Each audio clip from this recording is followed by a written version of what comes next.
Hello, everybody, and welcome to Championship Sunday. Today, we are going to crown our European as well as our North American champions for the AWC Season 2. Hello, everybody. My name is Aya. I am joined with some amazing casters. We've got Zico, we've got Venruki, we've got Supatese. Zico, are you excited for today? I couldn't be more excited. We got, the best of the best today. We're going to send some teams home. We're going to crown some champions. And it's going to be, our last show together for the season. So it's a little bit bittersweet too. But yeah, I'm excited. All kinds of emotions. What about you? I'm feeling the same way. I was, making my coffee, getting ready for this morning. I was like, man, this is gonna be the last time we're gonna have a show for a while. So I'm excited.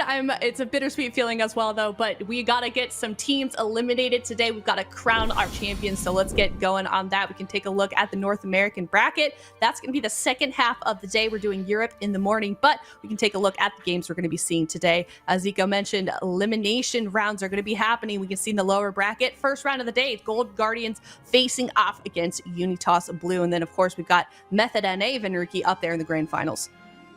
Yeah, Method NA, they basically steamrolled everybody yesterday. A very impressive performance against Golden Guardian and Cloud9, so they have earned their spot in the Grand Finals. Surprise, surprise. I mean, these guys basically win everything. So, if they can do it again, it would just be that much more impressive. And then, of course, in the lower bracket, it's all about eliminations. Golden Guardians versus Unitas. Cloud9 waiting in the wings to see who wins that. And then a potential rematch if Cloud9 can do it against Method NA. Let's see if they have anything else prepared or who can really make a deep run. But it is not going to be easy to recover from that lower bracket. Yeah, most definitely. We've got the same story as well going over on in Europe. Just like Method NA, Horizon had smooth sailing all the way up to that grand final spot. They had a 3-0 and then a 3-1. So very, very well done to those guys. So they're going to be waiting up there for a competitor, but we got to get through those elimination rounds that we can see down below. First match of the day, that is Method EU versus Reload Esports. The winner of that is going to be moving on to face off against Skillcapped in the semifinals. So how's this bracket shaping up for you in your opinion, Supatese? This is an odd bracket for Europe, right? Usually it's Skill Captain Method in the grand final, but this time around, Horizon has really mixed things up, and they've been having a great performance. And right now, oddly enough, I think the greatest opponent for Horizon would be Reload Esports, but they actually have the lowest odds of making it through this bracket. So Horizon have set up a gauntlet, basically, where they're like, all right, Method, can you dispatch of Reload for us? And if you can't, Skill Capped, can you do it, please? Because if they get all the way here, we're going to have a hard time. Like, Ret Warrior is the hardest thing they could face, and Reload Esports is, in my mind, the best one at the moment. So, Horizon are crossing their fingers right now for Method and Skill Capped, which also sounds odd because you would normally not want Skill Capped or Method to be going up against you, but that's just the way the compositions play out with these teams at the moment.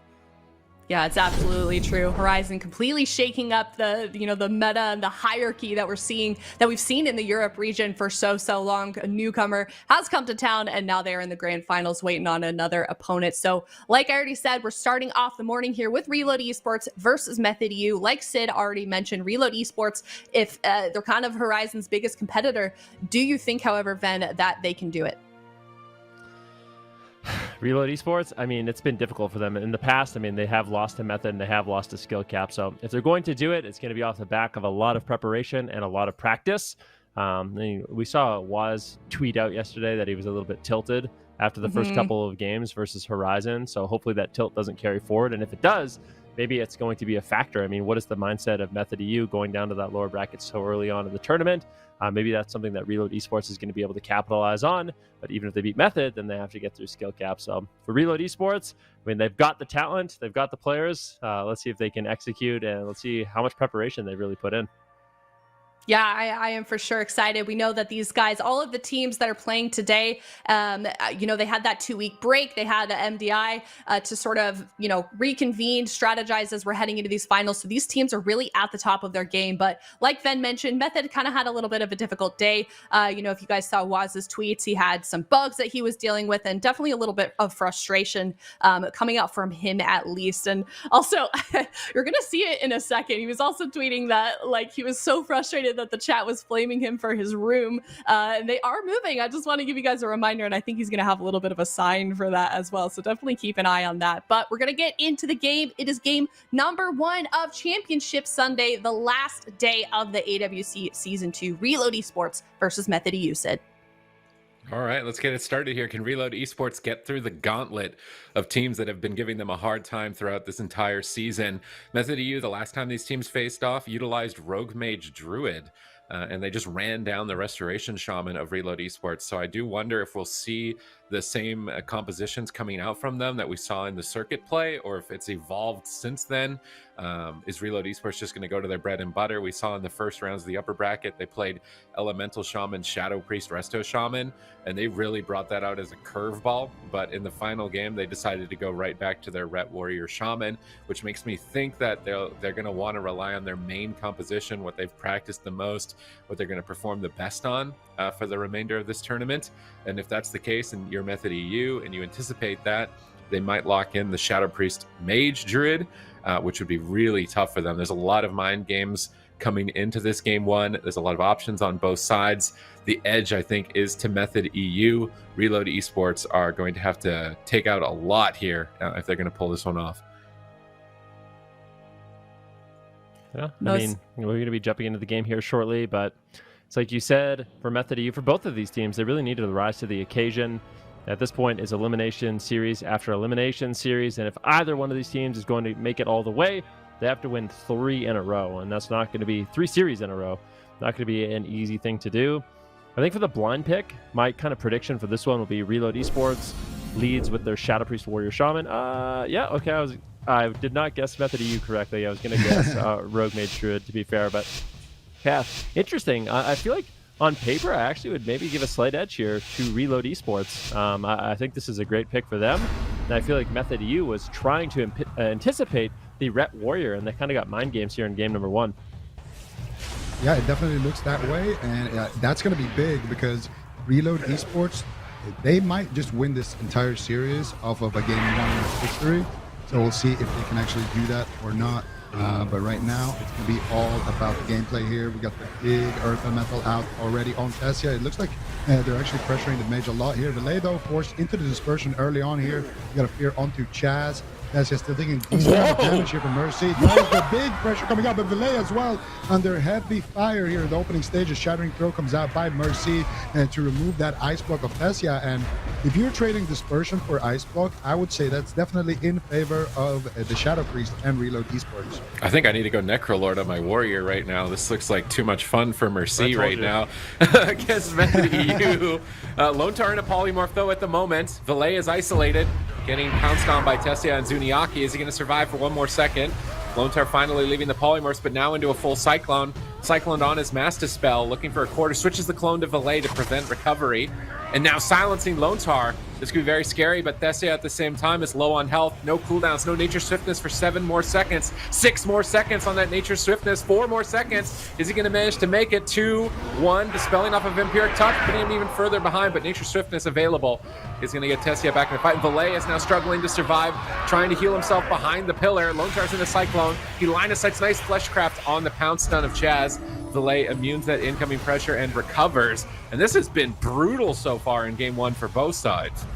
Yeah, back and forth. Valet under pressure. Tessia under pressure as well. He has to run and hide behind the pillar. Mercy has just been all over him, unrelenting in this assault. Another Stormbolt lands. That's going to be the medallion from Tessia to just create some space and try to get away, but just hasn't been able to so far. Mercy just chasing him down, putting a lot of pressure on the mana bar of Chaz. And even though it's been scary for Valet, I still feel like this game is going in favor of Reload Esports. Let's see if they can hold on. This is, of course, the combustion from Tessia, trying to line up some damage. Valet forced to trade out the dispersion, but Malediction is going to be soaking up all of that healing. Great usage there by Zuniaki. Lone Tar still didn't have to trade out his trinket, though. He's being very greedy, but that greed seems to be paying off. Sometimes greed is good, and now Mercy finds himself behind enemy lines. He's actually taking some damage here. He needs to be careful. Ring of Fire is going to come out, but he will catch a nice little riptide there, and now he will feel confident enough to push forward. He's got the Necrolord banner active right now. Big pressure potential here for Mercy. Chaz mana not looking too well right now. Tessia, no Ice Block available, and this could be his cauterizing. Fighting Chaz, and it will proc, and there's the Siphon on him. Tessia almost going down right there, but he will cauterize, he will get the overgrowth and the iron bark. But now, the next time they connect, I am very afraid for him. Now, I think for Method, the best defense is more offense, but Mercy shuts it down immediately there with a nice war banner, but they kill it off. They get a full cyclone with Lontar here. Big pressure onto Mercy, but he's not even going to use his Die by the Sword here. And now Tessia realizing he needs to just stall for about a minute when he has that ice block coming back off cooldown. So he's just going to try to run for it. But Mercy, if he can keep up now, there's no Iron Bark. This next Stormbolt could be deadly if they can find any crowd control onto Chaz. And they might just take down Tessia here with raw pressure, Sid. Yeah, Reload are playing very aggressive in this matchup, but they're on the back foot. Lone Turn, a Polymorph, Mercy, and a Dragon's Breath. Valet going to duck for cover in Fleshcraft and let Mercy do some of the heavy lifting at the moment with that Avatar, trying to finish the game. Chaz has Nature Swiftness. He's going to pop it immediately to recover. Tessia blinking further back, but Mercy is dispelled. Lone Tar is moving in aggressively to do damage as well. Zuniaki Master Spells Crowd Control, goes for a silence and tries to set up for the kill onto the Warrior. Mercy blocks it with Die by the Sword, and should be allowed to stay aggressive here and push through the combustion. And if they can stay on Tessia, there's really nothing for 15 more seconds. He's going to have to get a really well-timed alter time, but if it's purged off, he's going to fall behind. His Ice Block actually just came off cooldown. Mercy goes into battle stance. He really wants to get aggressive. He's 10 seconds away from his next Necro Lord banner. Valet has Psyfiend available as well. Tessia drops a Ring of Fire to try and scare Mercy away, but Mercy is unafraid, pushing forward with Sharpened Blade on Tessia, trying to finish him off. He's desperate, dropping a defensive Ring of Frost to try and hold on to the Ice Block as long as possible, but he's pinned in center field, unable to really utilize it. Here comes the Necro Lord banner. Tessia hiding around his Ring of Frost to try and avoid Mercy as much as possible with the Soul Shape, doing an excellent job to avoid the Necro Lord banner pressure. Really good kiting by Tessia in that position. Yeah, he did a really excellent job, and he avoided having to use that second Ice Block. Quite nicely done, trying to get crowd control onto Lone Tar and trying to get some damage rolling, but he gets interrupted. Whoa! There is the Ice Block, an unexpected amount of burst. That was a fear into a silence onto Chaz. Great crowd control there by Valet. Zuniaki trying to reverse the pressure. Full Polymorph on Lone Tar. Now Mercy Shackle. could be in some trouble. There is the Trinket Spirit Link available, but Lone Tar actually does decide to make the trade. WoW Esports, they have momentum right now. They have Tessia on the ropes, and if they can continue this push, they might be able to take him down. So I think trading out those defensive cooldowns, trying to continue the aggression, is certainly the right move, and it could pay off. Chaz might have to trade up the Nature Swiftness, but after that, there's really not much left in terms of defensive cooldowns for Method EU. There's a Psyfiend on the Mercy. They got a big CC chain. Lontar has no trinket. Mercy's being greeted with the That's Die by it. the Sword. I don't know if that's going to be enough. That was very late, but he does catch a nice Shadowman there by Valet. That Mercy almost going down. You can see Waz here just watching and shaking in his boots. He knows if they lose this series, they are out. And the same thing, of course, goes for Reload as well. So everybody really needs to do their best right now. They got the Rock Elemental available and active here on Tessia, doing tons of damage. Chaz has no mana left. This is potentially the final push here. Defensive Fear coming out from Mercy. Nice Master Spell coming out from Valet. Is it going to be enough? And they CC Lontar any longer? It doesn't look like it. And it looks like Tessia now will be running back here, trying to build some more distance between himself and Mercy. The defensive Ring of Fire here once again. He's going to rebuff behind the pillar, just trying to catch his breath here for a second. But Chaz, he has completely ran out of mana. He's got nothing to work with. He needs to find a drink immediately, and they need to try to cross the map, and that's exactly what they're setting up to do here. Chaz needs to find some mana here, and Tessia just needs to stay alive on his own somehow. Zuniaki needs to be kind of the tank for the team, but you get Chaz to get Necro Lord banner. Was able to get a little bit of mana, and now the Necro Lord Oh my! Mercy, big pressure onto Tessia. Nature Swiftness is going to come out. Chaz is so happy he got just a little bit of mana. Panda Erasure coming out though onto Chaz into the full fear. Tessia now with the soul shape running away here to the opposite side of the map. Full Hex onto Zuniaki. Tessia too far away to dispel it. Going for a sheep, but Mercy Blade Storms it just to get a little bit more uptime. And I think this game, it could very, very well be over soon. Delay gets forced into the dispersion. He trades it out very early, and now potentially here trying to set up a new CC chain onto Chaz, but I don't know how Method are going to bring this back. Mercy has his CDs back, and he was really their only pressure point. No, Valet down to half health. He can't afford to throw the game. If he gets interrupted here, it's going to be game over. But Psyfiend is actually farming him at the moment. He can't heal through it. He's going to trinket and fade and duck around the corner. Not killing that Psyfiend is still getting value on Valet right now. He's managed to recover. He's going for Void Eruption. He wants to get aggressive on Tessia. They fear Chaz, but he pre-Iron Barks it. They're going to have to attack Chaz instead, but I don't think they're going to kill him through bear form. Tessia drops a Ring of Fire to try and scare Mercy away from pushing behind the pillar. Mercy wraps around the other side here. Tessia now in the Stormbolt. Big hit of damage. Cauterize just became available for him, though. Nature Swiftness for Chaz. That's the last heal of the game for him, likely. No Innervate, no mana left. Tessia is going to have to pull out a Miracle with this next Combustion. Where are they going to go? They need to win the game right now. They go for the Combustion, but Lone Tar trinkets. He gets bashed on his trinket. A little bit more damage on Valet, but Valet line of sights. Mercy trades that by the sword, and he survives this Combustion all in from Tessia. Now they just need to stay on top of the mage. Chaz has 0 mana left and burn him down. Mercy is going for the kill, popping the Warbreaker. This would be unbelievable to see Reload Esports take this. They've been struggling so much with Method throughout the entire season, if not the entire year, but they are the closest they've ever been. But Ice Block is coming up in 10 seconds. Tessie is on the run. His Cauterize triggers, and he is burning down. Chaz has 0 mana. They proc the Wild Seed. They just need to finish off this Wild Seed, and they will take game number 1, and they have done it. Reload Esports, against all odds, have done it, and maybe Horizon is starting to not feel so safe. So much of this match just came down to the blind pick. Reload Esports, I feel like this was beautiful from them. Definitely winning the mind game, bringing in the Warrior, Shadow Priest, Shaman against the God Comp. Method was looking for the cleave. Unfortunately, they weren't able to find it, and now Reload Esports has set themselves up to potentially win this series. Yeah, they're starting off strong, winning that game number 1. We're going to take a look at the replay, see how that all went down, but they kind of, I mean, really consistent throughout this entire game here, Zico. Absolutely. And I mean, a lot of it is because of that uptime from Mercy. And I really like what they did at the end as well here. Valet is the only person who can die here. So Valet, he has a very defensive positioning here. They pop the combustion, they get the stun. And then here, Tessia actually swaps away from Valet because he can no longer reach him. He swaps to Mercy, and Mercy just immediately died by the sword. Trades it out very, very early. The Siphon is down, but the pressure from the Siphon is finally going to fade since they popped it on Valet and Mercy. Because he pops his cooldown so early, he gets to stay aggressive. He doesn't drop low HP and then he needs to run away and get heals. No, he pops them right away. He gets to stay in. He gets to have that uptime. And it really matters because if you look at Tessia's cooldowns here, he's got 10 seconds left for that ice block. So if Mercy gets forced away just for a couple of seconds and he runs away and needs to run back in, that's enough time for potentially for Tessia to stall out the game a little bit longer and maybe find a new opportunity to try to kill Mercy later. So definitely just about time that Reload managed to close that one out. And I think a lot of it is just they had beautiful uptime. I mean, look at Mercy, top damage.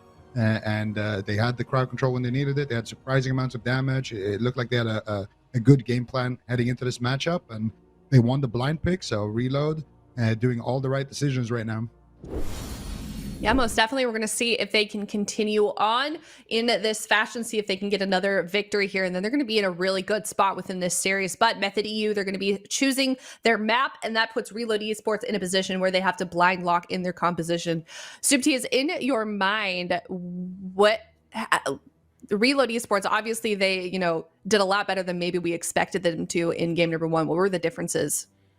I think matchup. I mean, this seems like Method EU probably want to run Rogue Mage Druid into the Shadow Priest Warrior Shaman, but they thought that Reload Esports would play Ret Warrior in game 1, which means they would rather play the Shadow Priest Mage.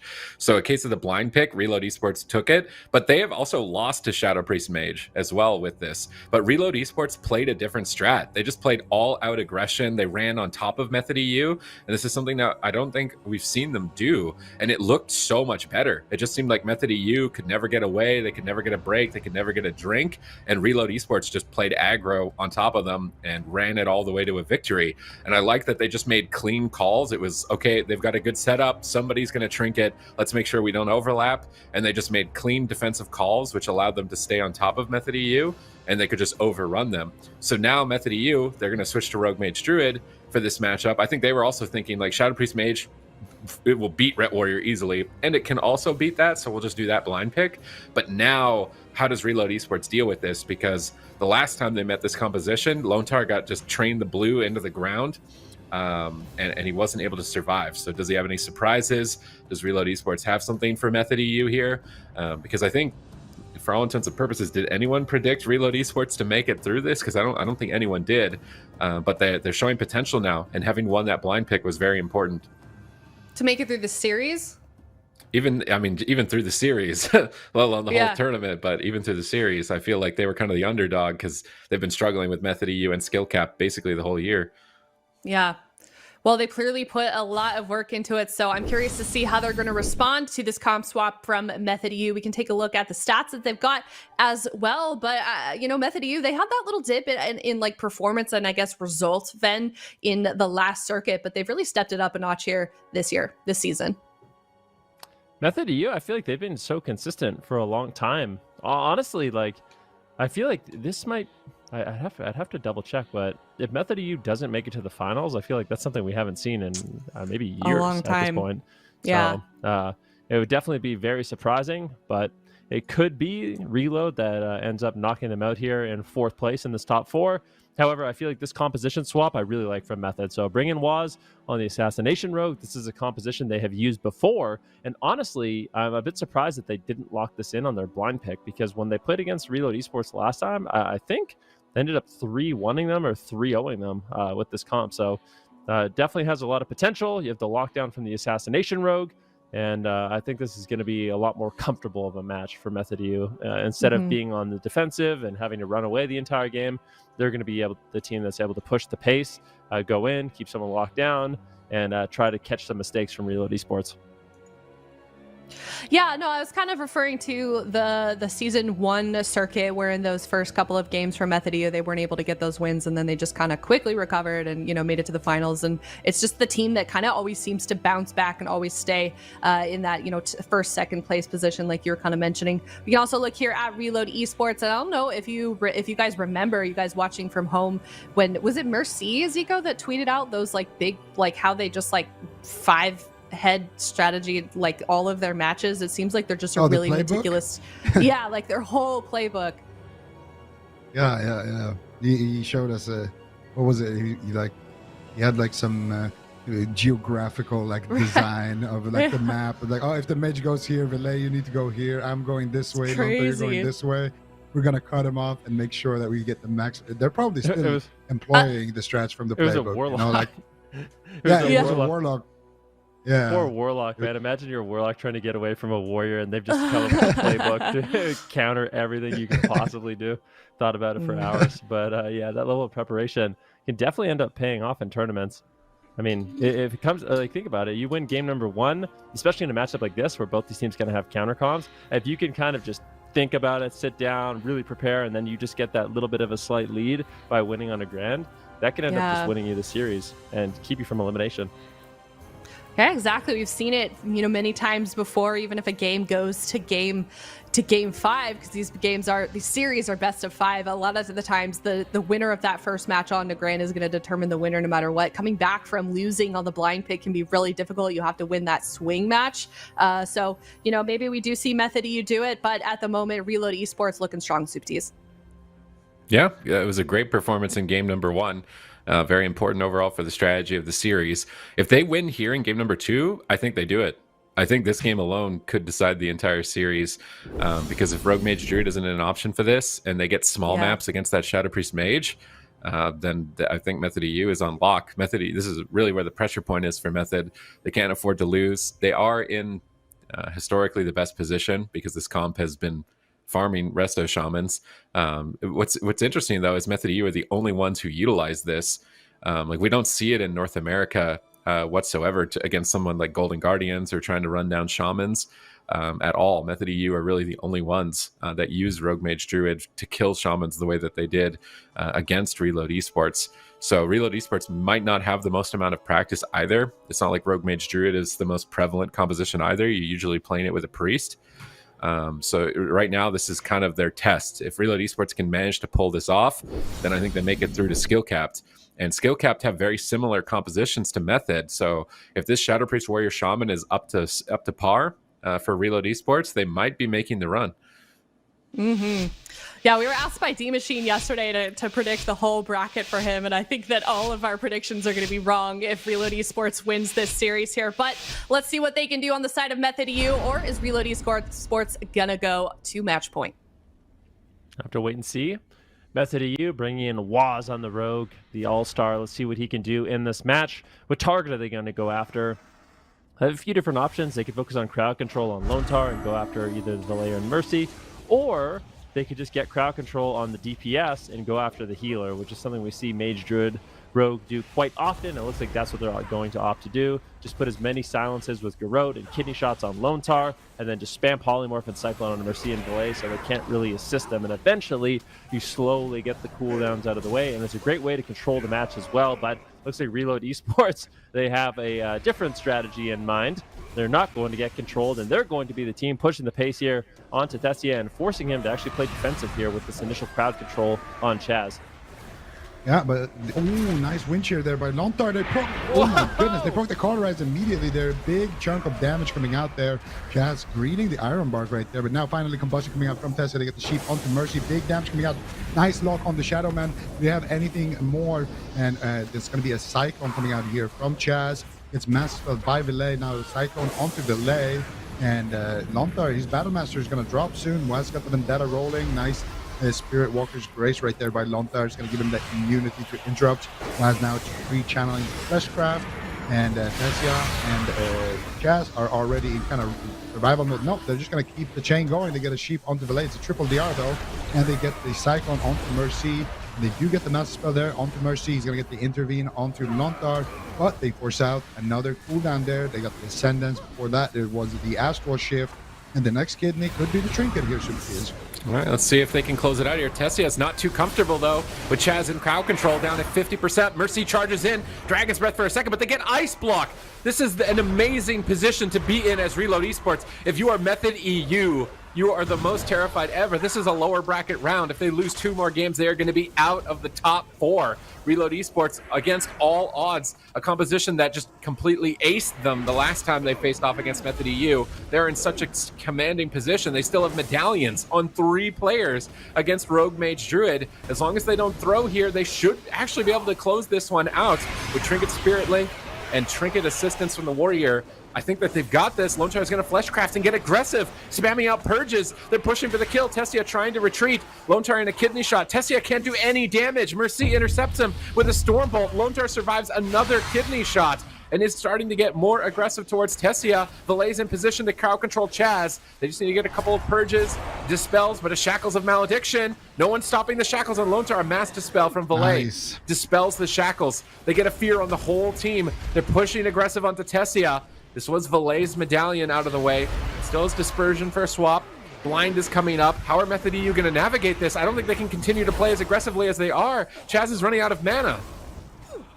Yeah, I mean, this is a really scary moment. Maybe they can drop, though. Lontar, he's incredibly low right now, using the Emblem as well as his Astral Shift and his Earthen Wall Totem, so he's low on health, but he basically has Divine Shield with all 3 of those active. Let's see, though, with this Combustion, getting on a lot of damage, but with no Ice Block, no Cauterize. Chaz has no Iron Bark. This is the moment. This is exactly what Reload Esports wants. They need to push forward, get the Dispels on Tessia, remove his Alter Time if he uses it, remove the Triune Ward. If they get all that off and push through that defense, this is a great opportunity. However, Waz, of course, does have his Vendetta, so there's a huge hit of damage available. He's still opting not to use it. There it is, a Siphon on Tessia as well. So both these players in trouble right now. Tessia, I would say, is on the back rope. Mercy's all over him. Can he actually take him down? A nice dismantle by Waz. Some of that extra rogue utility, slowing down that warrior damage. And now they're reversing the pressure here on Lontar. And this Vendetta from Waz could be a nightmare for Reload to deal with. Yeah, let's see it. Another Shackle coming out here. This has got to be Lontar's Trinket here. Surely he's going to sit it. No, he will Trinket and drop the Spirit Link Totem, but he doesn't have any actual defense here. He doesn't have any damage mitigation. Mercy, though, coming out of Power Control, should have something for him if he needs to. And there it is. A nice Earthen Wall Totem, but Chaz drops the Iron Bark. He's sneaking away for a drink. They need pressure right now. Mercy needs uptime here. Waz going for the Fleshcraft. Delay looking for Chaz. Chaz doesn't get much mana at all, maybe a tick there, but his mana is not looking great. And there's no Iron Bark right now, no Ice Block here, and no Cauterize for Tessia. But Lontar also without cooldowns right now in this kidney shot, but he will survive. They're going after Chaz here. Big swap coming out from Reload to get the silence into the stun here. Nice disarm though onto Mercy, and that should be his cue. Maybe potentially go back after Tessia. No, he fears up Tessia. 10 seconds left on his Trinket. They have the damage here, potentially take down Chaz. Chaz has got basically no mana left. Sharpened Blade coming out onto Chaz, but a nice Ursul's Vortex by Chaz will allow him to get away, and now the tables are turning. Lontar in a dangerous situation here. Kidney shot into the cheap shot, into another Garrote here, but he does get his Astro Shift. Is it going to be enough though? He combos it there. Big heals coming out now from Lontar with all of his cooldowns active. The Ascendance should be enough here for his team, but Chaz now once again looking for the drink. Tessia again with the control. Can they keep going here, or will Method get clotheslined by Mercy here? All right, let's see if they can close it out here. Lontar into another kidney shot. Mercy intervening to assist and manages to survive, but Chaz sneaks away and drinks. Any amount of mana in favor of his team is going to be more opportunities on the board to close this game out, but Necrolord banner activates, but Mercy gets baited behind the pillar, polymorphed out of line of sight. Lontar goes for a Fleshcraft, comboing it with the Spirit Walker's Grace to prevent interruption, guaranteeing his immunity. Now rooting Waz and escaping. If Lontar gets a drink here around the corner and has mana to purge, it's going to overwhelm Chaz. He's running away from Waz. He doesn't want to get sapped though. Does he have a bleed on him? He's got a couple of dots on him, but the dots are fading. Waz just goes in for the kill. He knows Lontar has basically nothing. Another kidney shot. Lontar, I think you got to trinket this, man. I think it's too greedy. He's trying to sit through. He trinkets a little bit late. He's trying to get back to his team, but he's separated far too far from Mercy. Mercy needs to get over here, intervene, buying Lontar a couple of more seconds. He gets gripped by Valet back into the corner, and now Tessia is getting blasted down by Mercy, but he's got Cauterize, he's got Ice Block, he has options to trade here. And despite the early advantage, Method EU are getting into a better and better position. Mercy needs to force Cauterize with this fear, try and get an Ice Block, at least something from them during this crowd control. They go for a Shadow Priest stun. They've got more follow-up. They've got to get Cauterize and block here. They're just not finding enough damage to get the cooldowns from Tessia and Lontar. He pre-healing Tide Totem, pre-earthened this kidney shot. He's going to take 0 damage, and no one had a trinket. That kidney shot could have been the end of the game for him if he didn't preempt it so well. Ooh, there's the Ice Block. Chaz, can he actually top him off? Master Spell, but a huge Triune Barrier from Tessia. Going to make him more than durable enough with the Ring of Frost on Mercy. Now getting aggressive. Lontar in a Garrote. No trinket. Into a kidney shot. Free Astral Shift. He free Astral Shift and he's still going to die. Gets taken down. Nice setup there by Method EU. Overwhelming damage. And Tessia and Chaz, at a certain point in the game when they were scared, I mean, they just turned into pure defense, all crowd control, and it was really difficult for Reload to push through that amount of defense, and they just couldn't get anything done. Method EU bouncing back, and now they're tied up, giving themselves another chance here to get themselves back in this series. It's now 1-1, best of 5, so it's continuing on. We saw Reload win game number 1, now Method EU game number 2. So I wonder then, Zico, if it's going to keep going in this pattern. Do we see Reload Esports winning game number 3? Honestly, I feel like this series could go either way. I think maybe it won't even get decided by the blind pick here, but I could definitely see them swapping games like this. I feel like Reload had an excellent opportunity to win this game as well. They played really well, and it wasn't enough. Jess got away too many times, but if it was on a smaller map, I could definitely see them winning this matchup. And in addition to that, also, I feel like Method actually can beat Reload's Shadow Priest Warrior as well with their Shadow Priest Mage. So I really feel like it's unlikely almost to be decided by how the blind pick goes, because both of these teams can win on their, on their soft counter matchups. So it's really just going to come down to who plays it better. And honestly, I think Reload Esports, they played super well here, but so did Method, and especially Chaz. He was able to get so many drinks, and Tessie as well. Built a lot of distance, had a lot of control onto Mercy here, and here at the end, Lontar gets the pre-Astro Shift, the Dragon's Breath, the Sheep, and the Astro Shift, I believe, actually ends in the stun lock right at the end there. No, it's actually still active. They just kill him through it all the way through. That Rogue Mage damage coming in there. I believe that was with the Tricks of the Trade as well. And the Combustion, Rune of Power, just every single modifier in the game. So yeah, it's a lot of damage. Yeah, most certainly is. And now it is going to be, since Reload Esports did lose that last game, we're going to be seeing them pick their map. Looks like we are going to Hook Point. Do we expect them to change their composition at all, Supatis? Is that the best answer for them at the moment? I don't think they'll blind lock Rogue Mage Druid on a map like this, but I guess they don't have any other option. Yeah, on a small map, what are their options? So now it's up to Reload Esports. Do they flip into Ret Warrior? For this, I think it would be a good map for it. It's not like they're going to have mind games from the Druid, right? So there's no priest to counter the Rep Paladin. We might see Mystic tagged in here for a game. And with that Rep Paladin assistance, the Shaman is probably not going to get tunneled down as easily. Although I feel like Lontar played an excellent game. Like, he had so many preemptive reads. It just seems like Astral Shift is not equal Combust and Vendetta.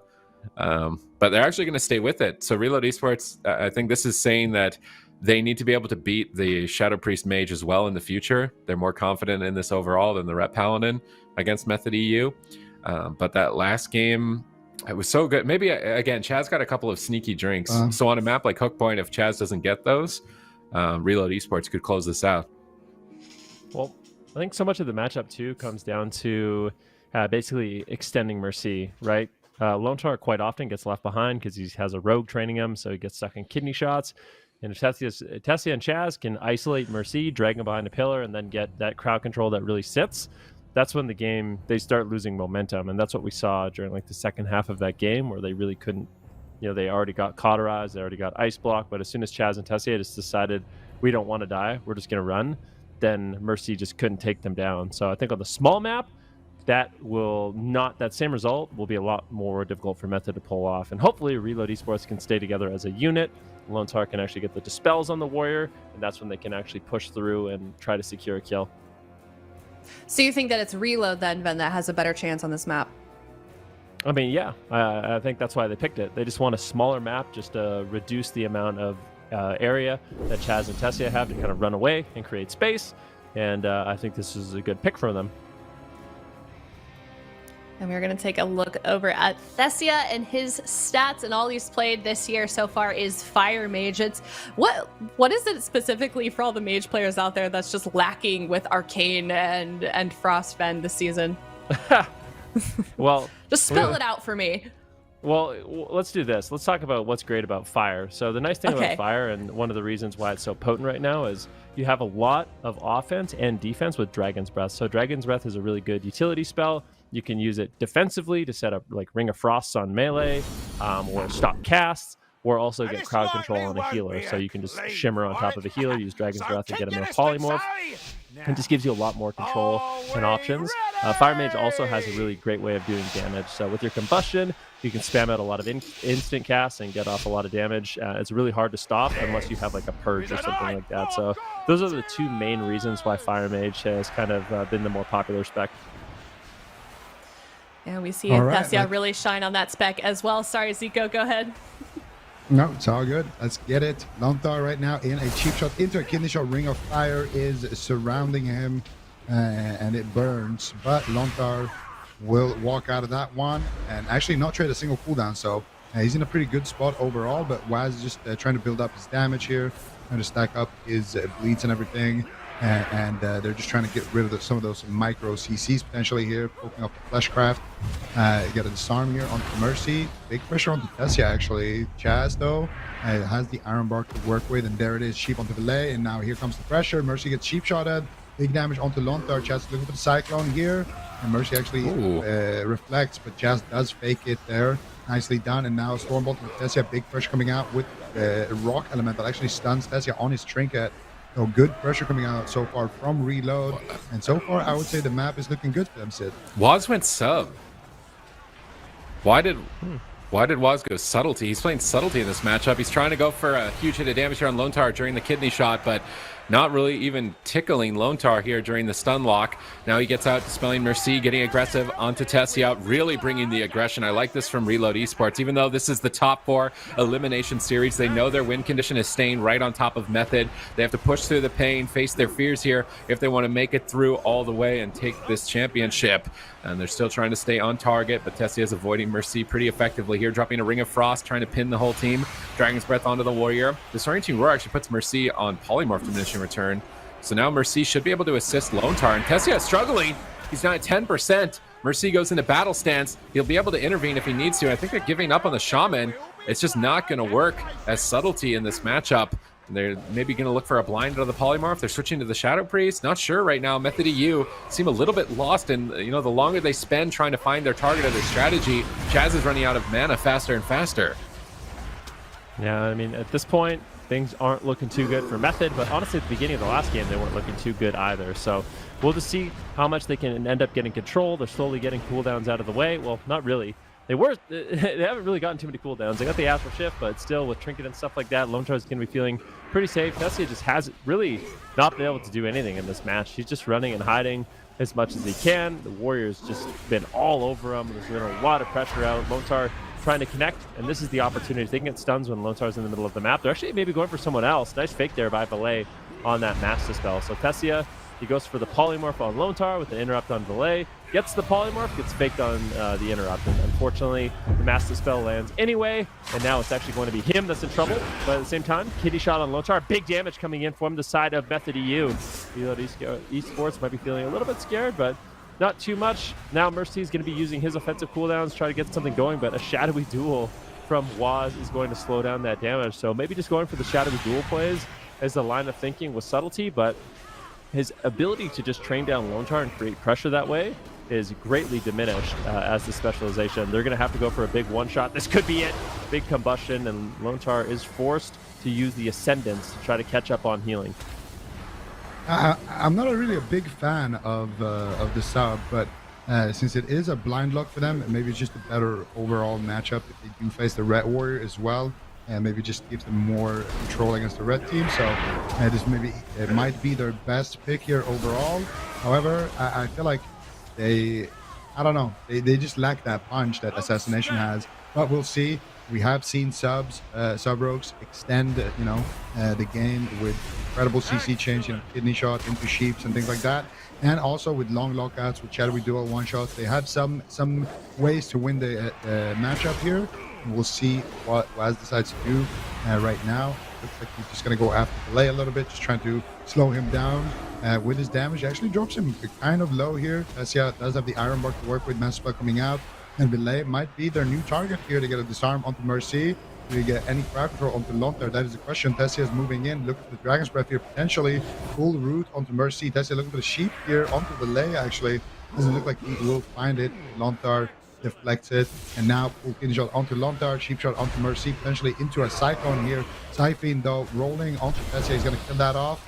Lone Tar's going to drop to about 50% and then run away once again.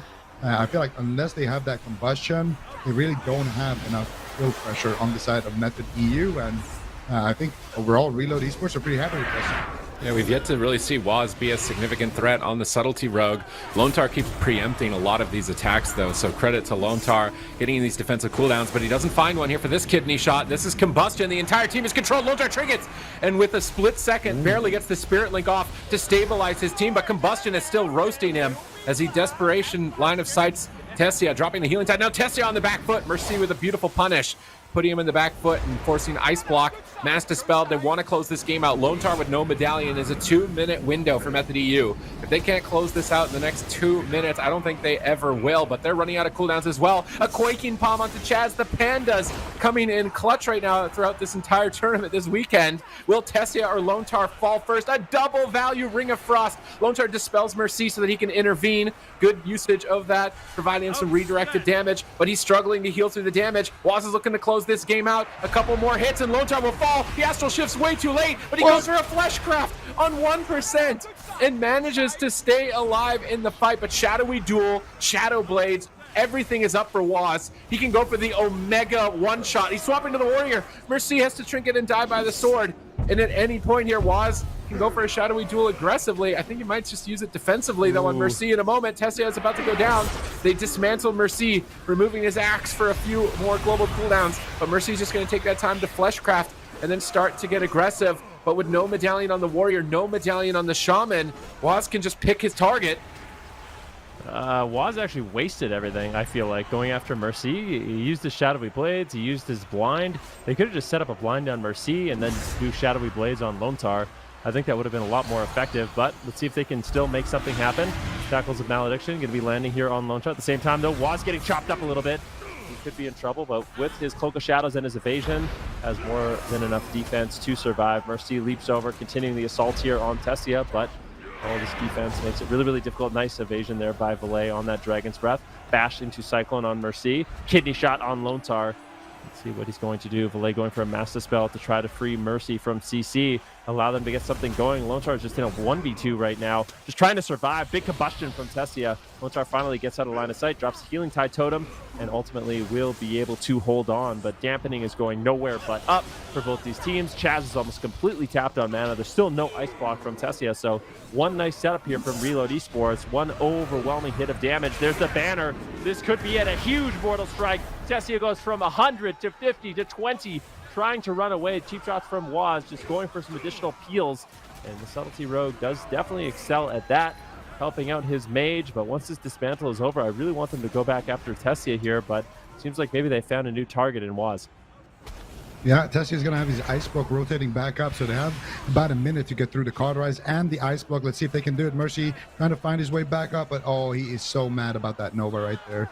Tessia manages to drag him away a little bit, get the Frost Nova, and line of sight him on that Stormbolt while Lontar is in the Kidney Shot. But as a result, there is no real threat in that Kidney Shot, and Chaz has actually managed to get a little bit of mana. Waz has no defensives left, so Waz is definitely a juicy target right now. He could get the Cauterize on Tessia, and then he probably has Ice Block again. So I actually think Waz might be the better target if they're going for a kill. However, if they're going for a strategy where they just want to keep slowing down the game, keep running Chaz out of mana, then of course it's going to be better for them to continue their push on Tessia. Mercy with a nice intervene here on the setup. Lontar gets the Earthen Wall Totem, which means that he should be completely fine here. Tessia, though, with the combustion is still ripping in with a bit of damage, but Mercy now going to be running at him like a Terminator, trying to get some uptime there. Tessia's just running around the pillar, just line of sighting him, not letting him slow him.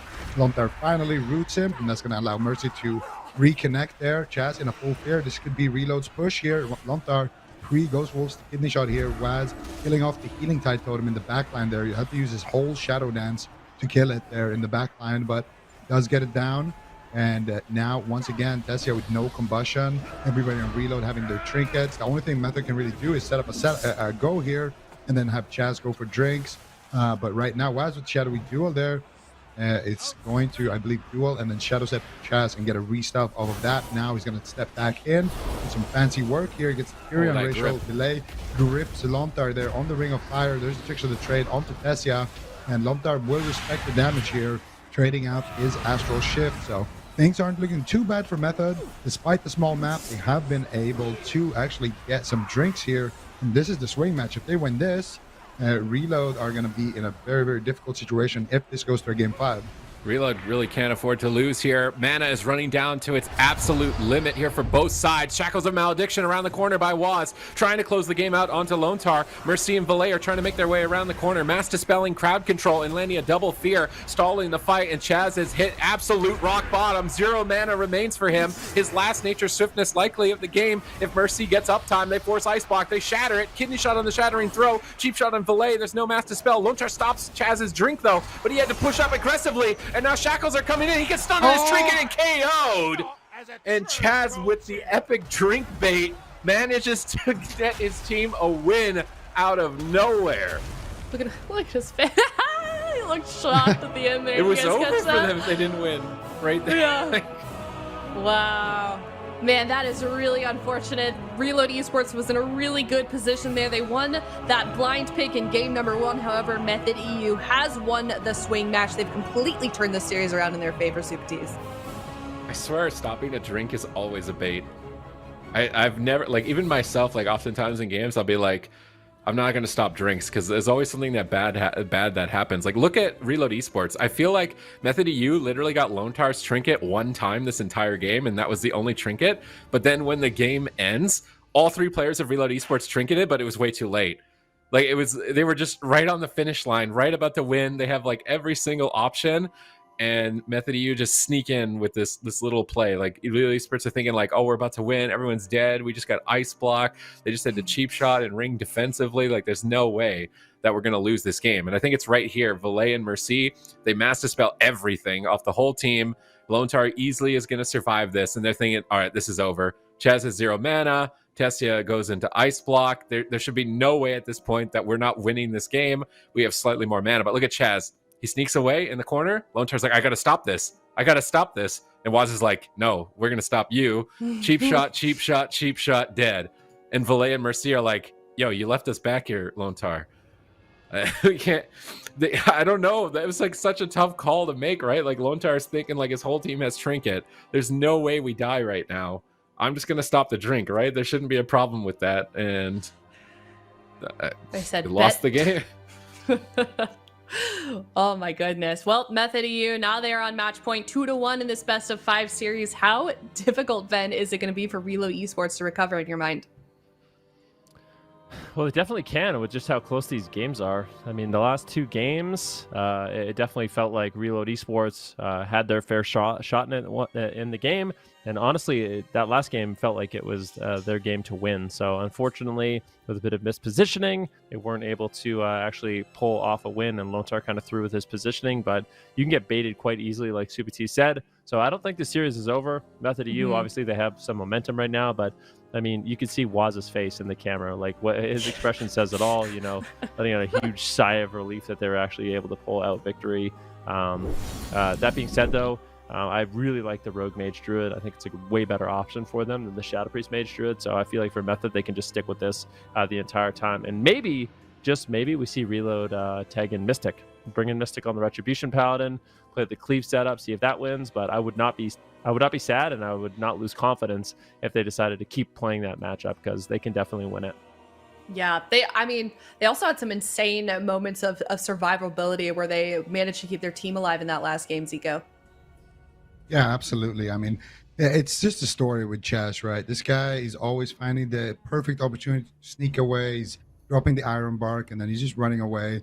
And, Waz on that sub-rogue, able to just control everything, set up the stuns, and Tessia, he needs to control everything and make sure that he just stays alive during those moments. And every single time they can do that, that's when they can extend the game and find more opportunities to one-shot. And that's always the thing, right? When you're playing the Rogue Mage, most of the time, you're the team that's like on the timer. If the game goes on too long, you're going to lose. So having, a healer who knows how to find those opportunities and kind of extend the game for you just allows you more opportunities to actually one-shot something, just allows you to make more mistakes and kind of get away with it a little bit.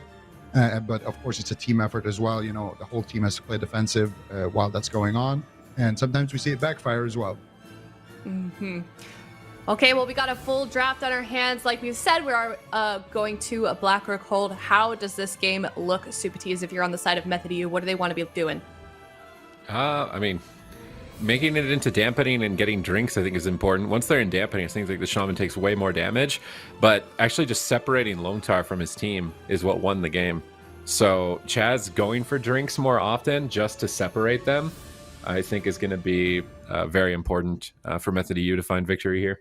You want to give us a cow metaphor, Zico, for that one, or are we over that? I don't have one right now for this matchup. This matchup, it's I think it's just one of those secret matchups, so I'm not sure. But if there is a cow metaphor, I will definitely bring that to you, Aya. All right, sounds good. Man, it's so rough. It's happened 2 games in a row where Reload Esports, it feels like they have so much pressure on Tessia, but as soon as Tessia doesn't want to die, he's able to just run and just basically play to live instead of play to kill until someone overextends. So right now, Lontar could be taking a huge hit of damage, but the grounding totem and the ascendance should be enough. This is a combustion. Let's see if Lontar can hold on. A bit dicey here, but the damage has subsided, and it looks like the Rock Elemental will be used. So Lontar using offensive legendary here, trying to bolster the damage of his team in the early stages of the match. This is going to be the Necrolord Warbanner as well, but a medium kidney shot. So one thing I will say about Waz being on subtlety is he has been much more annoying for Mercy. When Mercy actually wants to get aggressive, he's just getting stunned, he's getting dismantled, he's getting re-stunned, and it becomes really, really difficult for them to actually take him down. And maybe a bit of a target change here for Reload Esports, going after the Rogue. Perhaps a little bit more in the match, as it's just been so difficult for them to take down Tessia. Yeah, and we'll see if that sub-rogue ends up buying them enough time to get that one shot. Ooh, they just get Lontar's Trinket there with that setup. Very nice here for Method. They're going to have that combustion available as well in 40 seconds. Whereas his Shadow Blades rolling, that next kidney shot actually could be very, very deadly here. They got the double Ring of Frost here. Chaz going for the early Cyclones. He's trying to Cyclone the Trinket. The Shackles are coming in onto Lontar, but he gets a beautiful Fleshcraft there. Nobody around to interrupt it. And that's going to mean that Lontar should potentially survive here because he doesn't have this combustion as well. So They're going to instead have to wait and try to do this again. But the problem is there's a big, beefy warrior with intervene ready to stop that kill setup that Method are trying to set up. But the next time they get that CC chain, could potentially mean the game here for Reload if they don't respond appropriately. They got the fear onto Chaz, but now it is Method's turn to get aggressive. Waz is there. The pre-Earthen Wall totem. Lontar gets gripped into it. This could be it, but that's it. With the late combustion, here we go. There's going to be Mercy's trinket into the intervene like I was talking about. And they're at least going to force that one off the checklist. Lontar's taking a lot of damage, though. Might have to respect this and trade out the Astral Shift here as well. No, he's going to get saved by the Fear of Mercy. Hold on to his personal cooldowns. And that's going to be a big win, though, for Method. Getting that trinket means they could also potentially take down the Warrior in a shadowy duel. All right, let's see if they want to set that up in the near future. They also have Blind. They could just Blind Warrior and go after Lontar and get a free go with no Intervene and no Warrior utility. I think that they would absolutely KO Lontar. Lontar's trying to preempt the attack. He pre-Astral Shifts, but they haven't launched the attack. And here's the Blind. There's the full kidney shot. Is Lontar going to be able to survive? They edge the Ring of Fire to avoid the Blind, but he gets feared on the cheap shot. It buys Lontar a global cooldown. That Psychic Scream from Valet came in very clutch for his team right there. Even though it was only a millisecond of crowd control, it bought a global for Lontar to survive while his Warrior was sitting through a full blind. Very clutch play from Valet. Now Lontar will have his medallion to trade for the next incoming combustion. Valet is doing his best to try and get Waz away from him, but he just can't. Double stun lock, triple stun lock, everyone in crowd control. Mercy is free for a moment here, but he doesn't have much, and Lontar is just taking so much damage just to drop Spearling Totem before the combustion, but now Tessia on the back foot. If Mercy connects Necrolord Banner here with Warbreaker, he could easily close the game out if Tessia doesn't respond. Maybe a swap. He goes for Warbreaker. Waz goes for Dismantle, but it was maybe a bait with the Necrolord Banner coming up in a moment. Mercy wants to make sure he doesn't get dismantled or crowd controlled on it. He might even have to go for an aggressive dive by the sword if he wants to net this damage, but combustion is up. They've got a Shadow Dance. Waz is going in for the kill. It's match point here for Reload Esports. They face elimination. Can they cut through the Fleshcraft? They're cutting through the Fleshcraft at the moment. Lontar is struggling to survive, but denies the kill once again. Oh, goodness gracious. That was a huge amount of damage coming in from Method EU. Once again, though, Chaz finds himself in a situation where he really doesn't have too much mana. Valet actually tap targeting Chaz, trying to just get damage out of all three members. And maybe this is a strategy Reload Esports could try to implement. Just pressure everyone. Go after Waz, go after Tessia, go after Chaz. Anyone you can hit them and force them on the back foot. Because now Waz is actually overextended. He needs to be careful. And I kind of like this strat. It really keeps them guessing instead of just going after the mage. He's very tanky. They do get cauterized. There's the Triune Bear, just a second too late there. Would have ended up saving him that cooldown. But Reload Esports is going to be happy to grab that cheap death effect from Tessia. And Chaz actually managed to sit down for a drink. So not the worst trade. He got about 35% of his mana back for the cost of that cauterize. And it's not a bad trade to make as you're just entering dampening. You definitely want to have a little bit of mana to work with. Lontar actually dropped down his healing tide there, and Waz was able to kind of snipe it off in the corner. And here comes the next setup. Dragon's Breath, Dash, Cyclone. Here comes the damage. That's going for a Ring of Frost onto Lontar as well on his Astral Shift. You're going to swap the CC chain. He swaps it to a Ring of Fire now, but they don't have any stuns for Lontar. So I don't think Lontar is actually going to take too much damage here, even though it looks kind of fancy. And Method, they're going to have to go back to the drawing board a little bit. But these setups where they don't commit the combustion, they're not really meant to be the kill setups. They're just meant to bait out some early cooldowns, try to fish for a trinket. And then we saw their big setups with the tricks of trade combustion. That's when they like to try to just one-shot Lontar and see if they can do it. Mercy has trinket once again, and now it's going to be Tessia on the back foot. Here it comes. Rock has been called in. Here it comes. Combustion available for Tessia. He's not going to pull Earthquake. the trigger. Will pull the trigger, but he got Earthquake. Yeah, I thought it was a wind shear first, but he actually got Earthquake there. Lontar wasn't a stun, obviously. We couldn't do that. And that was the best Earthquake in the game right there. Dwayne the Rock coming in very, very hot here as Reload are facing elimination if they lose this one. So he's definitely stepping up as well here, Sid. Lontar needed that. He had no Earthen Wall. He had no Astral Shift. Waz is now on the back foot. Tessia is as well, but Chaz got a drink. Can he recover off the back of that drink? Waz is getting aggressive, but that Rock Elemental is winning the game right now for Lontar. Waz is pushed back by the Rock Elemental. Cloak of Shadows has been forced by Dwayne as an Earthquake procs through it. Lontar is getting sick value out of this Earth Elemental right now, but mana is still in favor of Method EU. Lontar's trying to get ready for the next attack, retreating away from Waz, trying to duck around the corner, I would imagine here, maybe preempt the Fleshcraft. Mercy wants to do damage, but he's always crowd controlled on his cooldowns. Dismantled, but finally connecting Sharpened Blade. But now Frost Nova, Waz is pushing in. Lontar, what are you going to do? Pre-Fleshcraft on the incoming attempt from Waz, but I think Waz baited it. He hasn't committed his Shadow Dance just yet, or Shadow Blades, but now he's rooted in the room. Chaz dispels Waz. Waz goes for a re-stealth. Lontar's in a Ring of Frost, holding him in place. Cheap shot in Valet, preventing any mass dispels, but a pre-Earthen Wall Totem by Lontar is absorbing a lot of damage during this stun lock. It was a good read by Lontar once again. Yeah, it definitely was. I mean, Lontar has honestly been playing this series phenomenally so far. Besides that last game, giving up his position just a little bit. The way he's traded his cooldowns it's been quite great to see. Chaz actually going up in mana once again, able to sneak away for another drink. And let's see, Mercy kind of struggling to find his target. They've gotten some pressure on Waz this game, which is a big difference from the last two. In the last two games, they've basically just gone after Tessia as much as they can, but I think throwing that curveball, going after all three targets, definitely not a bad option. Kidney shot on Lontar. Mercy's just going to play on top of Waz. Just try to chop him up a little bit as that warrior. Cheap shot now, but Lontar taking basically no damage. Line of sighting Tessia. It's going to be really, really difficult for them to actually solo take down the Shaman if they all can't connect at the same time.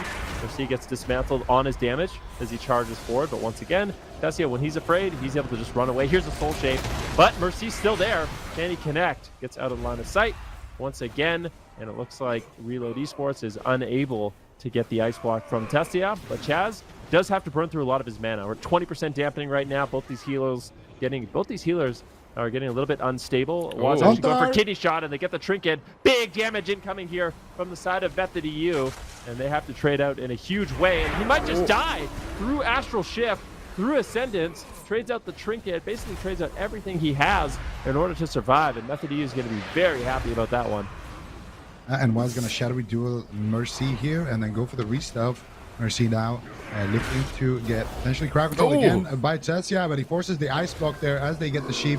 There's a massive spell coming out from Belay. This setup is not too clean, but they do get the re-CCs here. Triple nice fear. Disarm by Waz as well. Triple fear coming out here from Mercy. He's got the Necrolord. Actually, he's got the Avatar active. He's got the Stormbolt ready. He Stormbolts Chaz this time instead of Tessia here.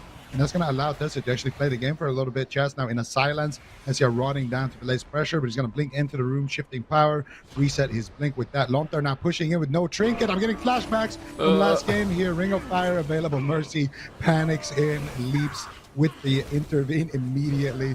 He was not having that again, but it might actually go down. And Lontar here dropping quite low, has straight out the Earthen Wall as well. And this is all the defense before the combustion. The next kidney shot more or less has to close out the match for Method here. Tessia now forced to use his trinket defensively, soul shaping back away from Mercy as Chaz is sitting through that crowd control. Chaz needs to go for a drink here, but they're going to play to win instead. This is the setup. This There's could the be tricks it. of the trade. Panda onto Waz. They don't have the lockdown. Waz trinketing gets the master spell there from Delay onto Lontar, and Chaz realizing this setup is not going to kill. He needs to go for the drink immediately here. He's sitting down in the room right now, getting some ticks. Tessia on the opposite side here, just spam sheeping Mercy. Going for the invis here right now, Tessia, but Mercy's going to leap in, stun him in the room. Chaz is very far away. Chaz actually running in stealth because Delay is trying to clothesline him with that silence into fear combo. They get the silence. Chaz trinketing out here. Here comes the setup. They get the cyclone onto Mercy, but it's DR. Tessia going for the Ring of Frost. Doesn't manage to land it. Mercy's there now with the intervene and with the damage here. Fear onto Chaz. No trinket. Waz going to be the target of choice. He's got evasion rolling here. It's going to be enough. Tessia blinks in. Dragon's Breath. Double Frost Nova. Oh, these shadow steps. Like Reload. It looks like Reload and Waz will survive to fight another day. And it's actually Chaz who has the mana lead right now. So But look who it is. Look who it is. MVP Rocky right now. Start cueing the music right now for the Rocky theme. Lontar's got the Earth Elemental out, but he's caught in a kidney shot on match point. Trinket Link the last line. Mercy Trinket intervenes to try and protect him. These earthquakes on Waz, buying him time. Chaz has a little bit more mana than Lontar. They drop a Shadowy Duel, trying to kill Lontar, but Lontar just refuses to die. Mercy and Valet need to do the most amount of damage they've ever done if they want to win this game. Lontar has 0 mana remaining. He sneaks in a Fleshcraft around the corner. He is praying that his team and the Rock Elemental can kill something, but Mercy gets blinded with no trinket. Lontar gets stunned up. How is he going to survive? He's just tanking the stun at the moment with Fleshcraft, managing to stabilize for now. And with Intervene available out of the stun, he should survive. And Mercy's on the back foot. They Procauterize. Are they actually going to pull this off? They are battling for their tournament lives. Chaz gets Earthquake stunned on his way back to Tessia in the room. Valet is hunting them down. Lone Tar on the right side, Valet on the left. Mercy going after Waz, just trying to maximize his damage. Chaz getting Innervate value out the wazoo right now at the moment. Moves in and bashes Mercy, and this could be the game-winning setup if Lone Tar isn't careful. Shackles of Malediction stunned on his trinket, but he slips the Spirit Link through. And with that Spirit Link totem down, he should survive through this attack. Necrolord banner comes up in 9 seconds. I'd love to see Mercy just drop a dive by the sword aggressively on that. Go for the kill, try and close this game out. His trinket's going to come up before it would become a problem later on. They need to do something aggressively here. Waz gets stunned up. Mercy's trying to go for the kill with the banner. Drops a war banner preemptively and offensively for himself, but there's no trinkets. Lone Tar could die in the next stun. He pre-earthen walls. Mercy pushes Waz away. Waz is forced to vanish away from the fight. Mercy swaps to Tessia. Now they're stunned up, but Lone Tar pre-earthen. He pre-astral shift. Lone Tar has preemptively used everything against the universe to survive at this moment in time, but Combustion is still available. He could just get dropped without a stun here. He's got no more defense. Here comes the Combustion. Desia's pushing for the game-winning play, but Lone Tar line of sights him around the corner and manages to survive. Defying death time and time again. Reload Esports. Unbelievable. Chaz is trying to recover Waz. Waz Shadow steps away. How is Waz still alive at this point? Dispelling off the dots. Running for his life, but a full polymorph on Lone Tar. Around the corner. Is Waz going to be able to stabilize? A bash defensively. Trying to just crowd control the whole team and maybe win here. Mercy, you've got to trinket this, right? There's no way. Full polymorph cheap shot. Trinket from Mercy. He's got intervened. Waz is actually going to go down. Battle stance. He shadowy duels defensively on Lone Tar. Can Lone Tar kill Waz? The lava burst! The lava burst from Lone Tar on Waz. How is he alive? 1% health on Waz. Mercy leaps over. Mercy is the angriest warrior I've ever seen. That's the aggressive dive by the sword that I wanted to see from Mercy. Go for the kill. Reload Esports have done it. They tie it up. Beautiful plays coming in from the side of Reload Esports. Lone Tar just looking invulnerable. Reading all of the stuns and trading out the cooldowns, allowing his team enough time to win, and it took 52% dampening to do so. So, I mean, that is a long road of these heads-up plays, trying to just get ahead of his opponent, but they do it. They managed to tie up the series, and we are, in fact, going to a Game 5.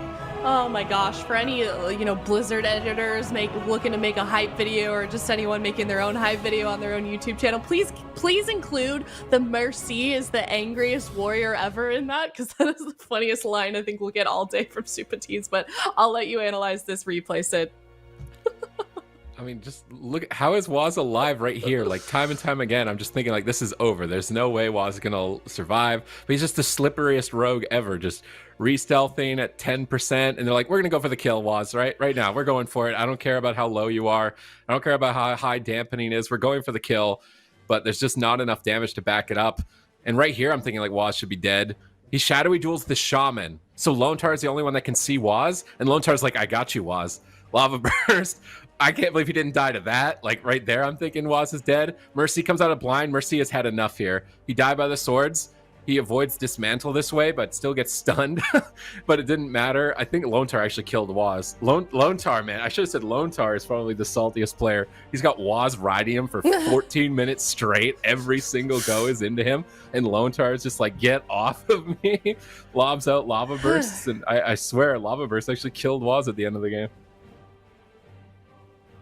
Yeah, that was intense. Now we are going to a Game 5. What a way to start off the day. This is still the first series, and we're already seeing this level of competition, and you can tell that both of these teams want it so badly. No one wants to get knocked out just yet, and we are bringing this all to a head for game number 5. And I just feel like if the rest of the day is going to go like this series has gone, Ben, we're in for a really exciting day. I mean, there's no doubt about it. The thing is, it's do or die for these teams, right? So every single one of the series we're going to see today is going to be an elimination series. There's no second chances. If you don't perform today, you're not going to win. So going to a Game 5 on Tolveron, Reload Esports, once again, locking in the same composition. Method EU, they have some options. They could bring in Zuniaki. I wouldn't blame them, even though they've got both their wins with the Rogue Mage Druid. Not being able to get it done till 50% dampening, I mean, you really can't ask too much more of Chaz at that point, because he's having to deal with a warrior and a Shadow Priest just killing everyone on his team. He's somehow sneaking away and getting drinks. And if you can't reliably take someone down until 50% dampening, or even later as Method U, I feel like it's just not the great matchup. However, if they go back to the Fire Mage Shadow Priest, I think they actually can drag, create space, but they're not going to. They're actually going to go with the Assassination Rogue. So Method EU going with Assassination once again. I think it's actually better in the matchup. It's likely the reason why they had to go with the Subtlety is just because they didn't want to blind lock Assassination into the Retribution Paladin, which is something Zico had mentioned. So I think this is exactly what they want. And the fact that they won that swing match in game number 3 has given them this flexibility and advantage in game 5. So this could be Method EU walking away with a win here, but Reload Esports has been playing phenomenal. I think this is going to be a really exciting match. Yeah, I mean, I no matter how this series ends, I'd like to personally apologize to Reload Esports. I did not think that they would be, going neck and neck to Method EU like this. They've really put in the work. They've really put in the time to prepare themselves for this series, and they're really giving Method EU a huge run for their money. You can see the stress on Waz's face right now, and they are not at all making it easy for them, Zico.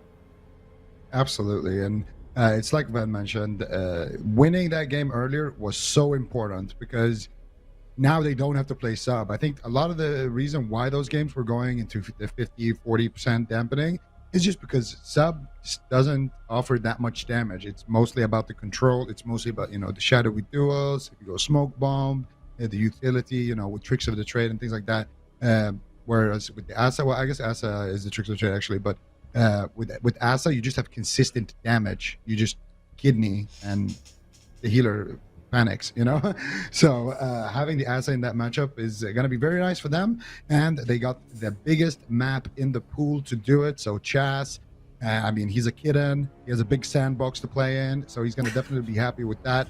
And of course, Tessia and Waz here, they're going to have a lot of options in terms of positioning and resetting. And that's something that Rogue Mage, that's something they love to do. Kidney shot and then go for the reset. So we're probably going to see a lot of that. And this is a game where Lontar is going to be tested to the max. I feel like Lontar has been playing an insane series. Just in general, he's had insane preemptive astral shifts and everything. But this is the matchup where he needs to play absolutely perfect. And they need to have somehow have good offense, good enough to shut down Chaz from drinking.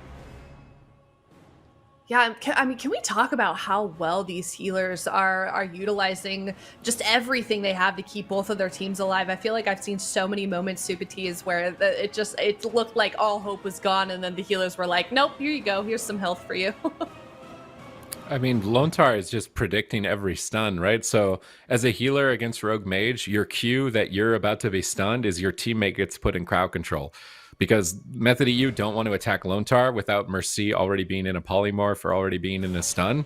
So Lontar has to constantly be monitoring his teammates and assess, like, okay, they just crowd controlled the warrior with cheap shot. Is Waz near me? No. Okay, I don't need to preempt something. Is Waz able to shadow step me? Yes, I need to preempt something. So he's constantly calculating exactly when they have to start their attack to drop a cooldown. But then Method EU could also bait that, right? They could know that Lontar is monitoring that situation and say, all right, if we stun the warrior, we know Lontar is going to pop something. So we're not going to use anything. And then Lontar uses something, but nothing was traded. So he's left exposed. And that's where it gets really scary for him. So this is easily like the most stressful series you could play as a shaman, I think, on the side of Reload Esports. And he's going to have to deliver again.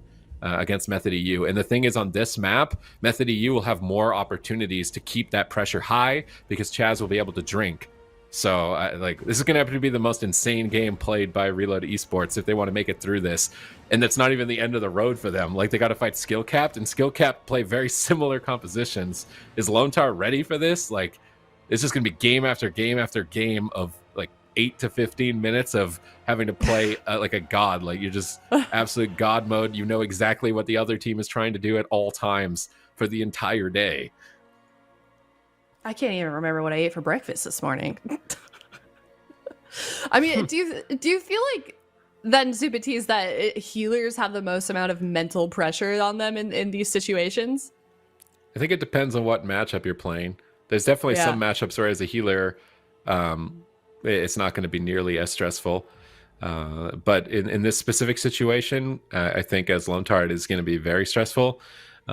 Melee cleaves can be pretty stressful as a healer. I think the most chill composition, if you wanted to play a healer, I mean, right now being a healer is just pretty intimidating because if someone activates their cooldowns, you can disappear in like a second. So you've got to always be on the edge of your seat. But some of the more chill comps, probably double caster as a healer, because you've got like Warlock Mage, for example, with spam Polymorph and spam Mage or spam Fear. Yeah, you can kind of just control the enemy team so the healer has more time to breathe. So the more crowd control, the better. It's going to be easier for a healer. But in this matchup, I mean, Chaz is going to start to get stressed more so as the game continues on. The main stress point for Chaz is drinking.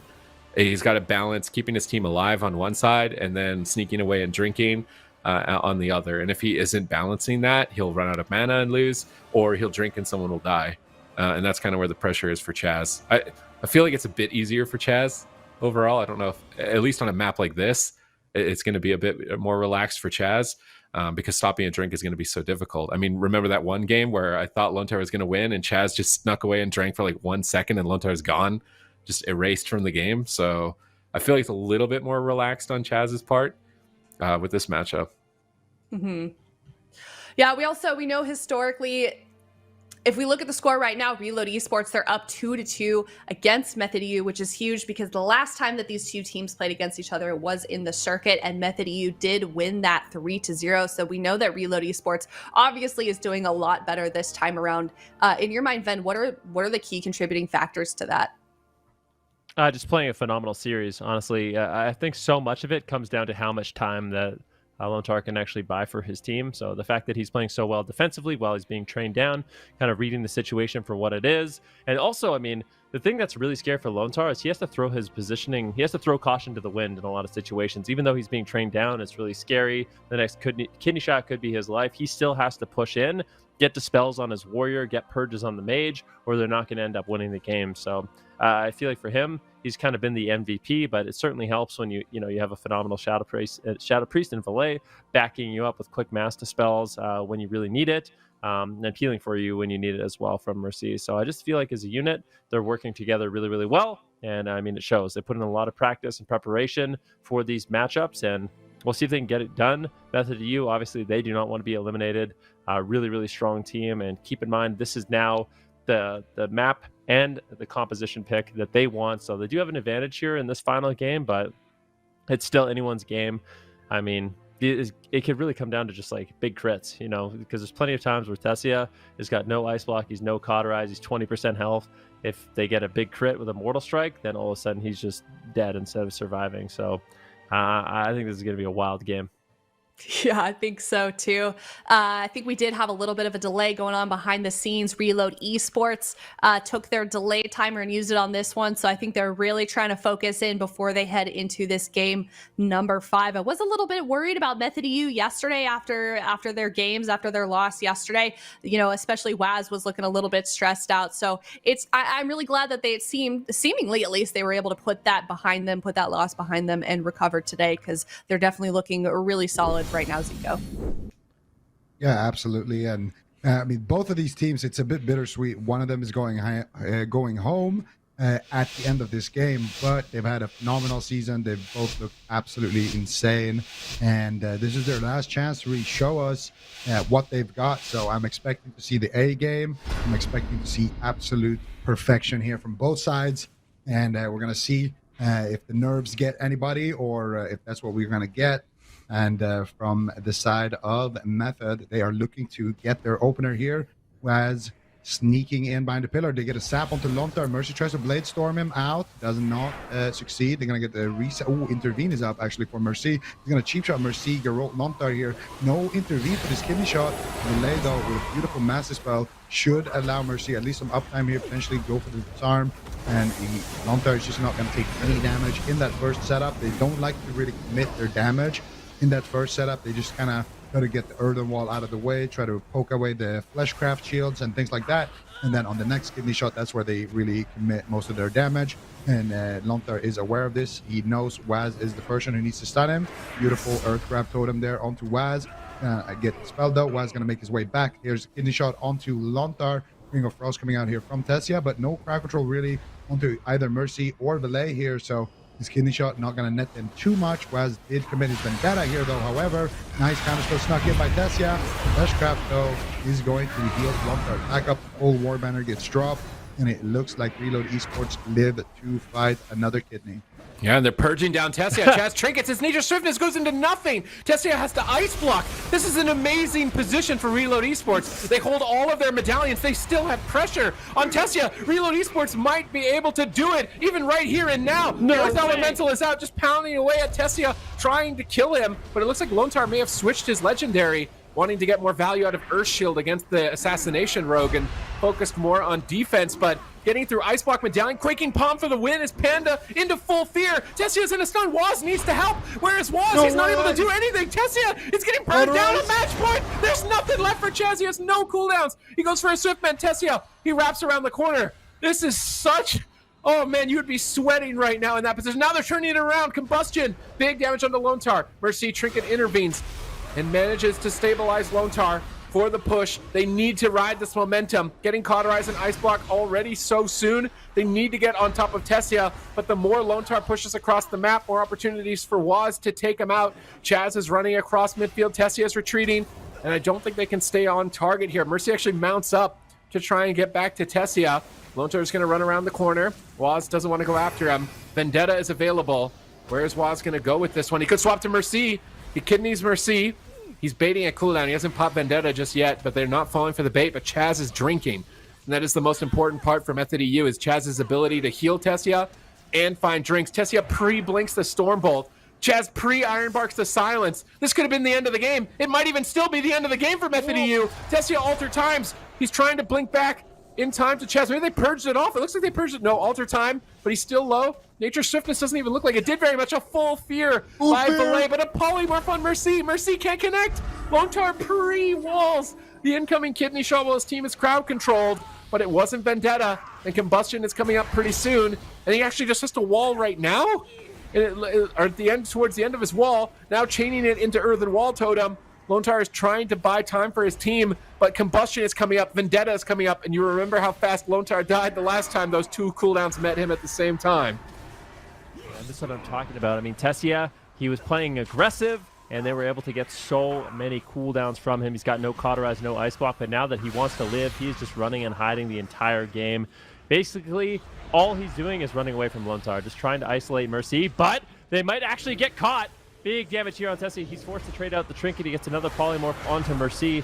And Lontar, this is what I'm talking about. He has to throw caution to the wind. If their team wants to win, he needs to play kind of reckless in a way. I mean, he's got his Trinket, he's got his Spirit Link Totem, but Combustion Vendetta available. Huge hit of damage. However, Reload Esports, they've kind of caught Tessia right now. If they can get the purges, they can get the warrior damage, they could close it out.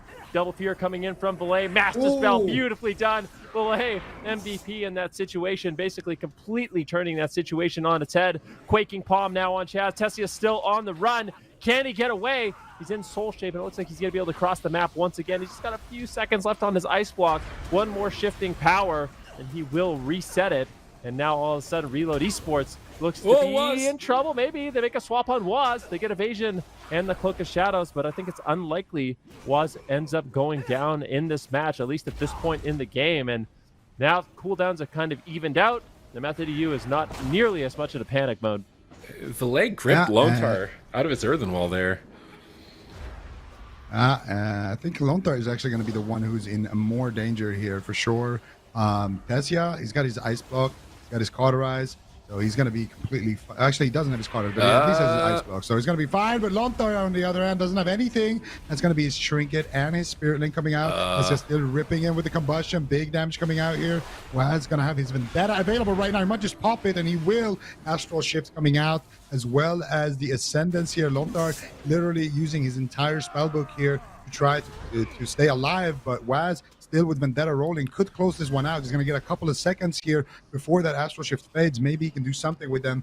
It doesn't look like it. Lontar is doing a great job just kiting Waz around that corner without that Shadows. really struggling to get some uptime. He actually I think that's trinkets it. a route just to get this, and this could be the game here. Valet is in position here. Oh, Tessia with 1%. shifting power, resetting his counterspell, lands the counterspell, and Waz, you are absolutely right. Yes, we are moving on to the next series. Method EU staying alive here in the lower bracket. I mean, you have to feel for Reload Esports. That was such a well-fought series for them. So although they're going to be eliminated in fourth, I feel like it doesn't fully tell the story. Really, really competitive in this top four. Had a phenomenal season, but ultimately it is going to be Method EU who is victorious. In the replay, I feel like Mercy ends up making a mistake. And I mean, it's to Method EU's credit, like they created this situation, but what you'll see happen towards the end of the game is that Mercy chases a mage who still has Ice Block all the way across the universe and can't get back to Lone Tar. Meanwhile, Waz had no Cloak of Shadows and no evasion. So I think going onto Waz behind the pillar would have made a lot more sense. And I mean, this is the point where the game almost ended. Lone Tar has to trinket Spirit Link Combustion. He played this part tactically. He saved every cooldown for an answer. Any other shaman would have walled right now, but he knows that he needs wall for Vendetta. And as soon as Vendetta goes, he pops wall. And it's right here. Mercy chases Tessia. Look where Waz is going. Waz is basically like, hey, I'm a free kill behind the corner right now. I have no evasion and no cloak, but Mercy just runs out after the mage, gets Frost Nova'd, probably gets polymorphed again, can't hit anything. He gets charged, he gets polymorphed again, and nobody is there for Lone Tar. Poor little Lone Tar is like, hey, I've got a rogue over here. It's like primed up, juicy target to take out, but because Mercy got pulled into such a far position, they couldn't get back to Lone Tar to save him.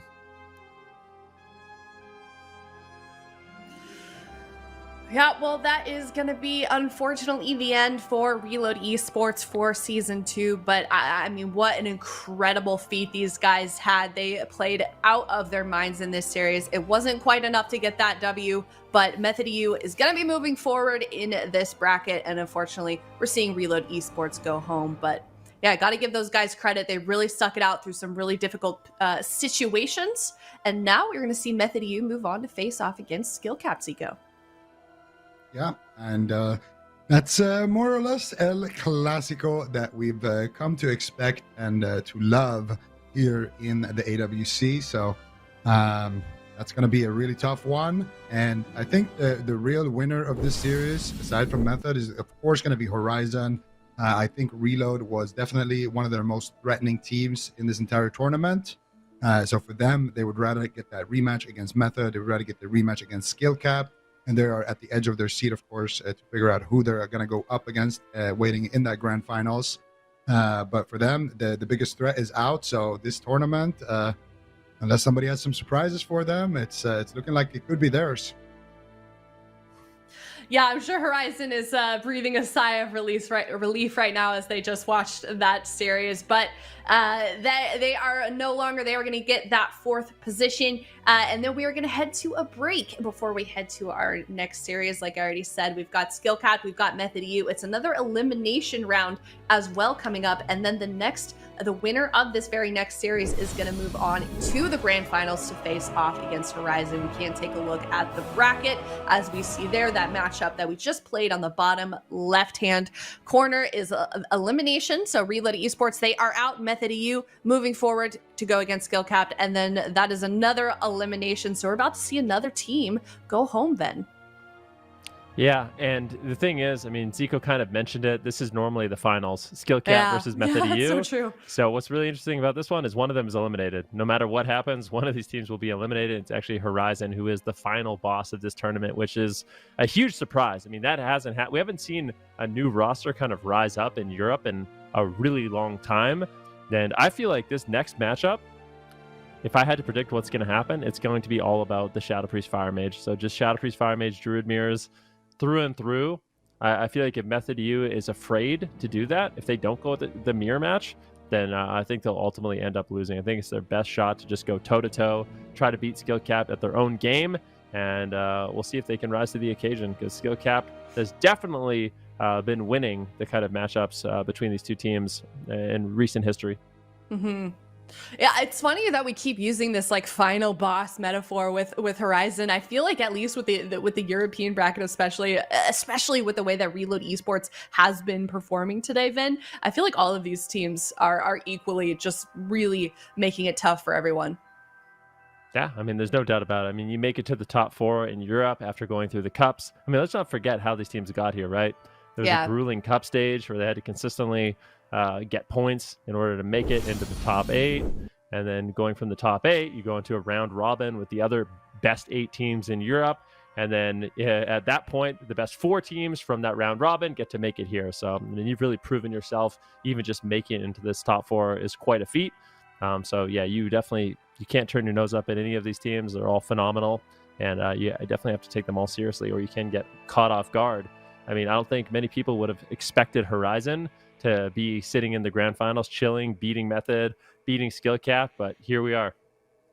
Yeah, most definitely. These teams have had a very, very long road to get here, and a lot of work has been put behind these teams to be playing today. So it's always a little bit unfortunate and sad, at least to me, when we see them go home. And of course, it'd be great if everyone could win, but we have to crown our European champion, and we will see that very, very shortly. So we're going to go to a break. When we come back, it's going to be Skill Cap versus Method EU in an elimination round. Hello, everybody, and welcome back. If you're just now tuning in, we just finished our first series of the day, and it was an elimination round. We saw Method EU go head-to-head against Reload Esports, and we saw Reload Esports go home after a 2-3 loss. Now, Method EU moving on to face off against Skill Cap, and this is another elimination round. Super Tees, who do we think's going home for this one? My prediction was Skill Capped. To go home or to win? To win. Their Fire Mage, Shadow Priest, I think it does more raw pressure overall. They're more focused on just doing damage. Method EU are much more precise in terms of trying to coordinate their attacks. And the way that it plays up in the matchup is it just goes to deep dampening, and it kind of feels like whoever does more damage is going to win. I think it was these teams also in one game where they had identical scoreboards in the season play, where and that almost never happens, where the damage was identical on both sides. Will we get to see that again? Does anyone have a curveball? I mean, we saw in North America that Shadow Priest Rogue Shaman seems to deal with Shadow Priest Mage Druid pretty effectively, and Method EU have played that a couple of times, although I kind of doubt that they're going to. It seems like Method might be a little bit shaky too, right? I don't think they were playing at their 100% capacity in that last series, and then they just have to come off the back of it and clean up against Skill Capped, who has kind of got them on lock. So it's going to be tough for them. It also kind of feels like, we're kind of starting to sound like a broken record a little bit with these two teams, Zico, but Skill Capped and Method EU. We see this matchup time and time again, but it kind of feels like every time we do see these teams go head to head, it's just like one team makes some sort of minor adjustment, and every series is a little bit different with them. Yeah, they always have kind of their own meta, and it's like, okay, well, right now it's a Skill Cap meta. They're winning with their mage warrior or whatever it is. And then after a while, it's like, okay, now it's a Method meta. They're winning now. They have this one comp with the Rogue Mage that Skill Cap can't do anything against with any of their comps. And it just keeps evolving like that, and we've seen them get very creative. And this is obviously the time where they need to bring things like that out. This is, loser of this goes home. Winner has a shot at taking home the whole thing. So there's a lot to play for. And these two teams, they got a lot to work with here. Yeah, they most definitely do. And I feel like Skill Cap and Method EU, when it counts, these teams both are really playing their A game. You rarely see them make mistakes in situations such as this, Ben. Yeah, it is true. I mean, I think the main mistake, honestly, if I could criticize Method EU, I feel like their main mistake is just not having kind of the courage to go head to head, because I do feel like what happened last season, if I remember correctly, is Skill Cap versus Method. It was always the Shadow Priest Mage Mirrors, and Skill Cap pulled slightly ahead. And then Method just lost complete confidence, and every time they'd play against them, they'd lose, until in the finals, they decided, you know what, we've tried everything else. Let's just go with it. Let's go with the mirror. And then they almost won. It was their best showing by far. So I hope they'd go with it, or they have something prepared for Skill Cap, because I'd be willing to wager that Skill Cap's going to be walking that in blind, and they are. So Skill Cap, they're going with it, and Method EU, they're going to be mixing it up. So they're bringing in the Assassination Rogue instead. I don't really know who is supposed to win this matchup. I feel like it could definitely go either way, but in the past, SkillCap has definitely won a lot more than they have lost. So we'll definitely see how this one plays out. SkillCap versus Method EU. I mean, this is just unbelievable that both these teams find themselves in the lower bracket. This is an elimination series, lots to play for. The winner of this will have their chance at a rematch against Horizon for that championship title. Yep, and it all begins here. This is the matchup. They need to win this one. And Method EU, of course, maybe a little bit fatigued from that long series they just played there earlier against Reload. And now it is time for them to reload their mental state and get aggressive here. Right now, it's going to be actually SkillCap getting aggressive onto Waz. He forced out the Vanish right there, and that was one shackle committed. Now Sheep Shot into Ring of Frost here by Maro. A nice master spell coming out though from Prophecy. Prophecy getting polymorphed, but the damage is already done when he gets that master spell, and that means the setup will be shut down. And honestly, I feel like Method are struggling very, very much right now to find pressure. So for them, they need to find a good target and start forcing out these trinkets, because I feel like if this game goes on for a long period of time, they might actually be the team that's going to be on the back foot. And as I say that, Raz makes a smoke bomb play. They get the dispersion for the smoke bomb, but it is overlapped with the Iron Bark, so small victory there. But in general, dispersion for a smoke bomb is definitely a trade that you would favor for the Shadow Priest. All right, let's see if they can get anything going here. They're definitely not confident in mirroring SkillCap, so breaking out Waz on the Rogue, but he will be susceptible to getting pulled into the middle of the map and torn apart as he retreats back to the pillar, channels a Fleshcraft to bolster his defense before making another push. Both Druids on the outskirts of the map looking to try and find drinks. Asgarath gets sniped and prevented on his, and they're trying to go for a kidney shot, but Waz is getting roasted by Maro right now. Barely recovering thanks to Chaz's nature swiftness in that position. And they're trying to capitalize on the downtime of dispersion here. They go for blind onto Asgarath. Asgarath trinkets blind, gets sapped on his trinket. Beautiful punish by Waz here. They might be able to clutch out a win if they can get a bit more damage, but they just can't connect. Waz gets stunned up and away from Prophecy, and they can't close the game out on that sap trinket. Waz is still trying to build momentum. Vendetta is available, but Waz is stuck in midfield, and this is what I was saying earlier. Where is he going to go? Defense or offense? He's got this tough decision where his teammates are behind him, and he doesn't want to overextend without them. So they're going to move together as a team, cross center field, go for a kidney shot, pre-evasion and incoming stun from Asgarath, and try and net the kill. 6 seconds away from dispersion, 5 seconds away. Nature Swiftness comes out from Asgarath. Now he's caught into a Dragon's Breath. Tessia goes for Ring of Frost. Asgarath gets pulled away from it. Now Waz is stunned up. Chaz Ironbarks the stun. This constant back and forth between these titans of Europe. Yeah, nice vanish there by Waz, trying to avoid the shackles of malediction coming in from Maro. That's here right now, using his own shackles on Frosty. Gets polymorphed on that really, really quickly with an interrupt there on Chaz. Nice defense there by Maro, keeping Frosty alive. But 3 minutes elapsed into the game. A significant mana lead here has developed for the side of Method. So the Assassination Rogue and kind of the healing reduction it brings with its poisons and Shiv starting to add up in terms of just raw pressure. But big damage on Waz. He's going to shrug that off with a feint, and a big heal coming in from Chaz as well. That was his nature swiftness. And then it looks like Method should be able to survive this push, but a full polymorph lands. Chaz might have to trade out his trinket. A bit of a mistake there. Now a Psychic Core on Waz, forcing him to go after Asgarath. A bit of a defensive posture, just trying to get out of line of sight and avoid some damage, as Method EU has decided to retreat. Yep, no, Waz charging back out in midfield as soon as Asgarath threatens to go for the drink there. Finish on the Prophecy. They get the Iron Bark here from Asgarath, comboed with the Thorns. Waz just getting into it right now. Fleshcraft now by Prophecy as well as getting counterspelled here. See if they can do something with that. Doesn't look like it. Maro is going to get sheeped here actually. Drop down the Ring of Fire kind of defensively here, but doesn't get too much down with it. And now Asgarath is setting up for a drink. Dragon's Breath is going to come into him, into the Ring of Frost. Prophecy pushing in for the Master Spell here, and he will find it there. Maro, or Tessia rather, wasn't able to land that counterspell there, and it will be Prophecy now. That will be the target for Method. Rides with an early Iron Bark here actually by Chaz. Maro's gonna have his combustion now with no Iron Bark, so Maro definitely packing a big punch here if he needs to. Prophecy again in the kidney shot. Mana in favor of Method here, and that could be their win condition. Maybe just tunnel the Shadow Priest and just try to do as much split pressure as possible. Make sure Tessia is shutting down the drinks and try to win a long game on mana. The big thing about the Assassination Rogue, of course, in this matchup compared to the Shadow Priest is that you bring those that wound poison, you bring those healing reductions, especially if you're running that shiv as well.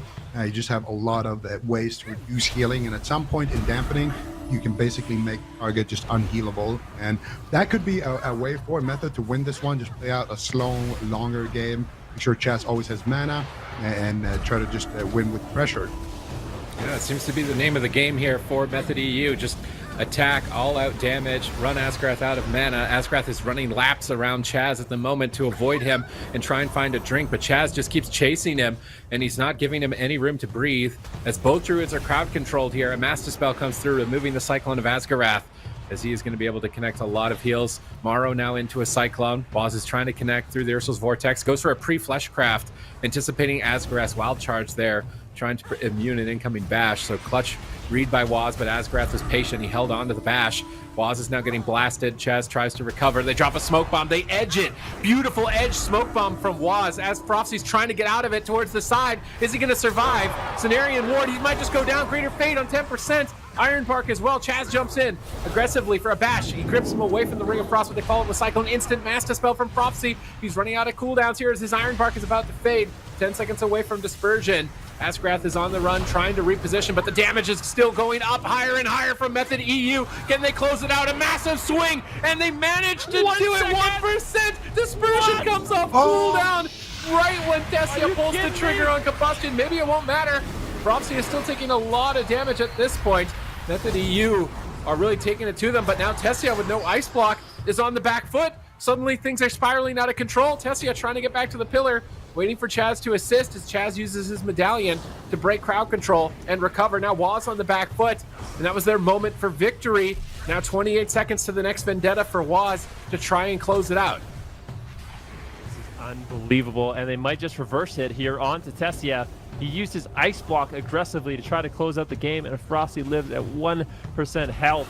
If Tessia ends up going down as a result, I mean, that is going to be incredibly frustrating for the side of Method EU, but still have a bit to go. Tessia retreats behind the pillar, doesn't want to be taking too much of that wizard damage. They make a swap over on the Waz, but with Koga Shadows, he looks like he's going to be okay. They do have the Vendetta. He decides to just rip it. There's no defense for Prophecy whatsoever. Asgrath has a huge heal. He trades up the Nature Swiftness. Perfectly what he should have done. That's exactly what he needed to do. Before Frosty gets too dangerous, before the CC lands, just top him off. And now they've bought the time that they need. Still Trinket Iron Bark. They still got the Dispersion, the Greater Fade rotating back up. And it's Tessia! He actually might just get dropped! He's 5% health behind the pillar. He's burning down. He's gonna get paused. It's behind the pillar. They can't kill It's him. behind the pillar. He's fine. Morrow's there. The bold egg, Morrow! Drops it at the nick of time. Unbelievable. Skill cap with the reverse. I mean, Method EU, they were so close. The offensive ice block ends up backfiring in an unbelievable turn of events. I mean, you can't even blame Tessia for that ice block. Not at all. If he just crit, like, well, I guess he had combustion open, but you know, if he just got a little bit, tiniest little bit more damage, if Waz got one more crit, that would have been their game. And you know, sometimes that happens when you offensively ice block. Unfortunately for Method, they weren't able to get the kill. Tessia going down, and to make it even sadder, Tessia, his seed had like 1 or 2 seconds left before Morrow came and boiled it with his combustion. And we're gonna see. I think this was after the Dispersion and that super close call onto Prophecy here. This was towards the later stages. They get the fear onto Waz. They get some damage here onto Tessia. And this is Tessia still has his cauterized, but he dies through it, I believe. And so they get the sheep on Chaz. They get a stun onto Tessia. He's no way out. Combustion is there. They trigger it. And then Tessia is just standing here behind the pillar. He procs. He becomes a seed. And then look at Morrow. Just sneaking in here. Bounce. And then he's shifting powers here, and then resets his Fire Blast, and that's what kills it. And the second he kills him, Chaz is there as well to potentially heal the seed. But definitely a close matchup, and I think this is just what we're going to see from both sides, I feel like. Yeah. So, another game 5, you think? It's hard to say. It could be a 3-0, 3-1, 3-2. I mean, the games are going to be close. There's no doubt about this. I don't think it's going to be a blowout. Even if it is a 3-0, I think every game is going to be a nail-biter like we just saw.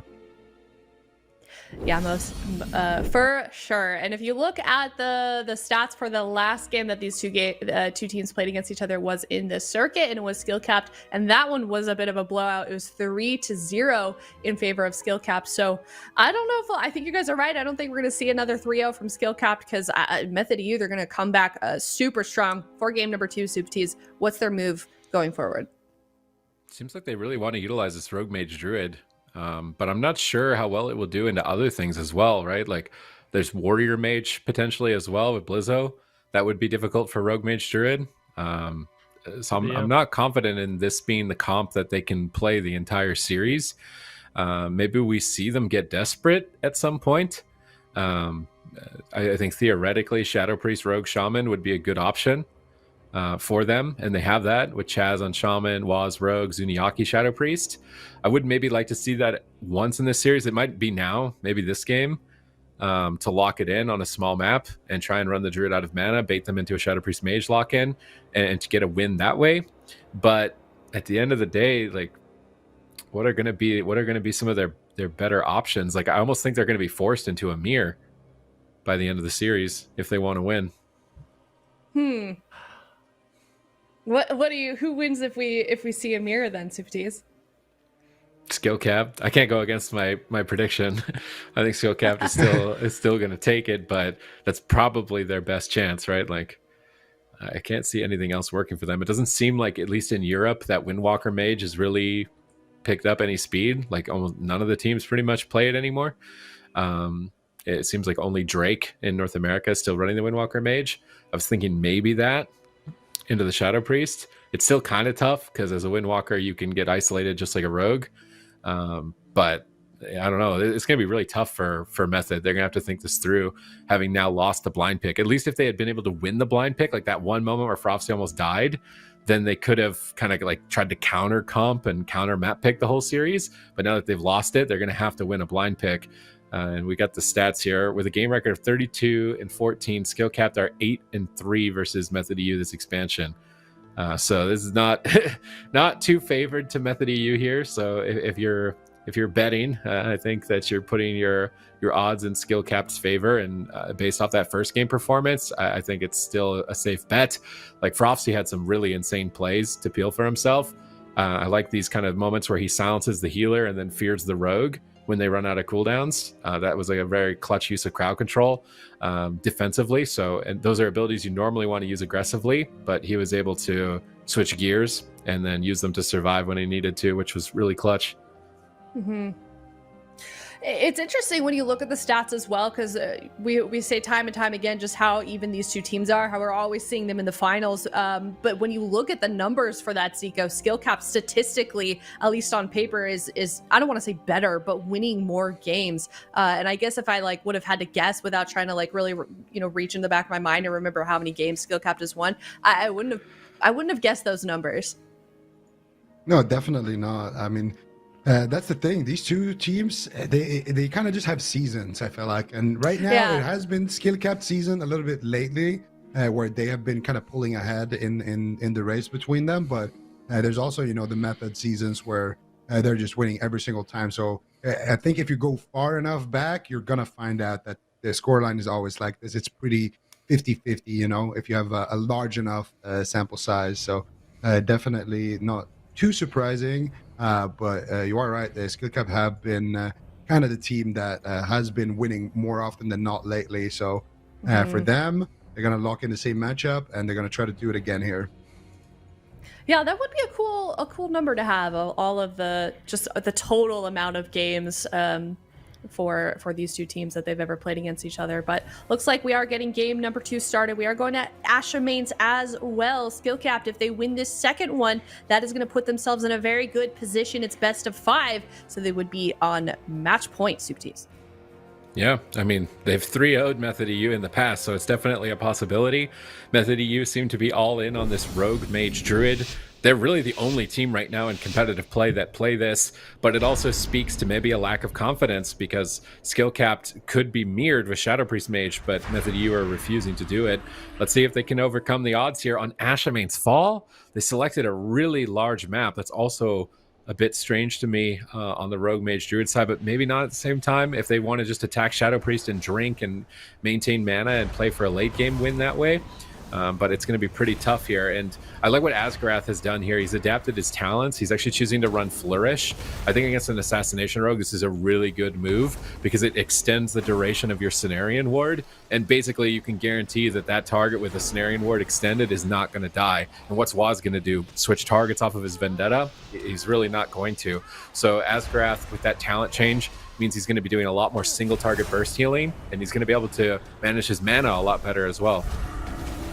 Interesting. So yeah, I guess we'll see how that pays off for him. Something we don't see too often here.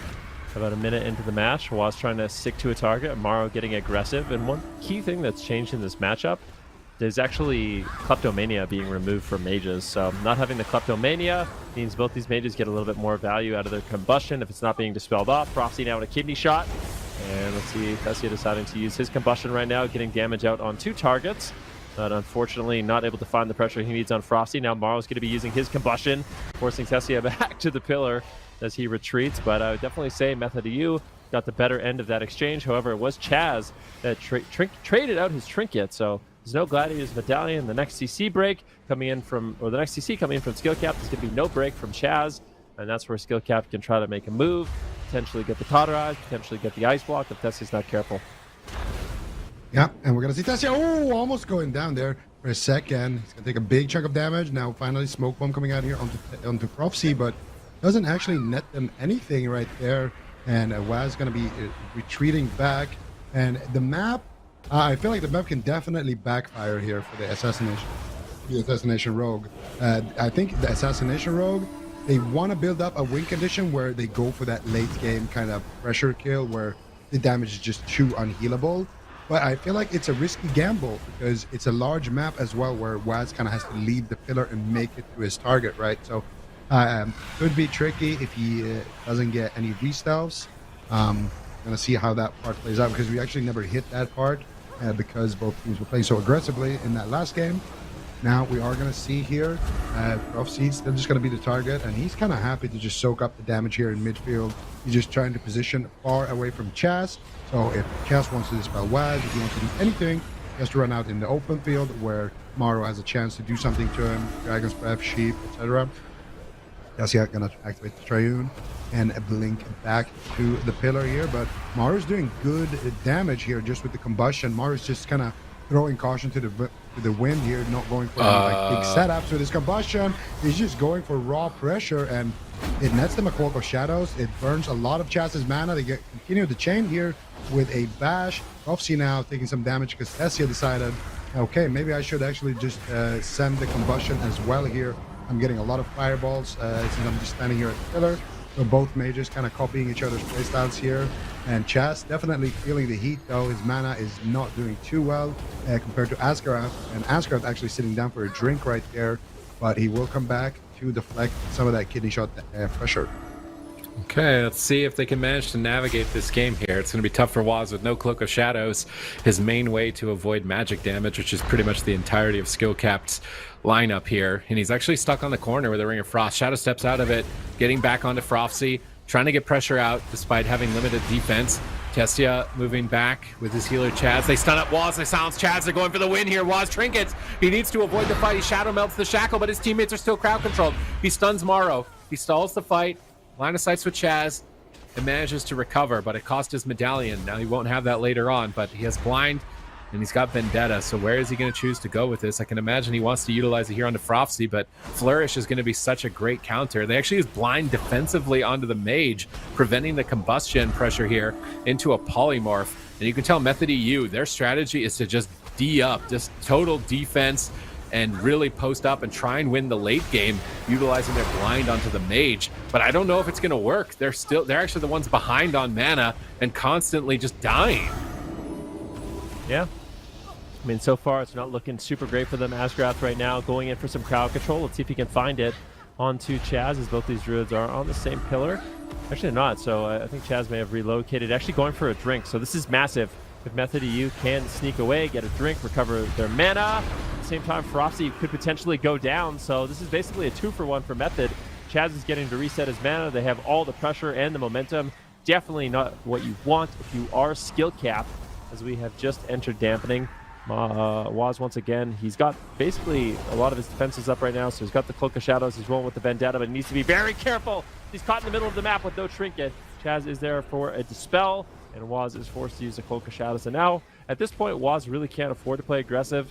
If he gets caught in anything, he's going to go down. He's got no Cloak, no Vanish, no Trinket. Chaz has no Trinket, so I would expect Method EU to play very defensive for at least 40 seconds at this point. Yep, and sometimes offense is the best defense, though. Matt's going for the kidney shot, but decides against it there. Going back to the pillar here with Chaz, and they are just going to be stalling out, waiting for some of those cooldowns, wait for that trinket to come back up to Waz with Shadows potentially as well. Waz now going to be trying to make his way back to Prophecy. Shadows to pick, and he is not going to commit too much with this. Actually, they have a sheep on Maro in a pretty good spot here, but Maro does get dispelled. Ascraft now pushing in into a bash, into a cyclone, but Waz, he does not want to play aggressive right now. He realizes he is in big danger. Full silence onto Chaz. Defensive smoke bomb coming out here. Maro with combustion axe. That's it, I think. Stand. Full cyclone onto Chaz. I think that's it. Waz, he vanishes, but he gets Dragon's Breath on his vanish. Maro hits the counter spell onto Tessia. Waz trying to stay alive for just one more second, but he's not going to be able to do it. Chaz sits through the crowd control chain, and Skill Cap are one game away here from advancing to the Grand Finals. You could just see it in the cams, man. Like Maro is just like, yeah, we got this, and then Waz is just like full, just we got to figure this out. Like you can just tell there's a large difference right now. I don't think Rogue Mage Druid's going to work for them anymore. Yeah, I mean that game looked pretty one-sided. Although to be fair, when Waz went down, I mean he literally got CC'd on his Nature Swiftness. So if you look at, we're going to see in the replay, Chaz had everything. He had Overgrowth, he had Iron Bark, he had Nature Swiftness. I mean, maybe that's what Waz was frustrated about is, trade up the cooldowns a little bit faster and they can extend the game. But definitely a rough spot to be in. Skill Capped appeared to be in the driver's seat for most of it. The thing is, I don't know if these large maps are gonna work out. I feel like the large maps play in favor of Skill Capped. And yeah, I don't know. At this point, Method might have to go into the mirror matches. They could just have full faith in their Rogue Mage and go for it, but they're one away from being eliminated in third. Yeah, that would be a really frustrating way to end things. They had that really close series against Reload, and now they are, like Ven said, only one loss away from getting knocked out of this tournament, and Skill Capped closer and closer to moving on to the Grand Finals. We can see that replay right here. Yeah, so here, Waz, he doesn't want to actually play aggressive. He just wants to kidney shot Prophecy, slow him down, and buy his team time, to maybe get a Cyclone, push back to the pillar here, go for a re-stealth. He's just line of sighting Maro, but then here, Tessia's like, I can sheep Maro over here. So Maro is going to try to go to the right side to keep Waz, and Tessia blinks, or Maro blinks in, Tessia sheeps him, and here Waz kicks Prophecy, and he's already retreating, but since Maro is in crowd control, he kind of gets a little bit baited to continue going here. Maro, of course, Shaz, gets the crowd control onto Ascraft, but now Waz is kind of stuck here in midfield, and they're pushing in for the game-winning crowd control. Instant smoke bomb here on the CC chain, and look at Chaz here. He's just stuck in CC forever. He can't do anything here. He has cooldowns to work with, but he just gets, he got bashed there. Tried to NS heal him out of the Cyclone, but wasn't able to actually get it off there. He got bashed on it, and he just, couldn't have done anything there. That wasn't Chaz's fault at all. I mean, when he got silenced, Waz was 90% health, so there's no way he could have known he was in trouble. So, yeah, just a great setup there by Skill Cap. Well, Chaz is kind of the one who started the offensive push there. I think that's what the issue was. Yeah, he ran up and bashed Ascarath into a Cyclone, and then his Cyclone got emptied, and then they silenced him and started the chain, kind of. Okay. Yeah, I think as a team they just needed to be defensive there. Well, they've got one more shot here. We are going to be headed to Tiger's Peak. Method EU, a minute left to choose what exactly they want to play for potentially their very last game of the entire season. The decision they make right now is absolutely crucial, and I can't imagine the nerves that are going on behind the scenes right now, Ven. Yeah, I mean, it's a really difficult spot to be in as a competitor. Obviously, you've worked all year to get to this moment, and now you find yourself against what I would say is probably the hardest team Method has ever faced. So really, really difficult for them. They're down 0-2. They have to win 3 in a row against Skill Capped if they want to have a chance to make it into the finals. So lots on the line, lots to talk about. But at this point, you kind of just have to, do your best. Forget the rest, do your best. Little mistakes here and there in game number 1 and game number 2, but you kind of just got to shrug it off, put full faith in your team, and just go for it. I mean, at this point, it really comes down to using the power of teamwork and friendship to overcome your opponents, and they are going to be switching it up. Waz is actually going to be going sub. Was he assassination in the previous game? He has been assassination. Yeah, he was. Yeah, so he switched. This is a big change. They're going to switch it up, try to go for a little bit more control and single target burst, but you lose a lot of overall pressure with the subtlety rogue. So definitely a trade-off. I don't know if it's the correct trade-off, but you can't blame them at this point for trying to mix it up and try something new. Skill Capped, I feel like, is probably not going to be too sad about this lock-in. Probably still feeling pretty confident in this one. Yeah, for sure. I mean, it's got to be. It's their last chance. So it's got to be a really tough decision to make when you're in a position like this. You're in the Grand Finals tournament. You're 1 loss away from being knocked out, and it's like, what do you do? Do you keep trying the same thing that you've tried the last 2 games? It didn't quite work out, but maybe you can make it work this next one, or do you try and switch things up? And looks like that is what they're going to do. So I would say, hopefully they're confident in that decision. How do you like it, Subtis? I think in this specific matchup, subtlety has got to be better. You get more mobility. It just synergizes better with the composition. What I think they're worried about is that they can't blind lock it. I think Skill Cap will probably pull out a warrior if this even ends up being a problem, which it might not even be. But I could see just Waz is going to have way more control of the game. And he's going to be able to be a playmaker more on subtlety, whereas assassination is much more just trucking out damage, playing the mana bar. This is playing more to Waz's strengths in my mind, I think, or as their whole team. They like to set up, do the goes, 3-2-1, perfect setups. That's how I'm seeing Method EU's strengths play out so far this season. So subtlety, I think, will play more so into that. But for the entire series, I don't know if it's something that they can rely on, but they're pulling out all the stops. This is their last ditch effort to take a game off of Skill Capped. Otherwise, they're going to be going home in 3rd. Yeah, that would, I know we've said it so many times before, but that would be weird to see Skill Capped or Method EU in that 3rd place position. So to see Method there would definitely be very different for this region here on the side of Skill Cap. We can look at Skill Cap's stats as well. And, we did look at Tessia's stats earlier on, and this is something that I was going to mention that I forgot, that Tessia actually has one of the highest interrupt rates in the entire region. I don't know if we have time to show him just one more time, but that's super impressive. I mean, this guy is definitely a very, very valuable member of this team, Ben, as a mage.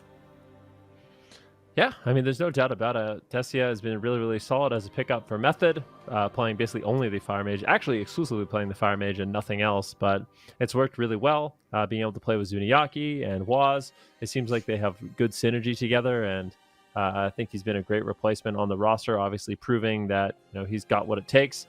Before this season, before he actually got picked up by Method, Tessia was just a name that I heard from Zico every once in a while, so I didn't really know too much about him, but I think he's been in the European scene for quite some time.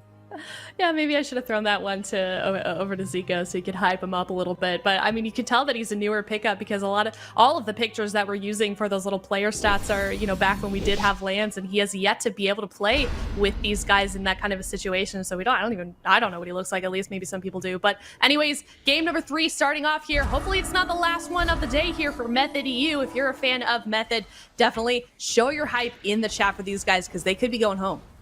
If you're a fan, you're pretty stressed right now for Method EU. They got to win 3 in a row against Skill Capped, and this has been getting dominated throughout this series, and they're pulling out Subtlety Rogue. Like, really? I mean, if I was a fan of Method EU right now, man, this is going to be really dicey. They're setting up crowd control on the whole team. Sap out a kidney shot. That could be a main path for Method EU to find victory here, as they get a long extended chain on Azkarath. But they don't even dent Frosty. They just get his Vampiric Embrace. That's it? That's all you're going to get for a kidney sap? That's not a good position. They're both on the back foot. Chaz tries to get a Tranquility, but he's Dragon's Breath on it. And Chaz has already used his medallion to escape crowd control. His whole team is dying. Asgarath is just BM bear form on top of him, thrashing them at this point. Caught in a kidney shot. Waz, can you land a sap off of this kidney shot as well? I think he wants to. He's standing next to him. He gets a sap out of the kidney. Swapping over to Morrow. Try and blast him down. Morrow defensively Dragon's Breaths. Waz gets dispelled. He gets right back on target. Love this crowd control chain. This is the type of pressure you want to see from Method EU on match point. And they net a cauterize. Yeah, that was a great push. And now Morrow's not going to be feeling nearly as confident or have the capability to really be so greedy with his ice block. So losing that cauterize is massive, but at the same time, Asgarath did hold on to his Iron Bark as well as his Trinket. So I still think there's a considerable amount of defense here for Skill Cap, and they're not going to be too afraid at this point. But it seems like going after Morrow has got some good pressure here for Method. So bit of a strategy change. And I mean, you called it out at the beginning. They got the full kidney shot into the full sap, and Frosty Health didn't even move. Besides the Vampiric Embrace, they got 0 cooldowns. So mixing it up has at least netted them something here. And maybe going forward, they need to just go after Morrow, try to keep him in stuns, get off those shields, and burst them down as fast as they can. So that might be what we see from Method EU. Yeah, let's see if they can pull that off. Right now, they did get themselves a nice big cooldown with that cauterize, but now they need to push for the ice block here. And they get it is the question. The setup doesn't look like they can net themselves anything. Asgarath able to avoid it. And now it's down onto Waz here. Big pressure. There's a silence on the Shaz. Nicely done there, but no panic coming out there by Waz. He's going to hold on to his Trinket. They would have loved to get that Trinket combined with that Cloak of Shadows, because then they can kill him even if he has Cloak of Shadows in a long stun lock. But Waz able to get away with that greed. And now looks to counterattack here. Double Dragon's Breath by Morrow. Morrow anticipating that damage here. Beautiful alter time. He's got the Iron Bark as well. So Morrow and Tessia, they're just going to hold their cooldowns here. Tessia's going to Shifting Power, which will reset his Dragon's Breath and his Blink. So he's going to Blink Dragon's Breath now instead when that Iron Bark has faded. And a nice counter spell there on the Master Spell. But Chaz needs to do something about these Shadow Ments. That's finally Cyclones him, but the damage is already done. I feel like that was a big mistake, actually, there by Chaz. He should have just interrupted him. If he didn't get those, that would have been the ice block. Tessia played that setup so beautifully there. But a rare misplay there, I would say. Maybe he was hesitating because it was DR'd, but that was definitely a nice setup, beautiful opportunity. And Method are not going to be too happy about the fact that they didn't actually get a single cooldown from that. They're trying to go for a setup on Frosty here. The stab on Asgarath, but Frosty is just taking no damage. The kill has got to be on Morrow, at least prior to dampening. Maybe deeper in dampening when the Shadow Priest healing is lower. That's an option, but in the meantime, Waz needs to be careful. He's the main target. Popping a feint, reducing damage, and he's on the run. Line of sighting along with Tessia while Chaz sits through a fear. Asgarath jumps across midfield, gets caught in a kidney shot. Waz is good and actually swapping to Asgarath. I love this swap from Method EU. Mixing it up against a Resto Druid is very important if you want to net a kill. If Asgarath ever jumps in the middle of the map like that again, he is going to regret it. Waz will have Shadowy Duel. He's got Shadow Blades. I'd love to see that set up. Asgarath knows that he's probably going to be a target again if he plays like that, so he's going to Fleshcraft, maximize its effectiveness in bear form before getting back into the fight. Tessia is getting blasted. He blinks back to the pillar. Waz is all alone up here, but he goes for a blind. He's baiting Trinket. He got Trinket from Asgarath. I think Asgarath is about to... Why did he Shadow... Is that why Asgarath Trinketed? Because he saw Shadow Blades? I feel like if Waz is running the Omega one-shot Subtlety Rogue build here with Duel, he's got Echoing Reprimand. If he gets a bit of combustion damage maybe tagged in there, no Trinket Resto Druid, I feel like that's got to be the play at this point. Yeah, I think Asgarath as a target, like you said, if you can mix it up against a Restoration Druid, catch them off guard where they don't have those heal over time effects, then that's when you're going to be able to capitalize, especially when you're playing a burst-oriented composition. With the Sub-Rogue going after Frosty, they get the Dispersion, mixing it up once again. The heal over time effects just aren't there, and as a result, they get a major defensive cooldown from Frosty, and he's playing Relentless. Keep that in mind. So he does not have the Trinket in order to get the Greater Fade off, which means he can get bursted down relatively quick. So one crowd control chain on Asgarath. There's no blind available, but Tessia and Chaz can push forward, get the CC, a kidney shot of Frosty with Combustion. Method EU, they have a golden ticket to potentially win this game. Yeah, and let's see if they can cash in that ticket. Double Ring of Frost coming out here from Morrow. trying to get something going here with this combustion, but doesn't look like he will be able to. Full cycle now on tomorrow. Prophecy going to be a juicy target here for the next 50 seconds or so. No dispersion available. Dragon's Breath comes in. There's the Ring of Frost. Here's the damage. They could just close it out right here. Prophecy uses his every man for himself right there to break it up with the Greater Fade. But that was a nice victory here for Method once again, hitting that 3-minute cooldown there. Unfortunately, Waz doesn't have a smoke bump with his build. Otherwise, he could punish that because typically you save that cooldown because it lines up with smoke bump. But Prophecy won't need to worry about that. Now Chaz pushing in for the crowd control. Kidney shot on the Prophecy. Let's see, do they have the damage? Morrow gets cheap shotted. There's a shackle. Nice pressure coming out here from Method. Do they have anything more? You get the full 8 seconds here, but they grip him into the Ring of Fire there and break him out. Prophecy with the get out of jail, well, get out of sheet free card, and it looks like Skill Cap will hold on. I mean, Prophecy is just playing such a solid series so far today in terms of flipping between defense and offense. He's looking untouchable. Maybe I'm going to regret saying that, but he's got a lot of cooldowns available right now. Mana is even. I mean, right there, it might have been a dispersion if he didn't have the heads-up play of gripping in a Ring of Fire. Now they're blasting back. Tessia's trying to recover with Iron Bark. Waz moves in with a blind onto Asgarath. Is Asgarath going to use Trinket here? Prophecy fades. They sap the blind. It's going to be a long crowd control chain on Asgarath here that he is choosing to sit through. Will he end up regretting it? Prophecy holds on. Asgarath dodges. Going into bear form on the polymorphs. And avoids the crowd control and sitting through blind sap. That's not a good position for Method EU to be in right now. On match point, mana is even, no blind. Asgarath charges into Waz. Waz pre-evasions Bash, but didn't fall for it. Asgarath still holds on to Bash, but now he's in a kidney shot. Can Waz get a sap on the kidney shot? He gets stunned. Beautiful stun by Prophecy. Stops the sap of Waz. Asgarath keeps in combat and still has Bash. He could get Trinket from Waz. Maybe go after Chaz with it. Chaz goes for Bash, but it's on DR. Now he's going to get disoriented. Asgarath's on the run. He Iron Barks Prophecy during the combustion. Fair trade. Waz is falling behind. On match point, he can't afford any slip-ups. Morrow gets blasted out of nowhere. He's down to 10%. Asgarath is trying to recover with Innervate, but Waz is pushing in for the win. He's cutting through the Iron Bark. Morrow has to blink back defensively again, but Waz is pulled into a bad position. Waz is in a terrible position. He has to Trinket. He's still critically low. Chaz doesn't have many options. Trying to Swiftman through the pain here and recover and hold on to that precious Cloak of Shadows. And this is going to be a bloody finish to game number 3. Yeah, I mean, this is just so back and forth between these two teams. Method EU battling for their tournament lives. Skillcap wants to earn their place in the Grand Finals and a rematch against Horizon. Lots to play for here. Skillcap is just one away. Can they do it? Ring of Frost gets interrupted there by Waz. Double interrupt, actually. Now Sheep's coming in. Nicely done. Waz gets Iron Bark by Chaz on that Psychic Core. Beautiful Iron Bark. Chaz not going to make the same mistake. Does not want to let Waz go down with his cooldowns up. So he trades out the Iron Bark, a bit more than fair exchange. Here comes the Smoke Bomb. Morrow is stuck in it, but looks like there is enough time for him to get the Triune Ward off, and ultimately that will keep him alive. You know, Waz and Morrow kind of going head-to-head here in the middle of the map. Prophecy and Asgarath on one side, Tessia and Chaz on the other, as Asgarath tries to sneak away for a drink. Let's see. Yeah, Tessia doing a good job tracking him, keeping the Flame Strike up, and not allowing him to recover his mana, as we are at 27% dampening. Absolutely incredible so far by both of these teams. Asgarath, though, finding himself in a kidney shot once again. He gets the pre-bear form, though, for that damage reduction, but Waz digging through it with that fire mage damage as well from Tessia here. See if they can turn it around, though, on the side of Skillcap. They get a fear onto Waz. Full Sheep being casted out here, but it gets counterspelled by Morrow. Morrow now ripping in with the combustion here once again. Morrow just trying to deal as much pressure as possible whenever he's free, but he gets crowd controlled on it here by Tessia. Very nicely done. The potential here for the Cyclones as well from Chaz. He will get a triple DR Cyclone, unfortunately, on tomorrow.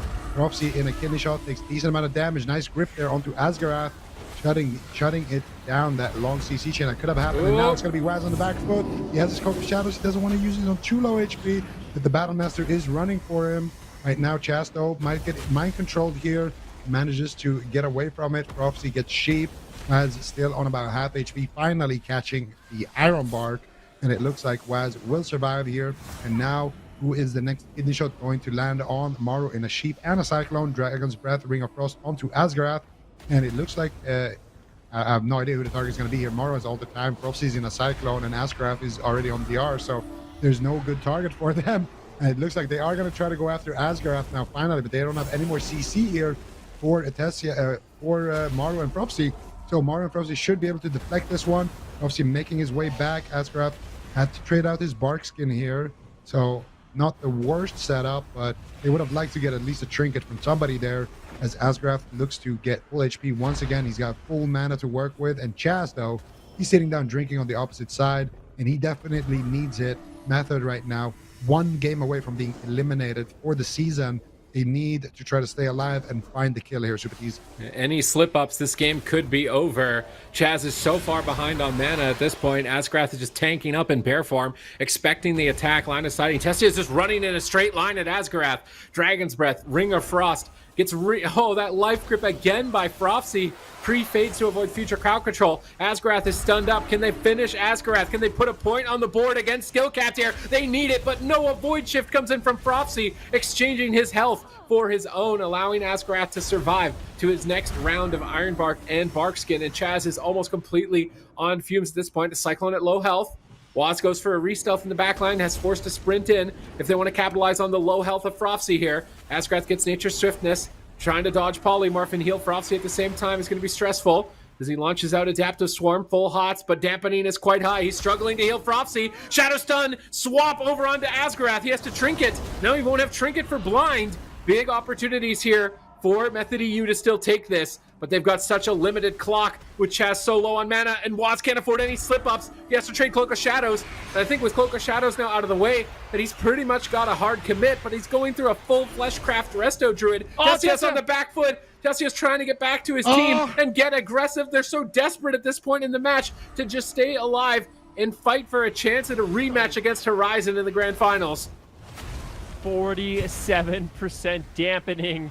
Everyone has Mortal Strike on them at all times in this game. Everyone has Sharpened Blade on them at this point in the game, so healing is very stressful for these teams. They need to avoid damage and deal as much damage as possible, and that's where they can pick up a lot of momentum. While he's going to be going after Frofsy right now. Looks like Asgarath in a prime position to heal him up. See what he's going to be able to get done. Chaz, not too much mana left at this point of the game. Master Spell onto Morrow.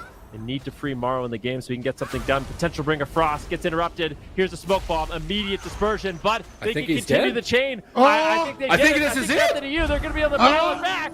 Frosty's down to 10% health, and he is going to get dropped. What? No way, a full blind. Can Frosty actually live? Asgroth, he's got Nature's Swiftness. He just needs to get there. That beautiful silence. The bash, where is it? The clone at low health. Frosty's He's getting got what NS. they need to get it. The Polymorph. Beautiful crowd control chain coming in from Method EU, and they do it unbelievable from Chaz and Waz.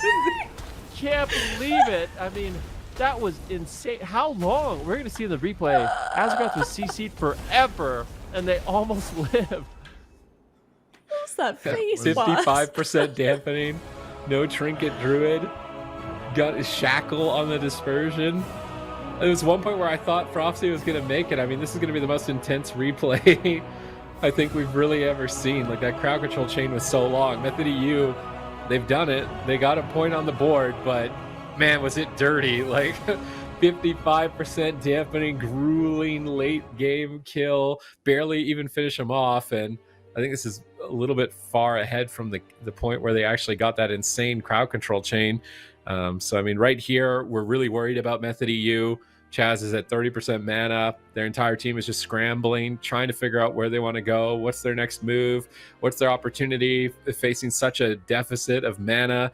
They start pushing aggressive, and they just pull the trigger on the Shadow Priest. I think it's just Stun, Smoke Bomb, Shackle.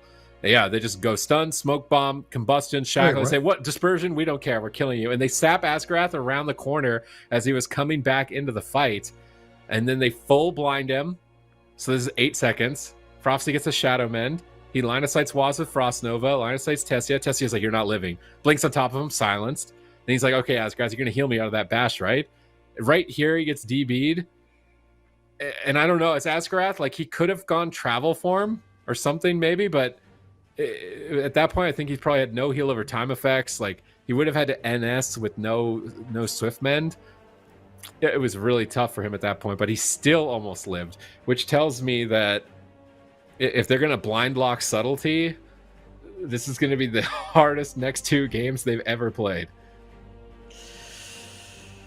Oh man, what an intense game, what an intense series this has been. Method AEU really pulling it back when it counted, and they're still in this series. They're still holding strong, and they are going to live to fight another day, and we're going to see if they can continue on in this winning streak as well, or this winning pattern. We'll see what they do heading into this next game. What do you think SkillCap's best move is then to respond here as we go to the next one, Zico? I mean, it depends what comp they lock in, but in general, I feel like Warrior is pretty good into sub rogues, so maybe it's time to bring in a Warrior if they do blind lock the sub. And also, I don't know exactly what map you would go for here, but I feel like in general, just pick something kind of neutral here out of what you got left in the pool. I think for SkillCap, it's just play reactionary, and if you see a sub rogue, probably time to bring Blizzo in. Ooh, bringing in. You want to see that, Ben? Oh, of course I want to see that. I don't know if they'll do it, but I would love to see it. I feel like anytime you bring in Blizzo, you just know things are going to get spicy. So Method EU, they're in a difficult situation where they have to choose if they want to lock in Subtlety Rogue or the Assassination Rogue, or maybe they go with Shadow Priest Fire Mage. I want to see the mirror match, but I don't know if they're going to do it at this point. But still, they got to win back to back if they want to win this series. Not an easy spot to be in, and now SkillCap actually gets to just pick whatever they want. And they went to a big map, so I don't know what they're going to try to set up here. Likely the Shadow Priest Mage again. That seems to be the comfort pick for SkillCap, but Method EU has to make a tough decision. Yeah, they most definitely do. Even though they won that last game, they're still facing elimination. They still have no more chances to lose any of these games. So all eyes are on these guys as they choose their composition for this map here, Imperium Domain. It could be their very last match of the season. So very, very tough very, very tough choice to make, especially when you have to blind lock your composition. I mean, do you think they're nervous or stressed at all right now, Super Tees? I mean, there's a lot to debate, right? Like, how many different answers are there going to be for Subtlety Rogue? Seems like they're going to need sub if they want to beat the Shadow Priest Mage, but if Blizzo comes in, are they confident that it can beat a Warrior? Is Zuniaki sitting there thinking like, hey, it's time for mirrors, get me in there or something? Because we've yet to see Zuniaki play in this series, so there's a lot to debate here. And they're running the clock to the absolute limit, right? Like they want to make sure that they're making the best decision they can given their current ability and current circumstances. And where would I sit if I was them? I mean, they just barely won a game at 56% dampening, just barely, with the most insane crowd control you're ever going to see. Like, it's a tough sell. That's a tough sell on a sub rogue right there. They're doing it. Sub rogue all the way, I guess. You got when you're down, you just got to keep investing. You got to believe in it all the way through. Blizzo time. I don't think they're gonna do it. I feel like they're not gonna do it. I think they're not gonna do it either. But I want it. I don't care. I don't care what they want. I want Blizzo to be tagged in. I want to see the Warrior Mage. Something that SkillCap kind of pioneered. Believe it or not, the Fire Mage Warrior. I mean, they were doing it before it was cool. That's true. It's true. The original hipsters. Yeah.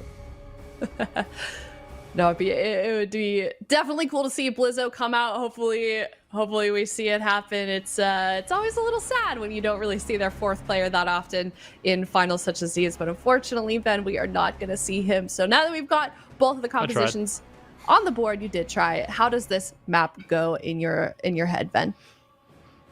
How does this map go? I mean, Imperium Domain, it's kind of the wizard headquarters at this point. It's the newly appointed wizard headquarters. They relocated. So if you're a wizard, you get to create a lot of space. You get to run away. You get to drag Waz in the open. You get to overextend Chaz and Tessia, which is exactly what you want to do.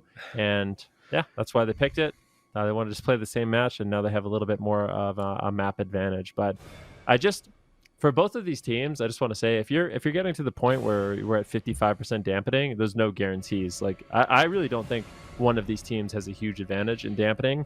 I think once you're there, it's just You just one good play will win you the game. So really, really unstable. And both of them want to try to close it out early. As I mean, like I said, once you get to the point of 50% dampening, it's the point of almost no return. And sparks are going to fly. You're going to have to start trading out your cooldowns out of sync. And that's where you get caught into a full sap, or kidney into a full sap, into a full blind, into a cyclone, and you just cannot recover in that situation. So let me get this straight. You don't think that there's a team that's more disadvantaged the deeper we go into dampening in this situation? Nope. Okay, well, it's kind of good then that we are on pretty even footing at the moment, at least for this game.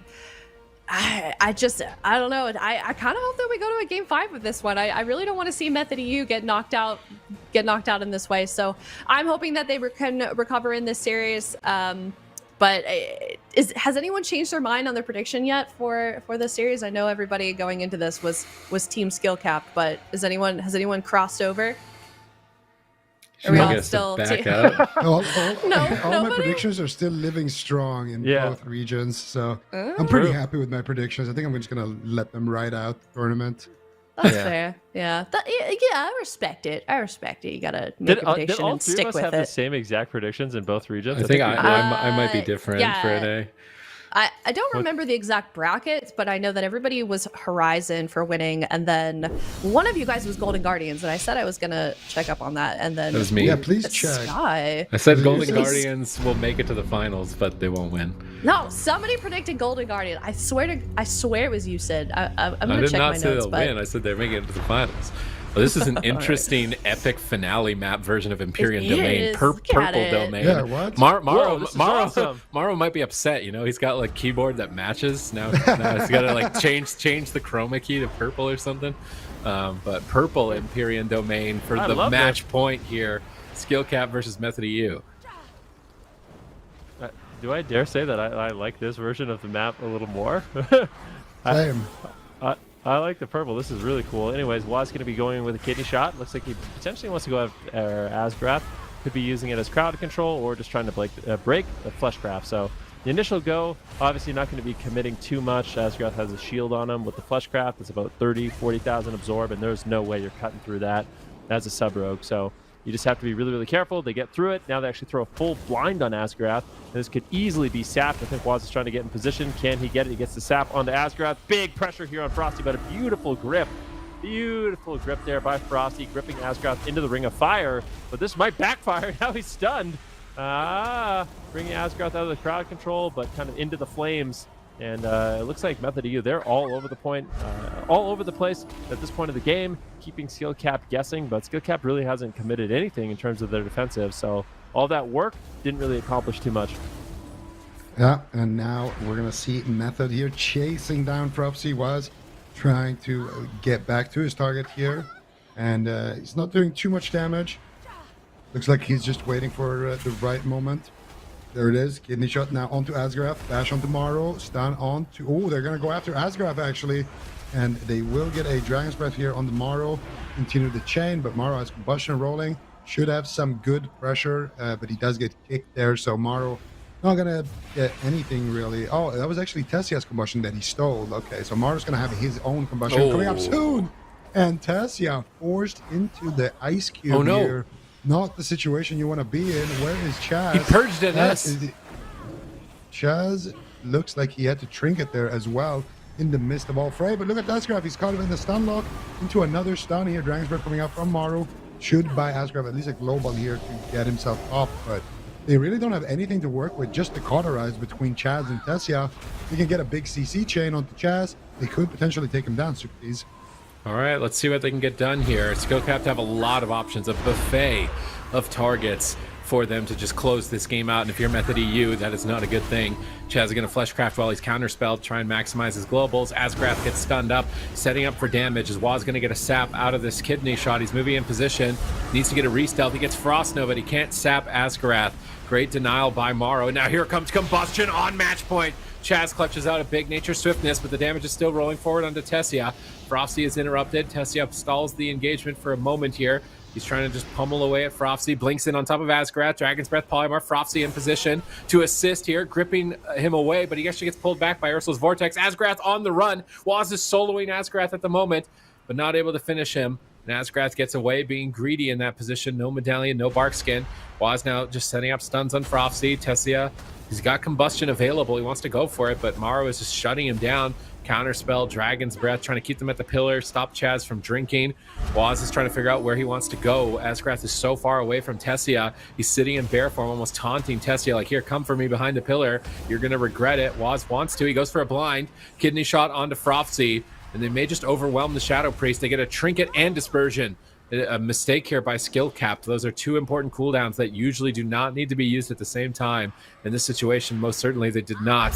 So now with no dispersion and no trinket on Asgarath, Shadow Blades, Shadow Dance, Echoing Reprimand, there's a lot of options for Method EU to stay in this game and take it. Yeah, there certainly is. And I feel like Method EU right now, they're playing a really, really solid game. The only thing that worries me is Chaz's mana. So at some point, they're going to have to do a go where Chaz ends up just running away. But Waz right now forced to trade. Oh, man. He trades out his Trinket and the Cloak of Shadows going after Asgrath. He gets gripped away. Waz Shadow Steps and chases him. Big damage potential here on Asgrath. But I fear they may... I guess they didn't commit too much damage. That wasn't the Shadowy Blades. But they did get the Bark Skin. So that was actually great. I mean, Waz goes after Asgrath. They get the Bark Skin. He's got no Trinket. And now there's a huge all-in potential. Frofsy, he does not have his Trinket. So what they need to do is get a setup onto Asgarath, get crowd control on Frofsy, and they could easily just blow him out of the water. This is what they're setting up. Polymorph on Asgarath. Here's the kidney shot. Here is all the damage. Frofsy gets interrupted. Can they take the damage? No way. No, Method does it. Perfect. Wow. Wonderful. Crowd control and burst. They set that up perfectly. This is the Method EU we know and love. That was absolutely perfect. Woo! All right, let's all take a breather. This series has been so close so many times, and they're going to be taking us to a Game 5. Method EU and Skill Cap both facing elimination in this series, and both of them holding out strong. However, Zico, it looks like Method EU may just be recovering and getting a win. Method EU, finally, they're getting some momentum right now in the series. Skill Cap, they won the first two games, but Method EU right now, they got a composition that's worked for them twice in a row, and they just need to do it one more time here. That setup in the end was absolutely beautiful. They got the Bark Skin, they got the Trinket, then they sheeped Asgarath, picked the Master Spell, swapped the CC to Maru and Frofsy, dropped the Smoke Bomb on Asgarath, and sent them home. I don't even need to watch the replay to know what happened there. That was absolutely insane. And yeah, Method EU looking really deadly here. Who would have thought that the sub-rogue would be the kryptonite here for Skill Cap? I mean, there's still one more game. Yeah, I don't know. but I mean, so far, it's true. It is true. Yeah, but I mean, look at how this series went the last time these two teams played. Skill Cap won 3-0. I mean, Method EU, regardless of how this one ends, this is still a tremendous difference from the last time we saw these two teams face off, Sid. Yeah, certainly. The one thing that I like about the Subtlety Rogue is that it's just playing into the strengths of Method EU. Just these massive burst setup windows, finding your opportunities, trying to be a playmaker. That's the one thing that I like about it. But other than that, I think there's a reason why we literally see nobody else playing the Subtlety Rogue in tournament format. So it's definitely playing into their strengths. I'm glad that they found this as an option for them to be able to find victory. I mean, they won this game so much earlier than we've seen them win almost any other game. I feel like almost all the games we've watched today have been going into very deep dampening. So I really like what they did. I love that they swapped targets constantly. They were going after Asgarath part of the game, Frofsy other parts of the game, and I really liked how they just switched it up. And right here, you're thinking there's no way Asgarath dies. He gets kidney shot, he bark skins, and he's going to be able to survive. He then bashes up Tessia and repositions, but with no trinket and no bark skin, he's definitely a very susceptible target. But he's thinking his team is in a confident position to win, right? There's no cloak on the rogue here. Waz goes for a defensive shadowy duel. I think maybe Asgarath gets caught, and that's where the big mistake happens. If you're polymorphed in as a healer in the middle of the map against rogue mage, you're dead. You're just immediately stun locked out of it, and you are going to get KO'd. So definitely Asgarath getting caught there in this game particularly, and that was just a nice play by Tessia to be able to fish for that, right? Like normally as a mage, facing a really good druid, right? Like Asgrath, you might not even bother trying to get a polymorph, just a random cast, because he's going to shift it. I'm wasting my time. But he managed to get that. He's thinking like, oh, Asgrath is pressured. I'm going to cast a polymorph and catch him. And if you do that on a healer in the middle of the map, they're dead. Like no trinket, no personal defensive. You're polyed for 8 seconds. That's 8 seconds for the other team to just get right on top of you and pounce. So that was nice by Tessia. I mean, it was really nice, but I think the big mistake that game was just the bark skin. It was so not needed. I mean, Waz didn't commit any damage. Tessia didn't commit any damage. And in fact, he actually had a shield too. He had his Fleshcraft up, so he immediately snapped bark skin. I think that was a bit of a panic, and is what allowed Method to actually get that set up.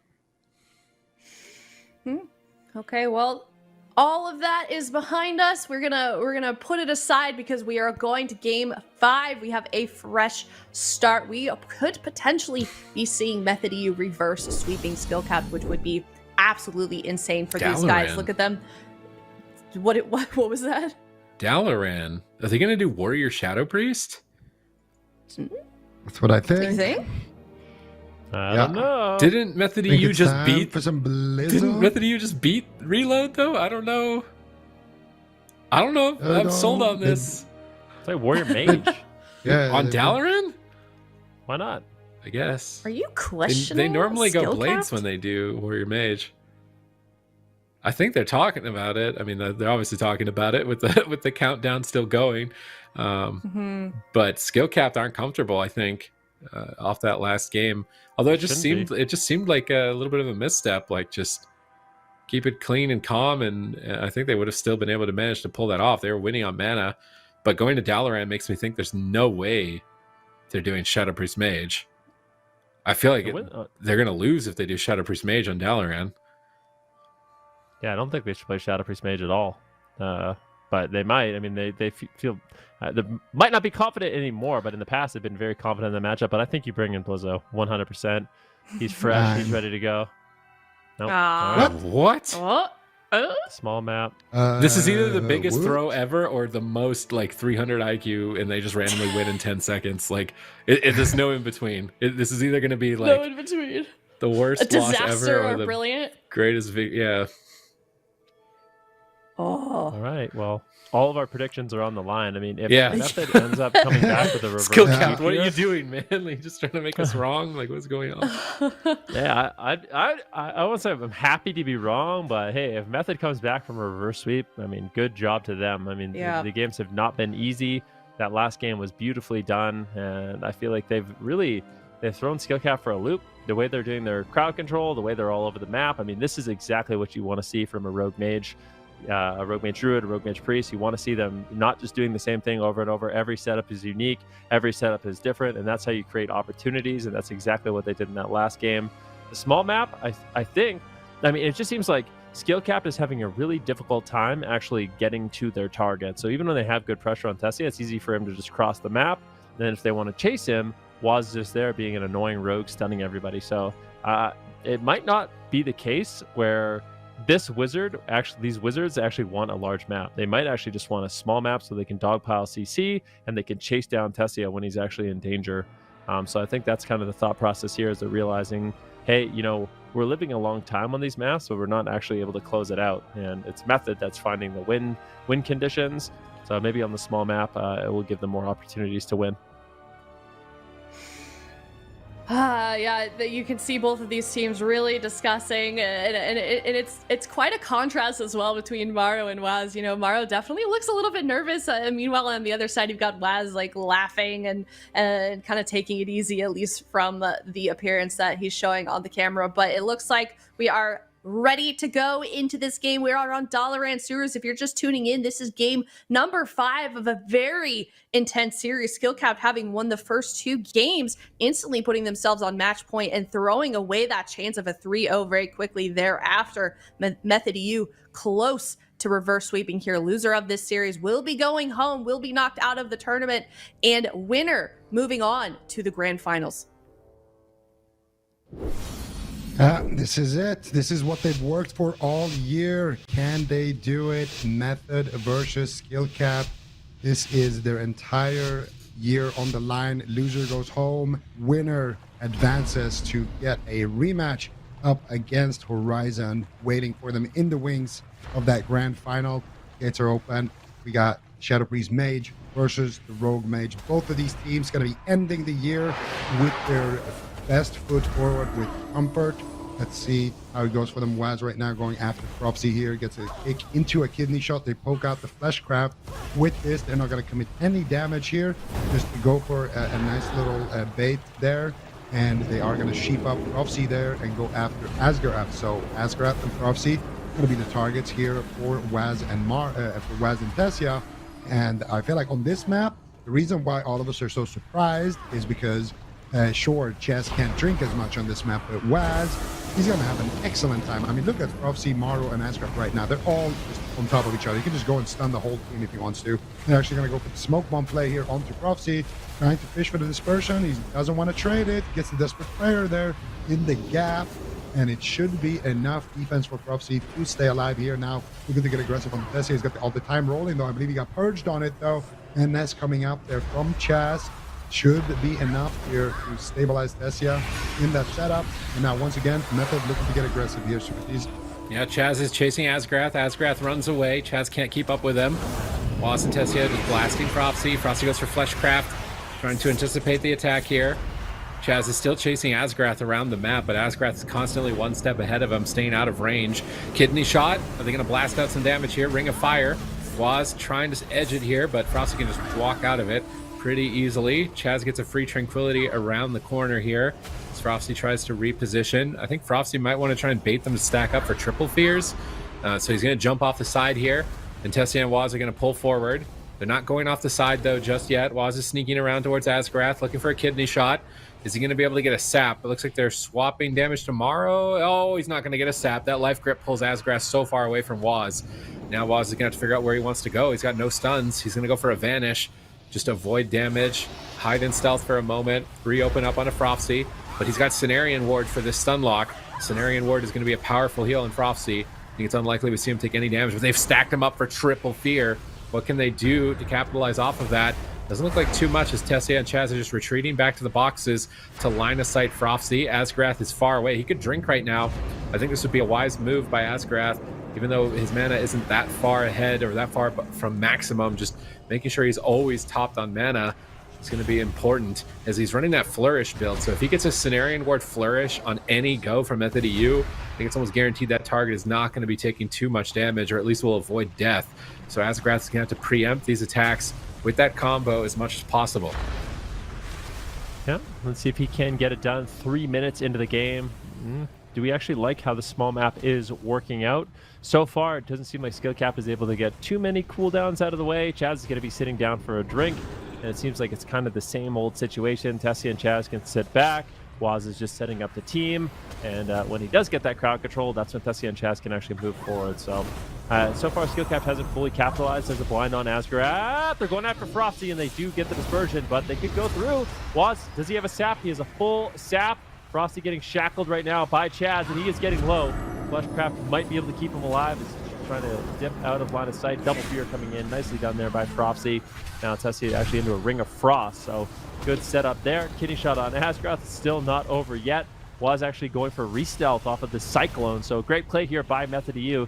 Good setup, but it looks like they will be able to hold on, and Asgrath super happy that he was able to greet it with his trinket, his medallion. Frosty still has his Void Shift, his Greater Fade, playing Relentless, so has to be a little bit careful. Tessia right now going for a Ring of Frost. Dragon's Breath, Ring of Frost gets interrupted. Good defense Smoke there bomb by Maro, but still, it's Frosty on the back line. Asgrath seems to be able to heal him. Yeah, Frosty is going to be A-OK through that Smoke Bomb. The Skill Cap's going to be feeling much less afraid. Now that the blind has been dealt with and the Smoke Bomb's been dealt with, Skill Cap can look to get aggressive. Yep, and we're going to see if Skill Cap can get anything. So far, I want to say the map hasn't actually done anything for them. It just makes it so easy. Look at another setup here. Waz just standing between Asgrath and Prophecy. He doesn't need the shadows. He doesn't need to do anything. Just saps him up out of the kidney. Gets the pressure here and resaps Asgrath here. Can they continue to chain? If they get the back, it can be dangerous. It's match point! They almost get it. Chaz getting counterspelled there. That was a big counterspell, but Prophecy's not out of the woods yet. They get the Cyclone here on the Iron Bark. Prophecy's going to have Dispersion here. Asgrath with the Fleshcraft does not want to get CC'd right now with Prophecy being so low. They managed to hold on to that dispersion, but that was another deadly push here from Method. And honestly, I feel like Skillcaps are just playing to live right now. They're not actually forcing out any major defensives on anybody on the side of Method. And Method, they have an opportunity here to just walk away with this win and potentially advance. Skillcapped has been dominating Method EU basically this entire year. This is their last chance to come back and show everybody what they've got. They've locked the whole team down in crowd control, blasting down Frosty, but Frosty deflects with Greater Fade and Mass Dispel. Now they're just trying to polymorph and stall, waiting for crowd control. Asgrath retreats away from Chaz and Tessia. He needs to stay far away from that Mage Druid crowd control. Waz trying to line a sight cast at the side of the stairs here. Cyclones on Morrow. Chaz, he's moving in. Doesn't want Asgrath drinking. Jumps right on top of Asgrath, bashing him. Tessia in position, not going for Ring of Frost. They go for Cyclone instead. They interrupt Frosty. Can they kill him in a kick lockout? 2 seconds left on the lockout. Not enough damage to do so. Shadowy Duel. Not going to be really doing too much here. Frosty just tanking Waz in that Shadowy Duel. Not taking too much damage. Waz feints with Iron Bark. Looks like he's able to tank the rest of this damage pretty easily. Druids slightly in favor of mana towards Asgrath at this point, and Skillcapped have locked a map that is very difficult to drink for either side, so it might get dicey here. Kidney Shot and Asgrath. Method EU are setting up to try and go for another cooldown. That Dispersion is the one that they need to get, and they're not finding it. It looks like the sap is going to break. Maybe an Ignite spread there onto Asgrath, breaks him out of the sap, and now Waz is in a bash. Skillcapped need to counterattack here. They need to net a Cloak of Shadows on this push, but they don't have enough damage to do it. Waz is just going to feint, walk it off, and recover. Pushing forward, waiting for that Kidney Shot into sap onto Asgrath. Maybe a Kidney Shot swap at some point here as they're both stacked up. Asgrath in bear form, expecting it. Waz is just waiting. He goes to the Kidney Shot. Cheap shot on Frosty. Morrow is interrupted. He drops a defensive Ring of Frost. Waz dodges it. Vanishes. Gets the full sap. Pushing for Dispersion. They get Dispersion without Combustion and without Shadow Blades. This is a big opportunity if Smoke Bomb's available for Waz to make a play and win this entire series for his team. These Kidney Shot saps are so insane. I mean, Waz is getting all the crowd control by himself. It's absolutely ludicrous. I mean, he can just go for the Kidney Shot, it gets the sap, and if Asgrath ever trinkets, he's going to eat a full blind sap. And at this point, I feel like Frosty's going to be in a lot of danger. There it is, the full blind. Smoke Bomb. Smoke Bomb drops down with a beautiful Iron Bark. Asgrath reads the situation perfectly. That is the Combustion as well. Morrow getting a little bit of damage here, but now, I mean, you look, there's no Dispersion. Waz, all he needs to do is Kidney Shot. Does he have a Vanish? Does he have... The big thing is if he has his Night Elf Racial, he actually can get the Re-Stealth and go for the sap. So Tessia needs to reload his Combustion, but I don't know if he's going to be able to in time. But still, Method EU, their setups have been looking good. Morrow trying to get something done here onto Tessia, who's in the open, but they're actually swapping now on Asgrath. He does not want to commit his Bark Skin. He is really greeting out the Bark Skin this time, does not want to give it to them for free.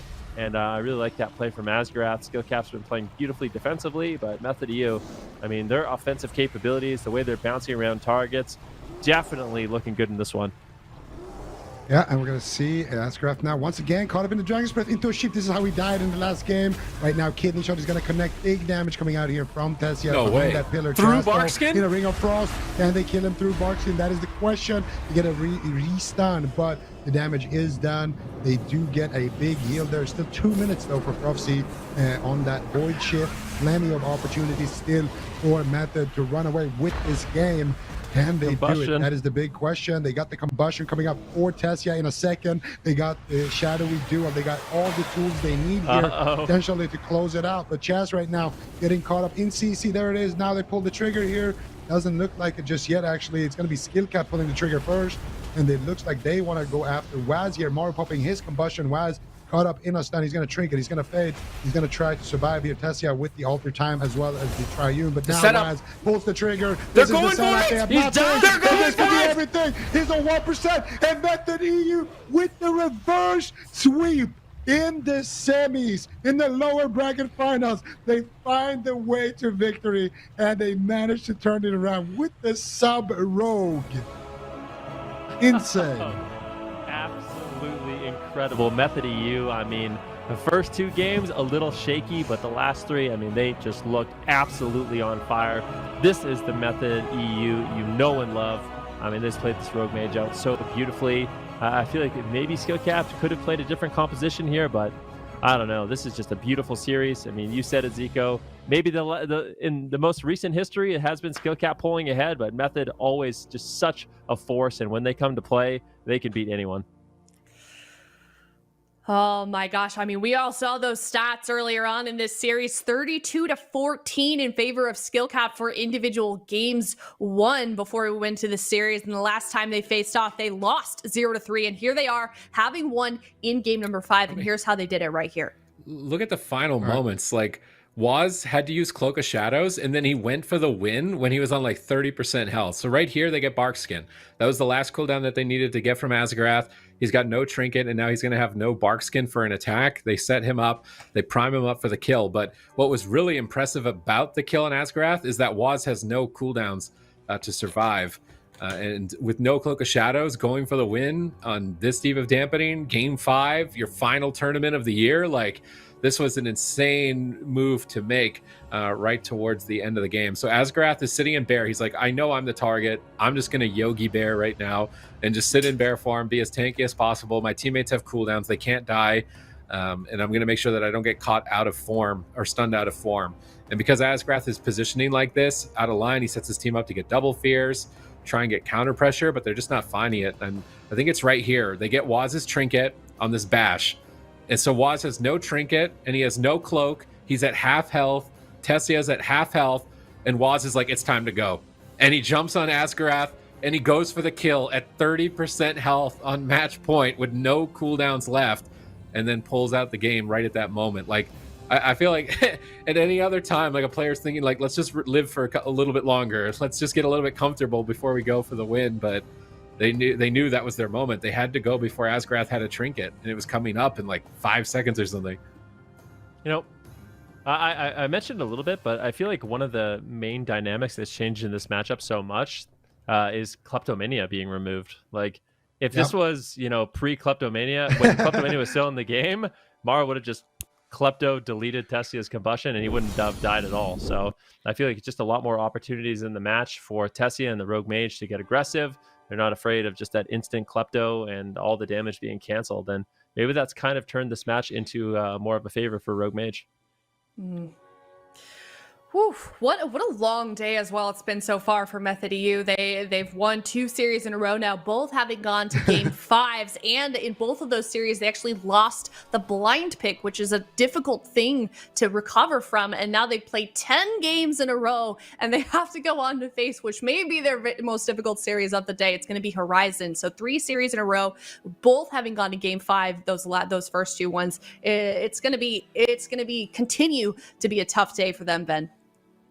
Yeah, I mean, this is the final boss, right? At this point, it's been easy. I mean, they have to go play against the team that knocked them down to the lower bracket to begin with. So the question for Method EU is, have they figured out something else? I mean, what have they learned from going back and studying the VODs? Because you have to think about that, right? Like, after you lose a series like that, I can tell you as a player, you go back, you look at all the games, you really try to analyze and talk about, you know, which situations could have been fixed, what we could have done differently. Because there's a few games I feel like when these teams last met where Method was caught off guard, and Horizon was able to kind of surprise attack them.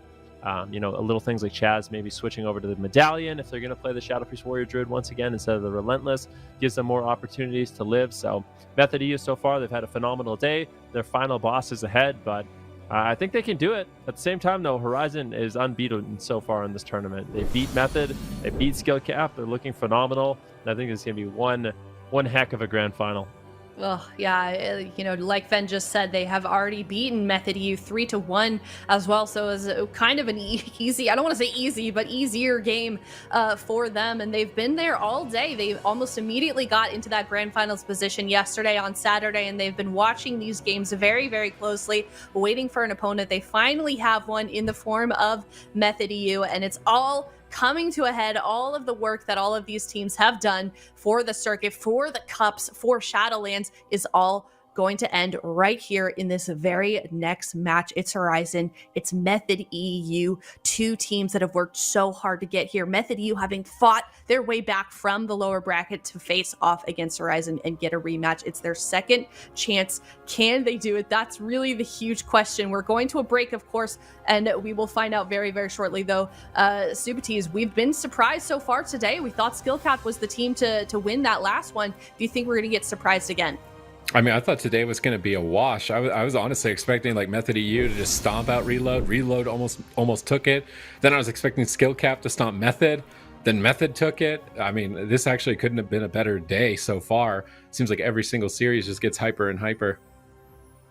Yeah, most definitely. These teams are really showing up today. I mean, they were incredible yesterday, but I feel like today especially, they're really making it count and they're fighting so hard. And I can't wait to see what exactly Horizon has in store for us and how Method EU is going to respond. So we're going to go to a break. When we come back, it is the AWC Season 2 Grand Finals of the European region. We'll be back.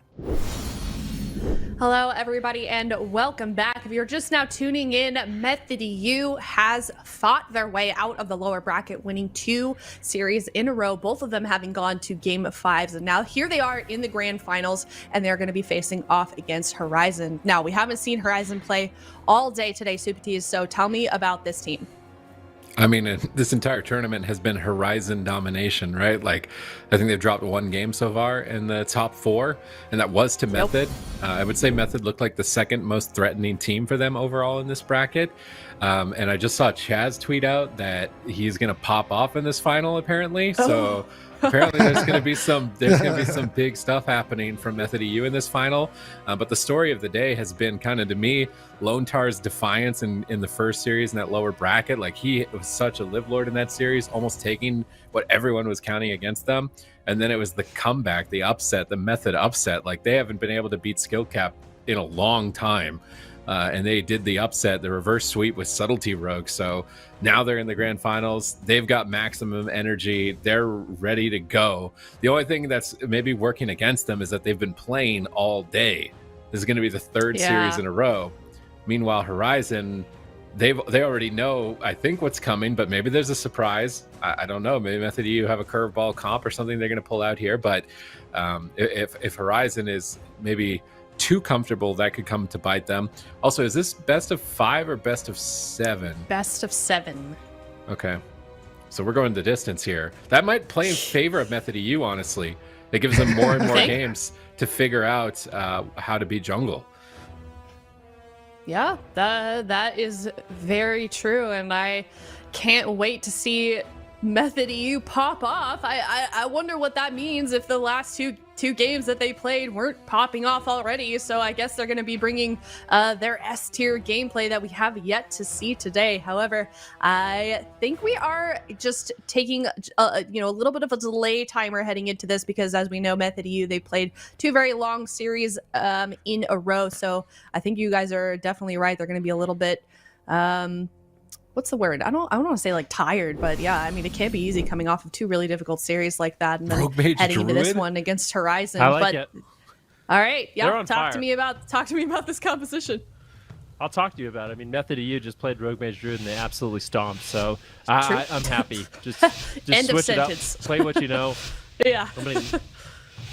There's a few different ways they can approach this matchup. They can try to play a composition they're not as good at and try to counter comp, or they can just throw caution to the wind, play what they're best at, try to outplay, try to create opportunities, force mistakes on Horizon and win. So we're seeing, I mean, basically the best composition Horizon has, their main composition, versus Method EU, kind of their main composition in this Rogue Mage Druid. I mean, you could not ask for a better matchup going into these finals.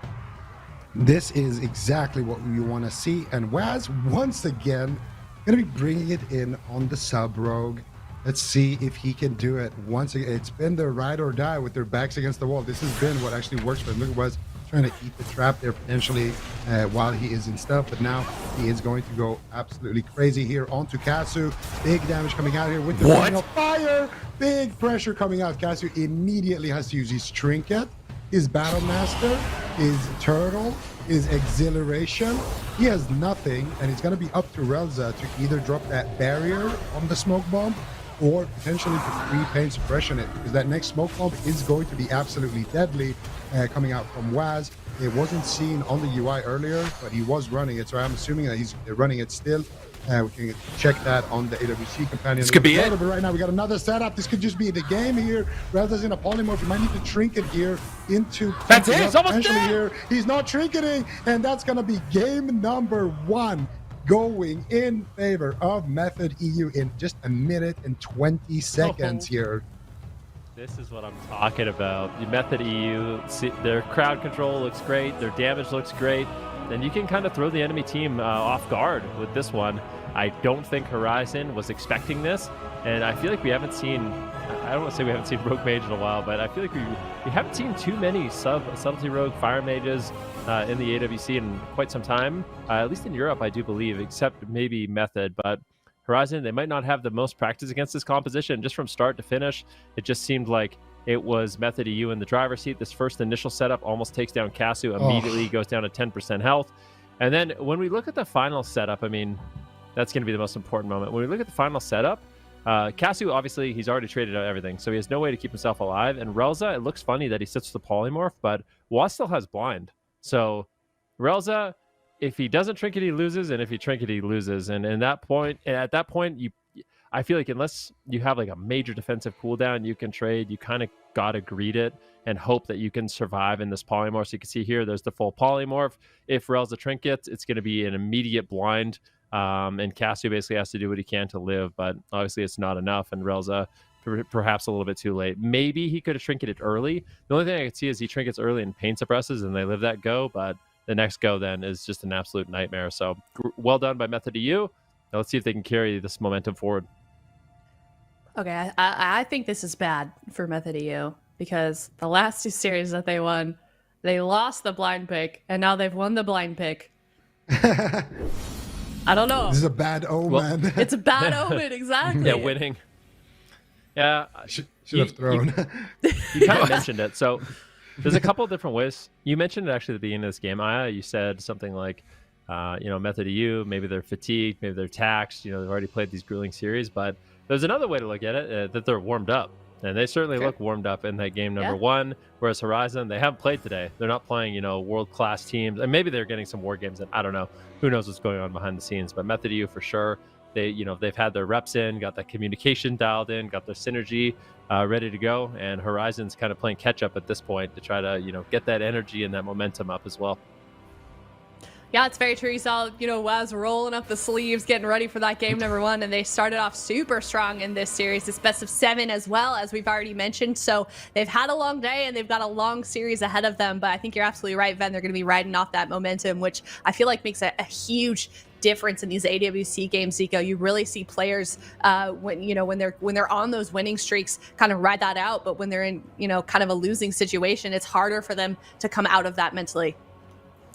Absolutely. And the thing is, for Horizon, well, they kind of live by the jungle and they kind of die by the jungle. And for them, once they run into one of those brick wall compositions that they just feel like they can't do anything against, they don't really have the most flexibility. Sure, they can bring in Galu, but if they're losing to sub the Fire Mage with the Hunter, chances are they're also going to be losing to that with like Feral Mage. So they don't really have much flexibility at all here, and it's going to come down to changing their covenants, changing their talents, changing their legendaries, things like that is the most flexibility that they have to work with. So for Method EU, if they can win another convincing game like that, that is just going to dampen the morale of Horizon, and that's really going to make them guess. And it's very, very quick. A series can just kind of spiral out of control and just go out of your hands. And that's exactly what's going to happen if Horizon can't bring it back here.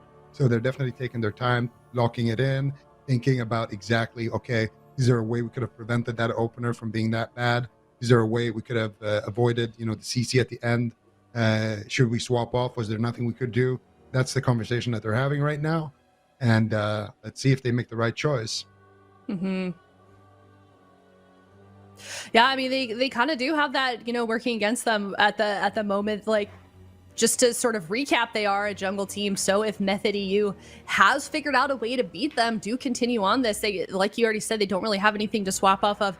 And then on the other hand as well, they're kind of a newcomer to the scene there. We don't typically see these guys up playing at this level. So if they're, you know, if they're down bad and they're kind of not in the best of spirits, they don't have that experience to fall back on like Method EU might in situations like this. So hopefully they can recover from that game number 1 loss and put it behind them. And we'll see if they can catch up here in game number 2 on Runes of Lord Ronsid.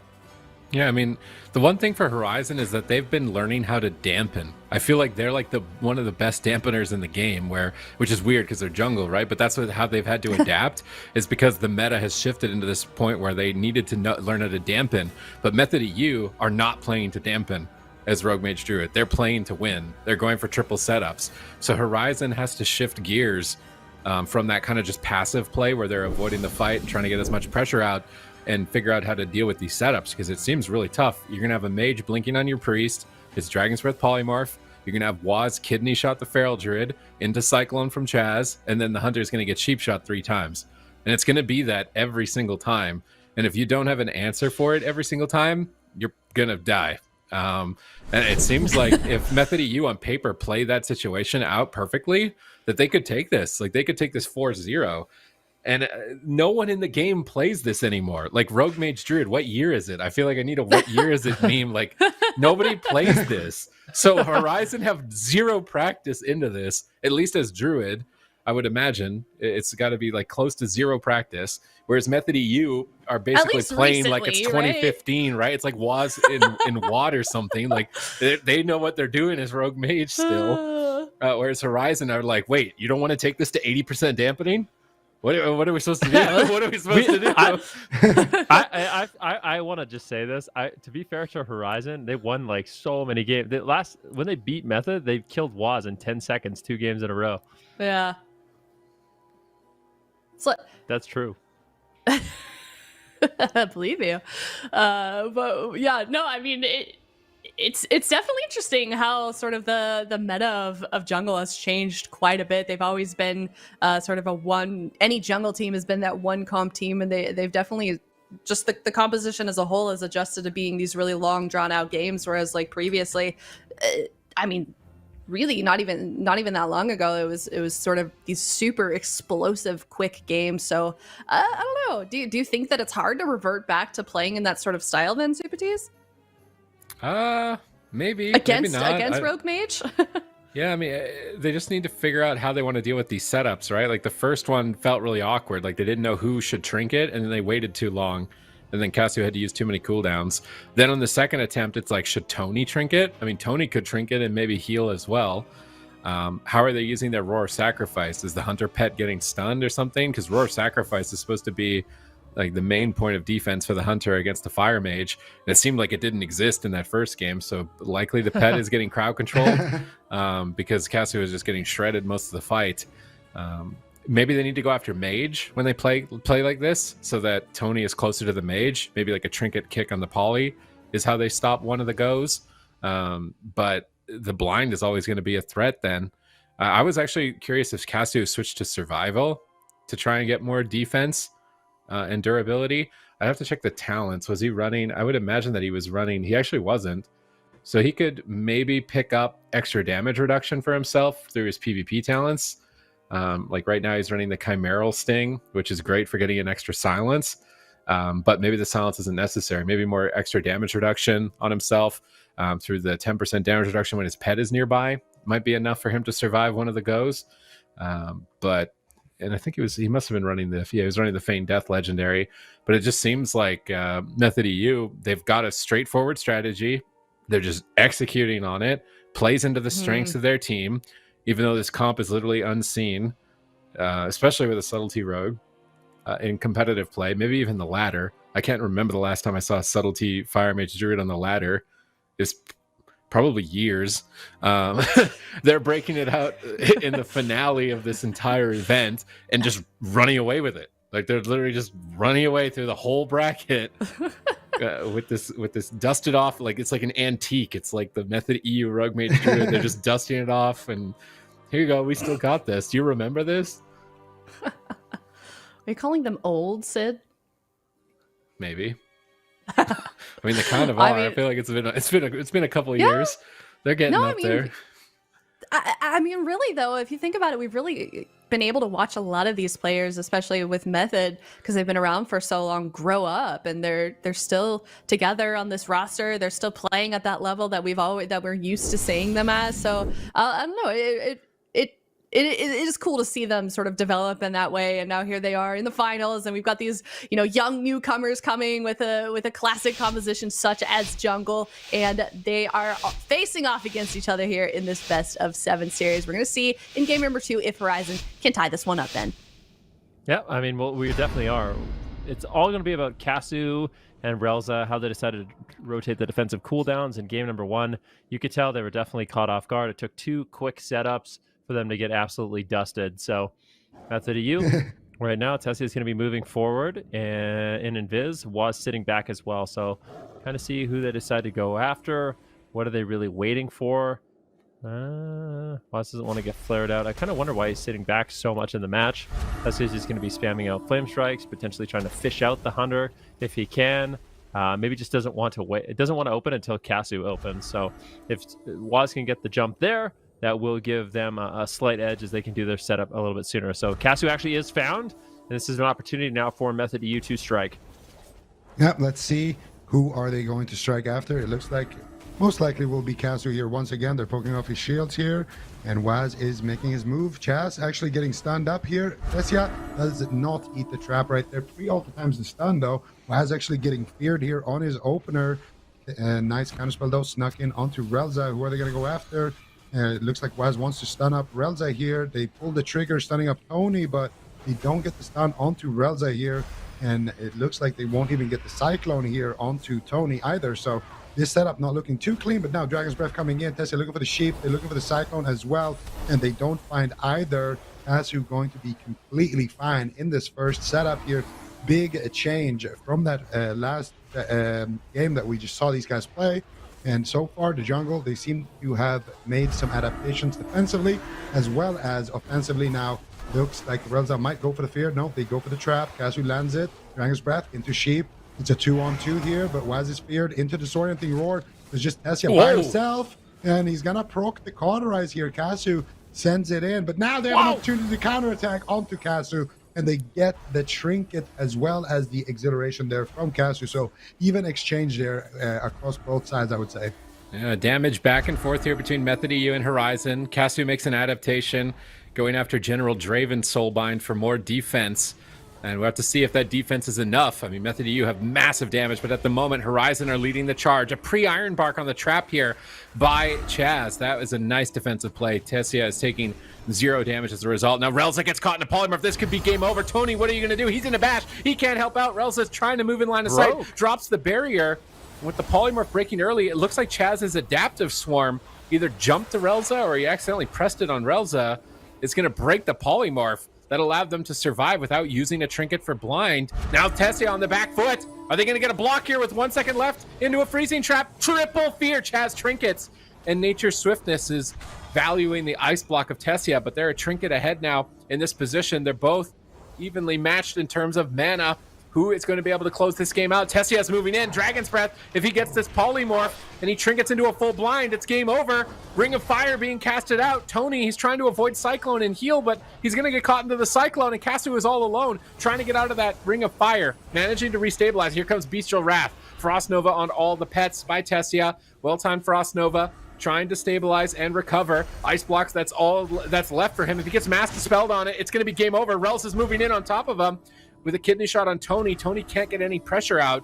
Waz with great peels onto the Feral Druid, preventing his push here as Chaz sits to the freeze jump, but now he gets fully cycloned. Mass Dispel around the corner on the ice block. I'm waiting for it from Relza here. They don't have enough damage. A defensive blind on Tony. Tony doesn't want to trinket, but will he regret it? How are they going to navigate this? They can't afford to throw right now. They're so far ahead. A full Ring of Frost. Relza deaths the Ring of Frost, moves into line of sight, and gets a big Rapture Radiance heal onto Casu, and they should be able to recover. And with that recovery, I think they can win on this next freezing trap.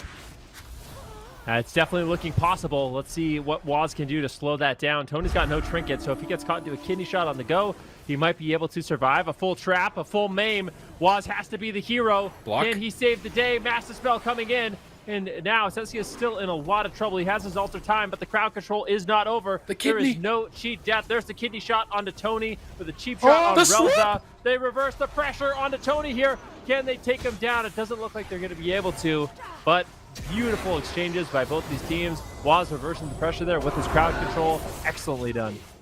Yeah, and that's going to be what allows them to actually stay alive. Even though they didn't get the kill onto Tony, they got a lot of his cooldowns, and they stay alive. And that's the thing. When you play that sub-rogue mage, you have to continuously do these setups. Otherwise, you are going to fall behind because you don't have the most sustained damage here. Here we go. Here comes the setup. Chest gets speared. It's down onto Relza. No sheep to be found here, unfortunately, from Tessia, but he pushes in. Dragon's Breath. He gets it. Sap onto Tony. 3-on-1 for Casu. Another sap onto Tony. And that is going to be the aspect of the turtle. The chain continues, though. Tessia has one more polymorph. Just looking for the Cyclone. It's a DR Cyclone, however, because of that Dragon's Breath.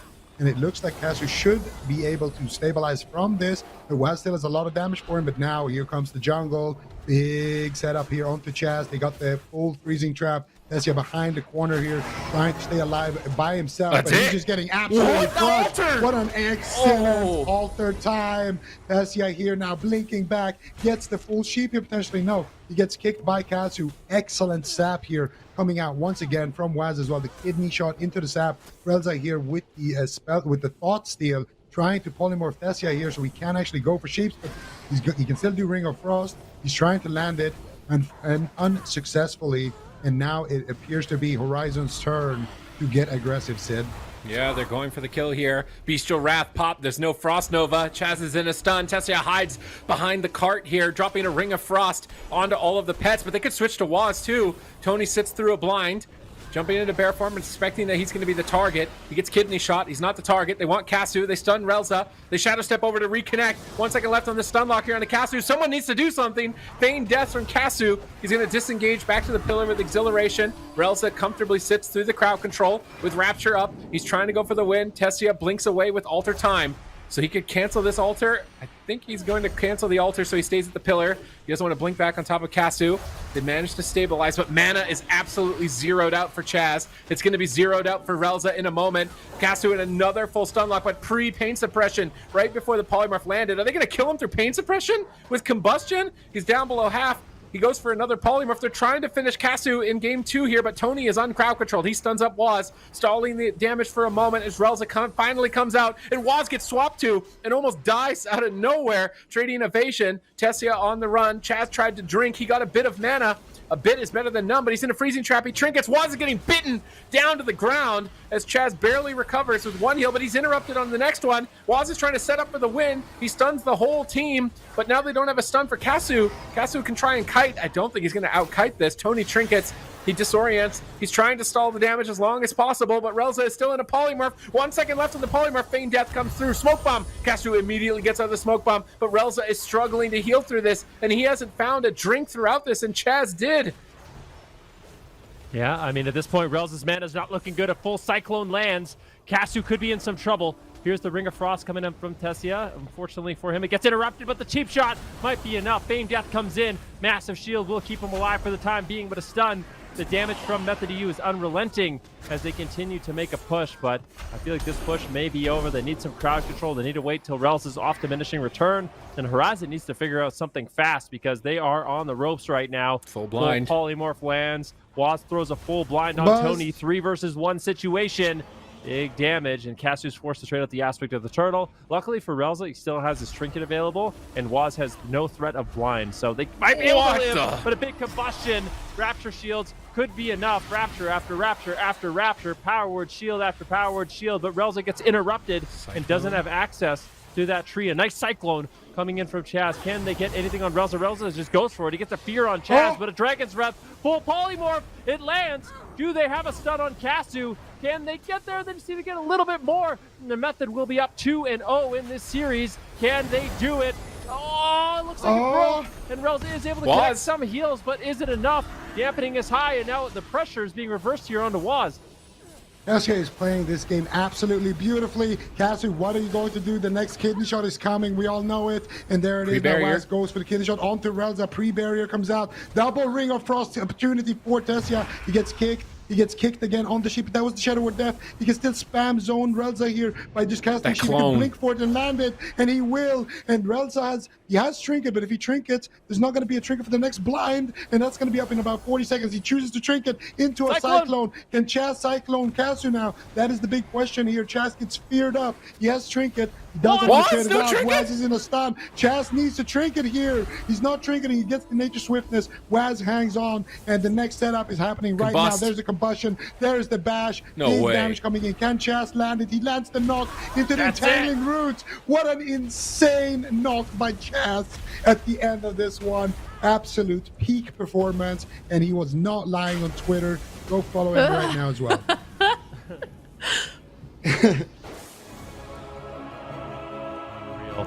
Yeah, go follow Chaz. Chaz_wow on Twitter. He deserves that one. Go ahead, man. That typhoon, when we see it on the replay, oof, that was disgusting. Oof, loved it. I loved it a lot.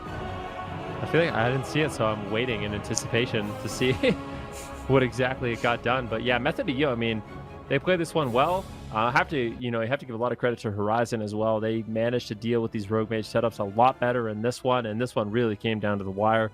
Both these healers out of mana, was barely surviving there at the end as well. 30% dampening it took to close out a match between Rogue Mage, Druid, and Jungle. So you can just tell how well both these teams are rotating defensively. Their offensive capabilities are looking good, but it is Method that is pulling ahead, and they're up 2-0 in this best of 7. They only need 2 more to close it out. Got a lot of work ahead of them if Horizon is looking to win. I mean, this is wild. Like, only early on in the day they would have lost to this team already, but here they are 2-0 right now, only 2 away from winning this series. And here's the replay as well. Yeah, so here Tessia goes for the double ring. Look at this kick by Casu, and then a kick by Tony. But Relza overlaps it with the Shadow Word Death there, of course. So Tessia blinks, lands the sheep, and then Relza trinkets during this chain, and then look what Chaz does to Relza towards the end of this replay. So he trinkets the Cyclone here, he gets Recyclone, he continues the chain a little bit, and then look at Chaz here. He gets feared, he sits the fear, Waz almost goes down, but he pre-fainted. If he didn't pre-faint, he was for sure dead there. He gets topped up, and then look at Chaz here. He just goes for the bash, and then look at his knock. Oh, Oink. I like that. That's so good. And then he just starts rooting him behind the pillar. Absolute peak performance, and that's because his Cyclone was obviously on diminishing returns right there, because he trinketed it and then he got the DR Cyclone. So it was either a triple DR Cyclone or the little boink, and it was enough. Oh man. Oh my gosh. I mean, who would have expected this, like 2 in a row from Method EU? I would have at least expected Horizon to win that second game if Method EU was going to win the blind pick, but Method EU completely dominating in this series so far. And like we were saying at the end of game number 1, Horizon doesn't really have anything to fall back on. They don't really have anything they could do in terms of changing up their composition. So what can they do in this situation, Super Tees? I mean, they can't afford to lose any more if they want to have any hopes of bouncing back in this series. I mean, if Chaz is running balance affinity, they could actually attack Chaz. I wonder if that's an option. Just use a trinket on one player every go and run the Druid down and just play to win before you've burned all of your medallions. It'd be risky, but at the same time, we've not seen them try it. It would then at least, I think, force Waz to stun defensively more. If Waz can just sit there with his diminishing returns and get every single setup, it seems like that's really tough, and they haven't been able to find a way to force Waz to kind of stun too much outside of his cycle. It seems really tough for Relza to trinket. Like the blinds are going under the Feral Druid, and Relza's still kind of just sitting like trinket in hand. But if he doesn't play trinket and plays Relentless, I think he'll regret doing that too.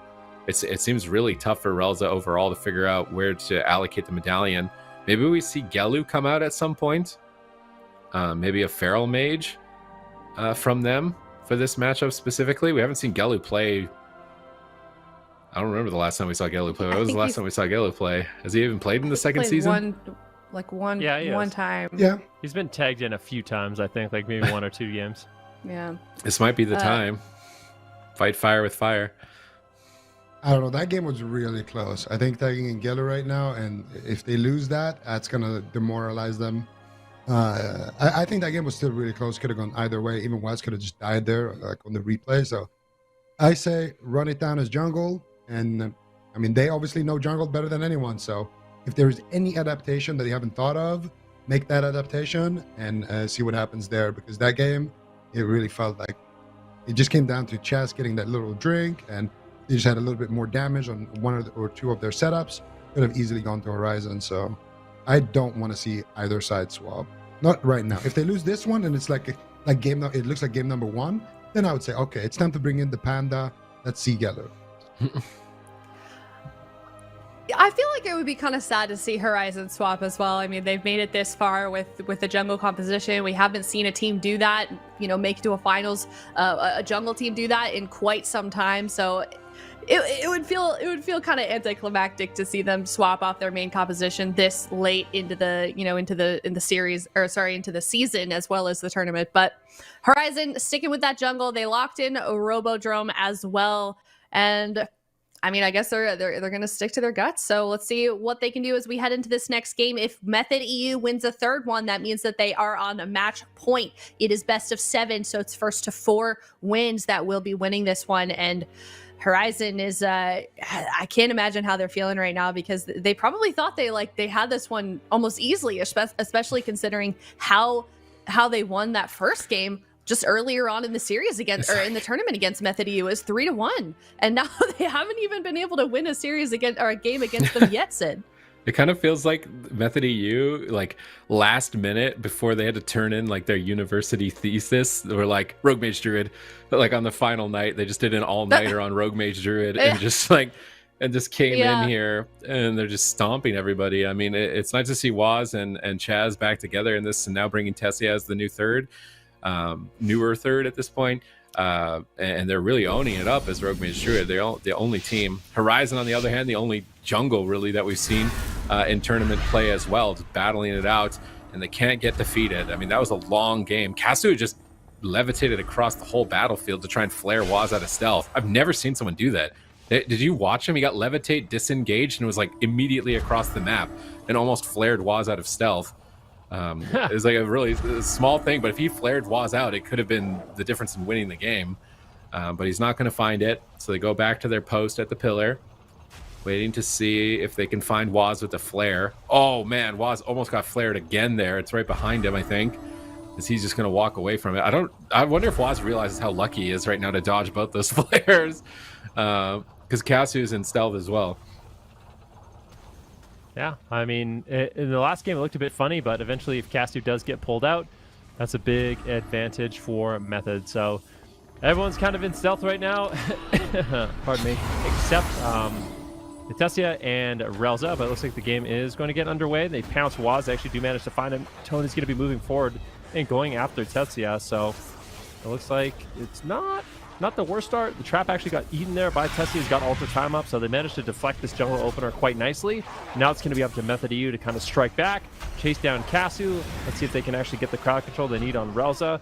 A big deal in this match is actually just Relza avoiding Tessia. The Dragon's Breath Sheeps are absolutely brutal for him to deal with. There's the double Dragon's Breath, potential Ring of Frost, the bash, but the maim as well. Let's see if they can get the polymorph. Tessia doesn't have his trinket available, so he's not going to be able to get it. Relza escapes, and that's going to really hurt the offense of Method EU. Yeah, and we're going to see Kasu actually pushing forward here, looking to get a little bit aggressive, but Waz Shadow steps over to him immediately. They actually sheep him up here, and they're going to try to slow him down. Chaz going for some hibernates. He gets bashed up. That's going to be the trap here onto Chaz. Kidney shot, though, onto Kasu. They got the full blind rolling onto Relza. Potential for a sap there as well. Waz will get the sap, but Kasu's HP is not moving whatsoever. No damage to be taken right now by Kasu, and he will get cycloned here. So Relza gets away with holding his trinket for that entire go, and that's going to be another small victory in this game going for Horizon. All right, let's see if they can keep up the lead here. They've been looking better and better throughout this series, so It is possible for them to still reverse this. Chaz is stunned up. Tessia is getting blasted. Shackles of Malediction. Relza getting in position for a fear, but they decide to drop it as Chaz uses Medallion. Now they're focused on defense, entangling roots onto the road. Waz uses Cloak to break out of the roots. They're swapping to Tony. Tony is going to Barkskin. Is Barkskin going to be enough for Tony to survive in game number 3? It doesn't look like it. Oh my goodness, the shackle value on Tony right now. That shackle is absorbing all of the heals. He's down to 10%. He gets Cyclone. If they can switch this crowd control to Relza, they could KO Tony out of this chain. They need more Cyclones. They can't get the Cyclone. Tony recovers. Such a close call. Definitely one of his 9 lives used up there. Waz is still going after him, but Tony goes for a bash. He's trying to eat the freezing trap. Alter time from Tessia. He's line of sighting the purges. They're not going to be able to remove that alter time unless they get a lucky trank shot. Maybe they did hit it. Tessia is still behind the pillar, but Chaz is out of crowd control. Waz is getting ready for the attack. Tony tries to re-stealth. He's going to stun Waz. Swap over to Waz, but pre-feint by Waz. He's going to easily tank out the damage and the stun. Tony's moving forward. Roots Waz. I like these entangling roots on Waz. Just utilizing more control. And his Relza, he's running Thought Steal. He's stealing Polymorph from Tessia and crowd controlling Waz with his own Polymorph. Interesting talent choice here from Relza. I don't even remember the last time we saw a Priest running Thought Steal.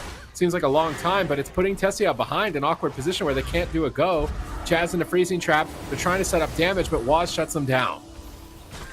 Yeah, nicely done there. About 4 minutes elapsed in this game. Polymorph now onto Relza. Casu could be in a little bit of trouble, taking some burst here from Waz, but Tony in the backline throwing in Regros, just playing more of a supportive role on that Feral Druid, just avoiding the interrupts, avoiding crowd control. And if he can cast, if he's got the mana and he can cast, he can absolutely keep his Hunter alive. So that might be one adaptation we're seeing from Horizon, just allowing Tony to go for more crowd control. And that way, Method U actually has to get triple crowd control if they want to close it out and actually have a hope of winning. Maim stun now onto Tessia.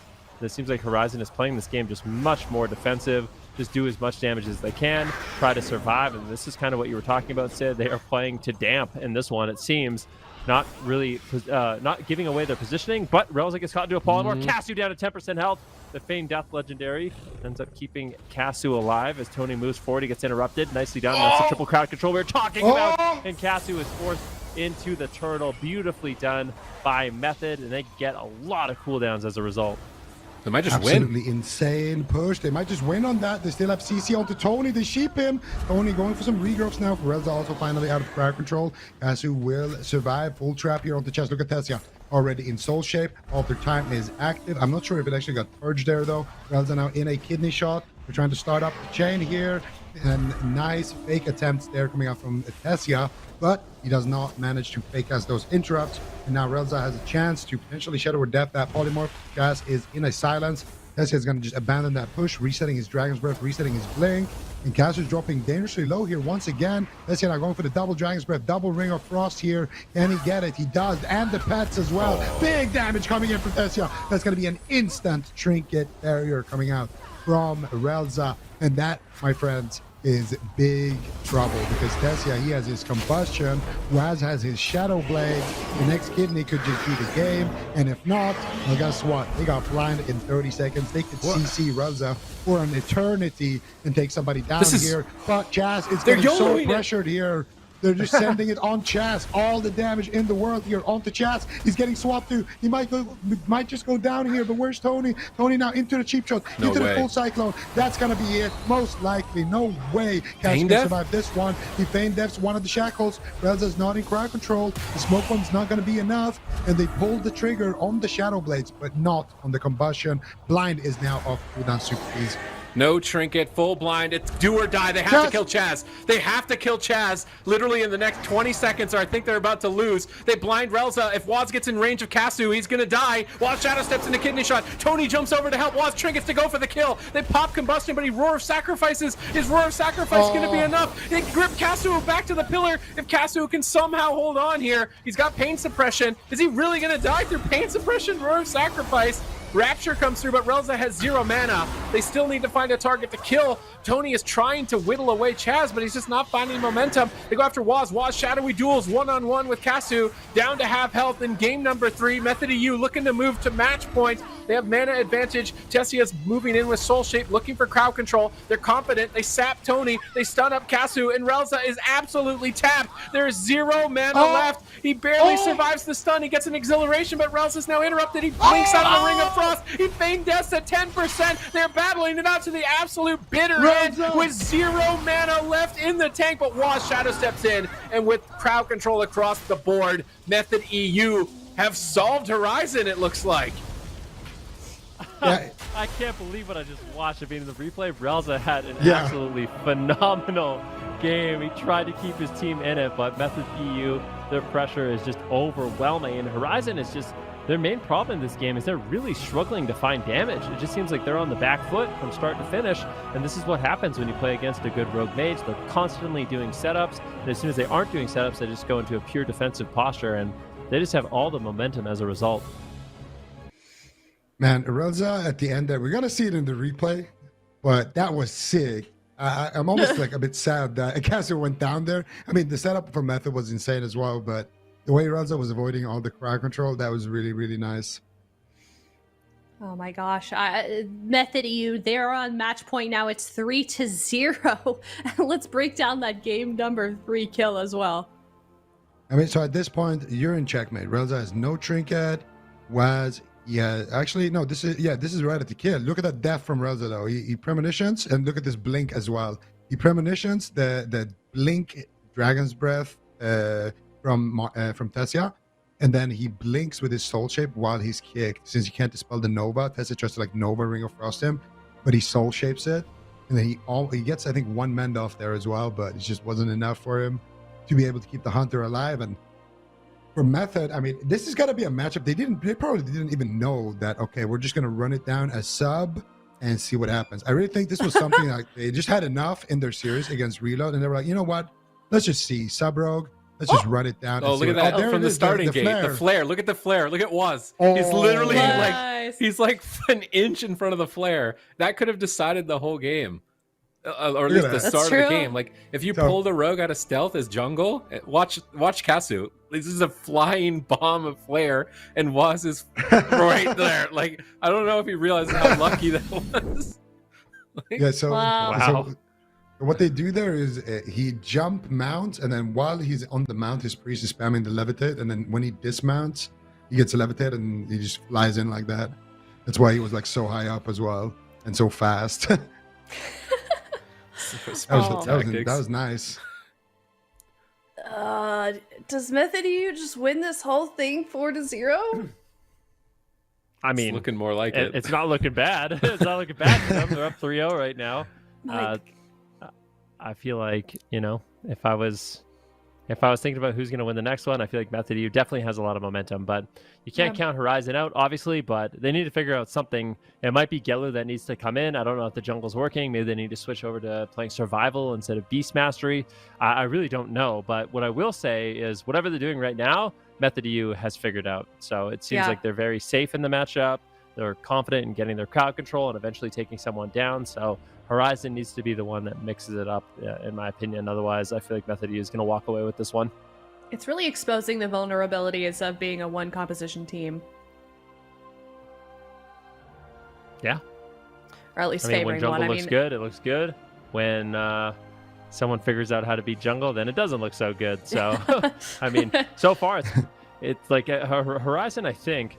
I mean, at least in the round robin, I believe they lost their first 2 series against Ret Warrior. So they played their top 2 hardest teams first, and they lost to them. So they were down 0-2. Things weren't looking good, and then they just started winning. They won 5 in a row and ended at 5-2, I do believe. So they've been looking really good. And then you have to keep in mind, after that, their momentum in the top 4 has been a win into the Grand Finals. And now Method EU is saying, hey, you know what if we just go back to what we're best at? And it's been working out. And now Horizon is really being challenged because are they going to switch off the jungle? They need to start making some hard decisions because in their last 7 series, they have not had to make a change whatsoever. And now this is where it becomes really, really difficult if you're only playing one composition. Yeah, I mean, it really is crazy when you put it like that, Ben. They've just done nothing but won. They've had this crazy streak, and Method just put a halt to it, and all it took was them reverting back to a classic composition. I'm seeing people all over Twitter being like, oh my god, what year is it? Kind of mirroring what Sid was saying earlier on. But we'll see if they decide to respond in any way on the side of Horizon, or if they're going to continue on with their jungle composition. It would be interesting to see Gelu come off of the bench when it really counts like this. but it would be a risky move, I think, for sure, because they can't afford to drop any more games. The Method EU, they are on match point. They are one victory away from winning the entire European AWC Season 2, and they would be our new champions for this year. So Hook Point is going to be where we're headed to. Method EU, no changes there on their side for their composition, and now all eyes are on Horizon. This is the biggest moment up to this point for these players in their World of Warcraft career, and they've only got 2 minutes to make that decision. That could be the difference between going on and reverse sweeping Method EU or being dropped out of this tournament, Zico. Yeah, and that's the thing. I mean, for Horizon, you tried the jungle 3 times now. There's one thing they haven't tried, and this is something that they do a lot, and that's bringing in Casu with the Survival Hunter. That's usually in response to, you know, assassination rogues and things like that, where you want to remove all the bleeds with Survival Hunter. But I feel like with Survival Hunter, at least, Casu can maybe get a little bit more distance. He can at least, you know, just bleed and just kind of run away. Because let's be honest, right now, his pets are getting Ring of Frosted a lot anyway to stop his combustion. So I feel like he's not getting the highest value from them. Could be a thing, or it could be time for the chalky milkman himself, Mr. Gelu, to send it in on the Panda Mage, combust somebody, send them home, and see what happens. Because that's what they have around when they have kind of altered away from this jungle. That's been their go-to pick, has been the Holy Priest Feral Mage, and they are incredible at it. But I don't think it's the greatest matchup, but that could also be an option for them. So I think either Survival Hunter, or we're going to see Gelu finally tagged in here. Yeah, we're going to find out. We got about 20 seconds left. They've definitely got a lot to talk about. I believe they've also already used their delay timer. I'm not sure if they've got any of it left.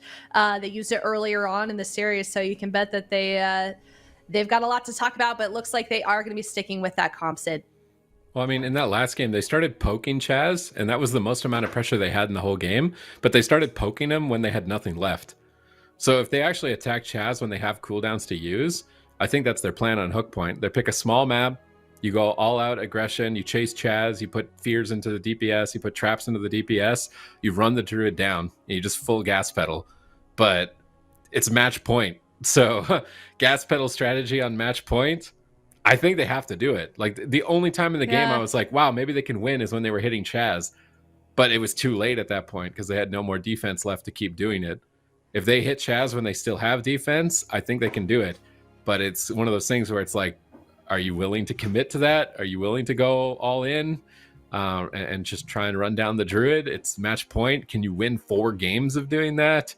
It's going to be really tough. And like we've been talking about, this is Horizon's domination. Like Horizon has dominated everybody other than the Ret Warriors up until this moment. Method EU have crawled through the lower bracket throughout Lontar's Defiance. Like they beat the almost unkillable Shaman Legend in the first round. Then they had the upset against Skill Cap. They haven't been able to beat Skill Cap in months, maybe years consistently. And they were able to upset them. Now we're in the finals and they are just trouncing Horizon. And like Horizon had complete control. Like all of us put bets on Horizon winning the whole tournament. Let alone even considering that Method EU could win this as Rogue Mage Druid. This is very impressive. Like this, no matter what, this is going to be a treat. Yeah, it certainly will. I mean, it's really incredible that the series has ended up this way. Horizon, like you said, Sid, has been completely dominating this bracket, as well as Method EU. The last 2 times that they played against this team was on Saturday and also in the circuit week number 4, and they won 3-0 in week number 4. So the perfect conditions for Horizon at the moment. They're playing against a team that they've historically beaten. Their hardest competitors got knocked out of the tournament already, with Reload Esports getting knocked out, and they're just kind of throwing it all away. So hopefully they turn it around. They don't lose right here because they've got one more chance to stay in this tournament. All right, let's see what they can do. Waz in stealth right now, going to be a little bit of a mind game once again to actually see if he can find his target. Casu's sitting in stealth as well, so the same kind of mind game and battle we've seen in the opener. Casu is going to be throwing in flame strikes if he can, and he does. He finds Casu, so gets Casu out of stealth, and this is Waz's opportunity to move forward and actually get a opener. Let's see, he's going to wait to stun Casu. At the same time, Tessie wants to go for a Dragon's Breath, so Here we go. Polymorph on Casu. But Tony's going to come and try to disrupt with a stun on Chaz. Tessia down to 50% in this opener. This small map should be really, really explosive. Casu in a kidney shot right now. Tony gets gripped. And it looks like triple stuns will be coming in from Waz. Potential Ring of Frost. Can he find it? And he does. Beautifully done there by Method EU. Oh, that Tony vortex. actually gets the vortex in. Nicely done. Triple crowd control. It looks good. Casu's low. That's because the turtle potentially trading out. No, it's the exhilaration and the emblem. So this is a great start for Method. That was a sick vortex. Once again, Chaz just popping off here. And you got to give it to Tessia as well. Landing that double CC there was absolutely insane.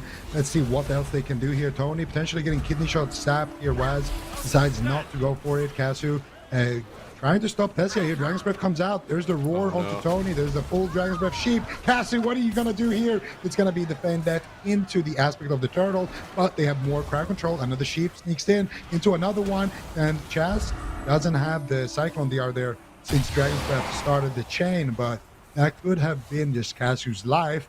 And guess what? Tessia is going to have combustion in 25 seconds. Waz, he has Shadowy Duel. They have all the tools they need to potentially close this one out. Blind is ready. They pop it immediately here onto Relza. Where is the stuns? Where's the damage? Can they get the Ring of Frost? They get stopped. They get the sap. And there is the kidney shot. This has got to be Relza's trinket over. Grip here. He gets bombed on his trinket. His heals are doing nothing right now. And Tessia could potentially close this one out. They get a DR sap out of the bomb. Can they get anything else? Bash now onto Relza. Chaz gets stunned up into a full freezing trap. Is he going to trinket aggressively here to just close this one out? He might have to. Shadowy Duel comes out from Waz here. Pain suppression now as well for Casu. They got absolutely nothing, and combustion is ready. This game is all about done here, Sid. This game should be done and dusted for Method EU unless Casu pulls off a miracle. He's running for his life behind the fence line while his teammates are crowd control, but Waz catches up, but he doesn't KO him in the stun lock. Casu is now out of a stun. How long can he kite and stall here? His exhilaration comes up in 15. They're setting up damage on Waz, trying to blast him away. They get Chaz's trinkets. They've got evasion out of the way. There's maybe potential for Casu to pull off a miracle here, but he is dancing with death on match point. They have to reverse sweep 4 games in a row. Waz is moving in for the game-winning stun. Gets rooted, gets dispelled. Tessia gets interrupted. Waz is falling behind. Casu is in the full stun. This could be it for Casu. Tony is emergency healing, but instantly counterspelled. And Casu is about to get KO'd. Powered Shield comes in at the last possible second, but now Cycloned at low health.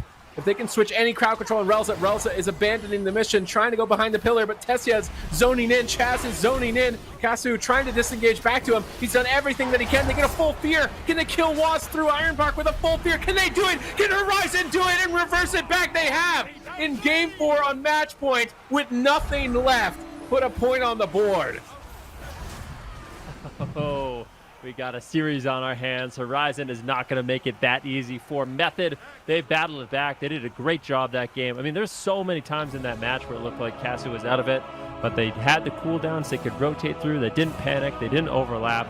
And as a result, I think Method EU, they got a little confident in their push, and they just kind of forgot about defense. It was just all about offense for them. And Horizon said, you know what, we can still do some damage. They go after Waz when he has nothing left, and he's already traded out to go offensive, and they're able to take him down and put a point on the board.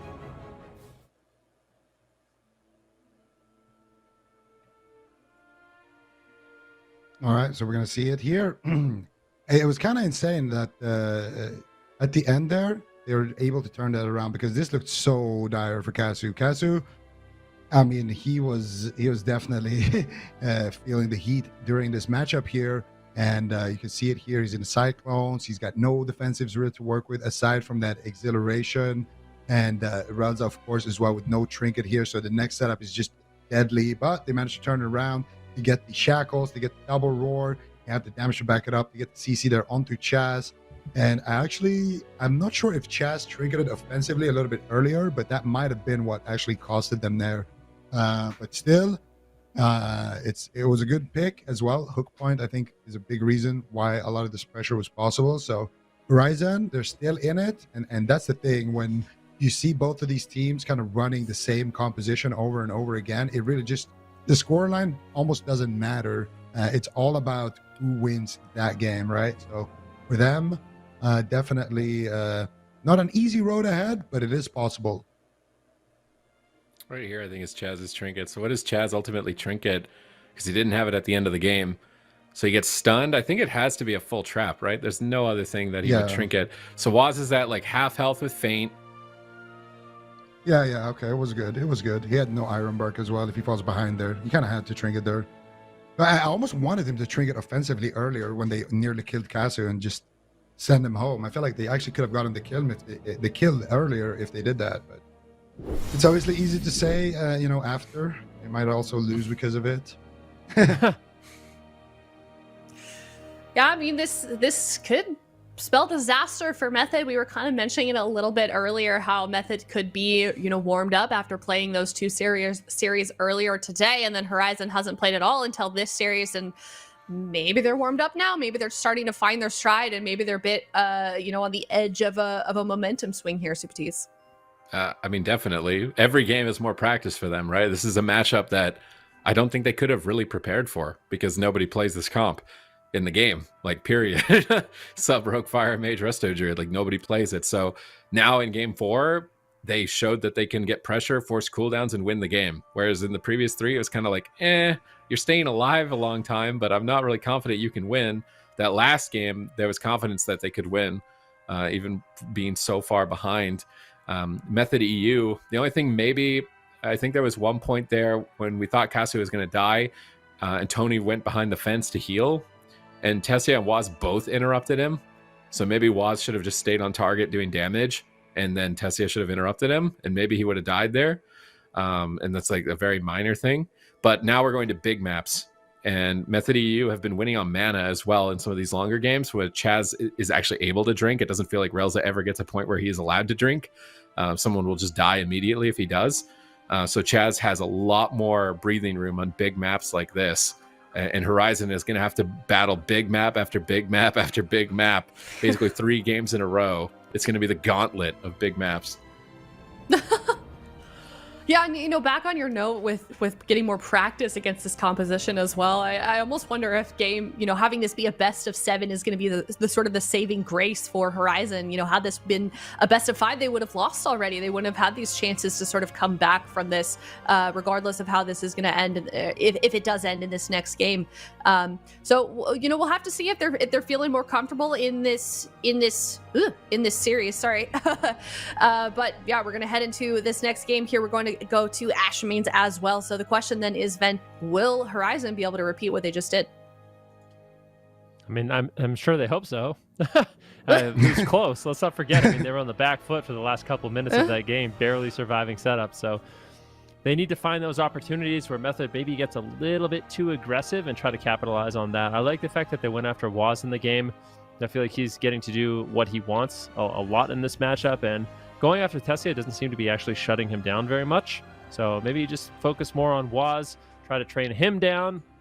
Not even train him down, just make sure you're doing swaps to him, as it can be really, really punishing as that rogue. And jungle has a lot of damage. I mean, both these teams, so much damage, lots of crowd control, lots of outplay potential, and that's why it's just a beauty to watch them kind of go head to head. But Horizon can definitely get back in this one. I mean, they're picking up a little bit of momentum, a little bit of steam with that game 4 victory, keeping them alive in the tournament. And now at this point, it's do or die. They cannot lose a single game. And Method EU, you can tell they're hungry. They want it. I mean, they've had a grueling day, and they're 1 away from being the champions. All right, this is what potentially could be the last game of the series here. 3-1 right now in favor of Method. Ashmain's fault selected. Let's see, can Horizon do it again, or will their fate be sealed right now? Let's see how it pushes in. Looks to poke Relza a little bit to make sure that, he's there. Hey, Relza, what's up? It's match point. How you doing? I'm just gonna poke you a little bit. You haven't found my rogue yet. Casu comes out of stealth. So Tony is waiting for Waz. It's Tony and Waz. Who finds who first? Waz are right on top of each other. How did they not see Tony accept him? This is devastating on match point. That is just extra free crowd control. Casu runs for his life around the pillar. Waz finally catches up, but Relza fears Tessia, avoiding any crowd control to heal Casu. But now he's interrupted. He goes for a Shadow Mend. Tony is still crowd controlled, waiting to start playing the game. Jumps over to Tessia, dropping a defensive Ring of Frost, trying to hit the pets. Not going to hit it, but that Frost Nova is still getting value. Casu's trying to find his footing, blasting down Tessia, now swapping to Waz. Big heals, but big damage as well. Chaz is falling behind. There's pressure onto 2 players. He's in a full freezing trap. Tessia is trying to line of sight Casu at the pillar. He manages to avoid him, but Chaz used his trinket.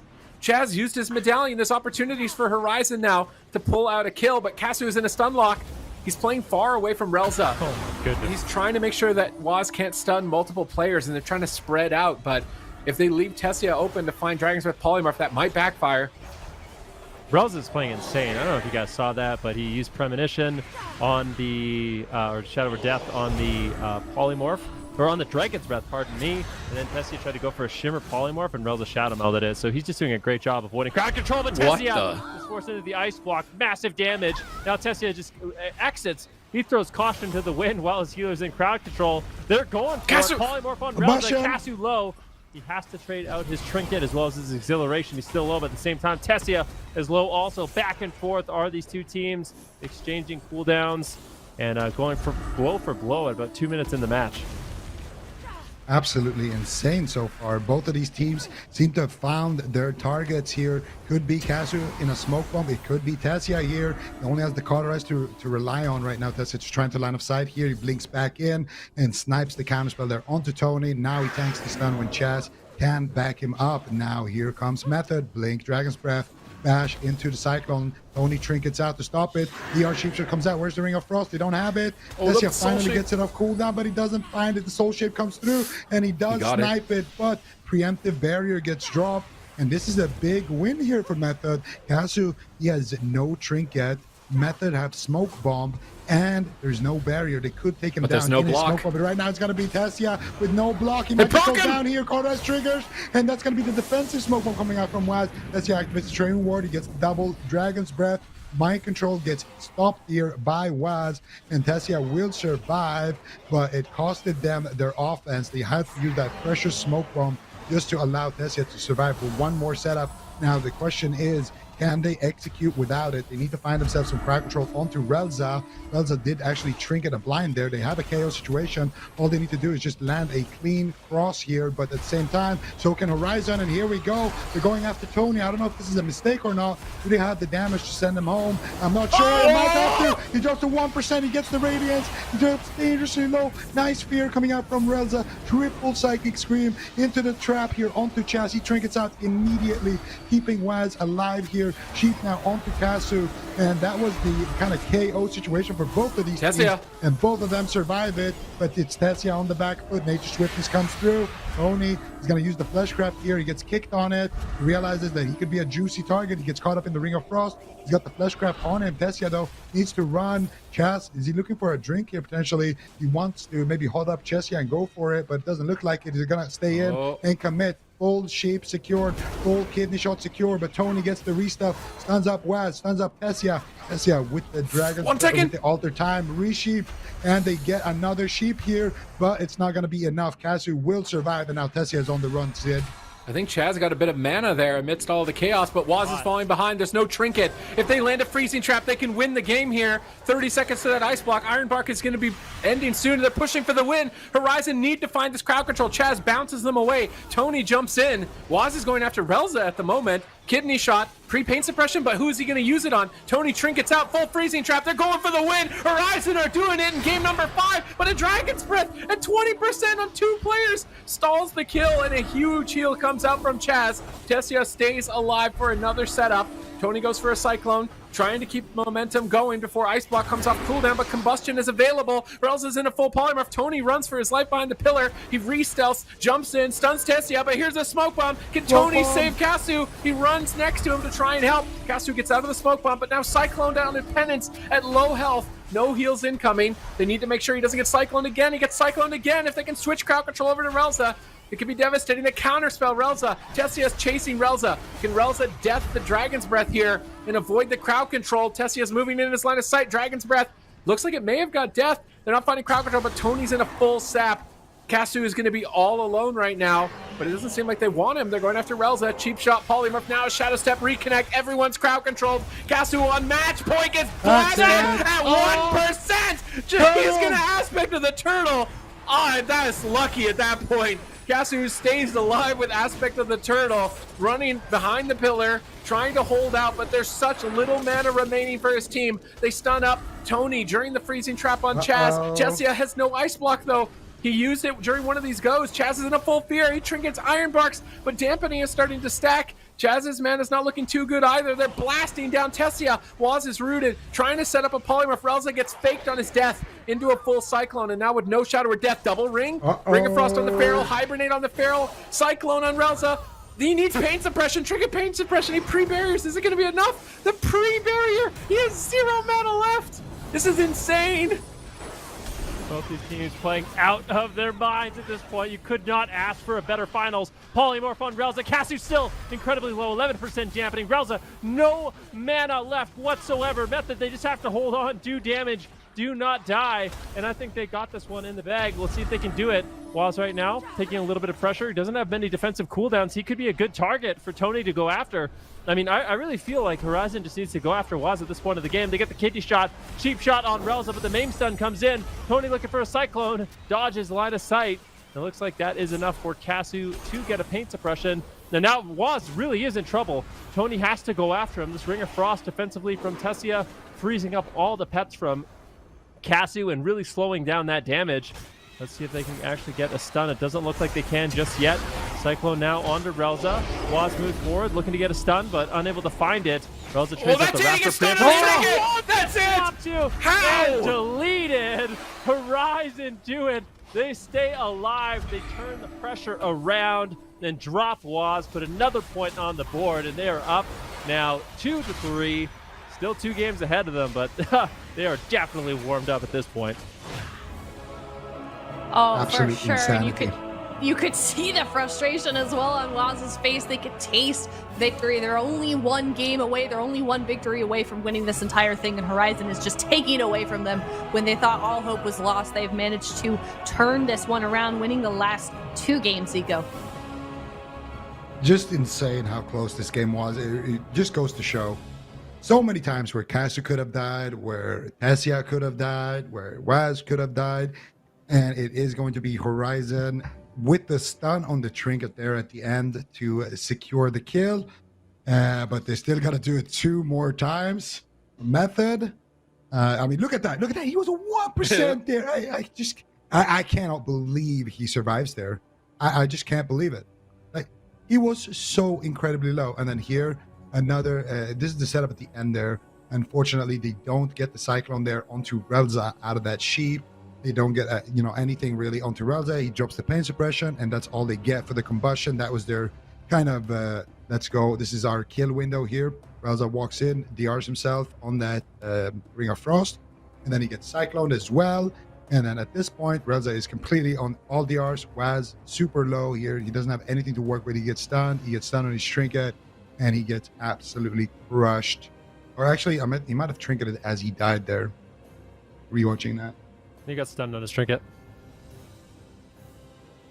I do believe.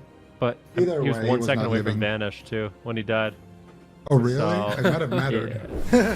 He had 2 seconds left on Vanish. If he had, the Vanish when he trinketed, it could have been a different result. But, I mean, like I said, this is probably the best finals we could have asked for. Jungle going up against Rogue Mage. The game's as close as they are. Horizon potentially coming with a reverse sweep. And, I mean, I don't mean to call you out, Aya, but I mean, I feel like you kind of jinxed Method at the beginning of this one when they won that first game. They won their blind. They jinxed themselves for winning the blind pick. I told you. But, I mean, either way, they've got more chances. Oh, here's the replay. I'll let you guys talk through this if you want. Look at that Vanish. Like 9 seconds, 8 seconds, 6 seconds. Does he pre-faint? That's the only thing I'm thinking. Like, right here, maybe a pre-faint. Did he pre-faint it? I just used it. He already just used it before looks like that. So he trinkets. There's nothing he can really do, right? Like, he trinkets a full stun. He doesn't have anything to use with it. So look at Vanish. Oh, yeah, 3 sad. seconds, 2 seconds. Man. Gosh, but I mean, you guys are right. Like this, we couldn't have asked for a better finals. I'm really glad, even if Horizon doesn't end up pulling off this reverse sweep, I am glad that it didn't end in a 4-0. That would have been a really anticlimactic way to end the series, because Horizon, they're coming back. They're definitely looking more comfortable in this series. They're looking warmed up. And we thought Method EU had the answer, had the ticket to beating this jungle team, but now it kind of seems like Horizon has started to figure it out. So I guess the question is, do we see Method change things up, Supatees? I don't think so. No? I really doubt it. I think they're Rogue Mage Druid the whole way through. Zuniaki's just going to be sitting on the bench. Come on, guys, just one game. Come on. just do it, please. But yeah, I think Rogue Mage Druid is going to be their ticket, although it's still possible for Horizon. It's not like this is an unwinnable matchup. It's quite insane the lengths that Horizon are going to be able to survive in some of these situations. But what I like what they're doing now is when they sense that Method EU are about to go, they just start running away from each other. They scatter. And then because they scatter, it's really hard for Method EU to pin every single member down. And they have to pin 3 players to be able to kill the one target. Otherwise, the player that they don't pin is going to be able to save the player that's stunned. So Horizon are just constantly doing this like scatter and then reorganization and then scatter and then reorganization throughout the entire game to be able to avoid enough crowd control so that Casu isn't dying in these setups. And it's really tactical the way that they're playing. It might look like, why is Tony like running behind the pillar? But he's anticipating the attack, and he wants to make sure he's not in range of crowd control so that he can even get one global cooldown off before he is to save Casu. And it's on a razor's edge, right? Like 2 more games for Horizon. Can they actually maintain control of Europe? Because they've been dominating the entire season outside of Ret Warrior. But they've been dominating Method for sure, as well as skill capped, which is unprecedented in the region for a long time, if not years, for a new team to be able to rival them. Method EU come in with Rogue Mage Druid. They're riding it all the way through, but Horizon seem to be getting better and better, just leveling up every single game. Maybe it's starting to get to the point where that Method aren't going to be able to do it. I could see this going to a game 5. 7? Or 7. Yeah. Yeah. It's been a while since we've done a best of 7. I know, it's been like we had that circuit for 4 weeks, and like right when we were about to go to this series, our producer was like, "Oh yeah, it's games best of 7." I was like, "Oh yeah, I forgot." So it's been a while since we've had a long series like this, because even a lot of times that we do have a best of 7, sometimes they end up in 4-1s or 4-0s or something like that. So it's really not often that we do see best of 7 games go to a game 7, and I think we could very well be seeing that situation play out in front of us right now, especially as Horizon is sort of catching up in this series to what Method EU is bringing to the table. So they're looking good. Let's see if they can continue on here, because if they win this next one, that means that they're tied up 3-3, and we will be going to a game 7. But either way, no matter how this does end up, Horizon has made an incredible comeback in this, and Method EU has made an incredible run in this series or in this tournament. You guys have to remember they came from the lower bracket. This is their 3rd series in a row that they have played today. Both of those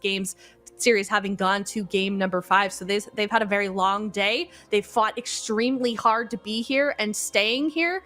And I honestly, I'm really proud. I could not be more proud of both of these teams, Eco. Yeah, absolutely. I feel like when you think about it like that, Method, they were 1 game away from being eliminated in last place. I want that to sink in for a second. They were 1 game away. And that was a close game too. Like, they were 1 close game away from just being last place.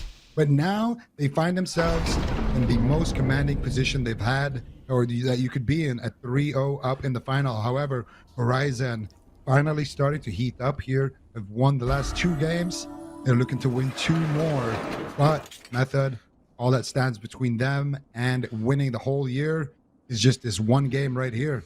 They can close this one out. That's it. They're done.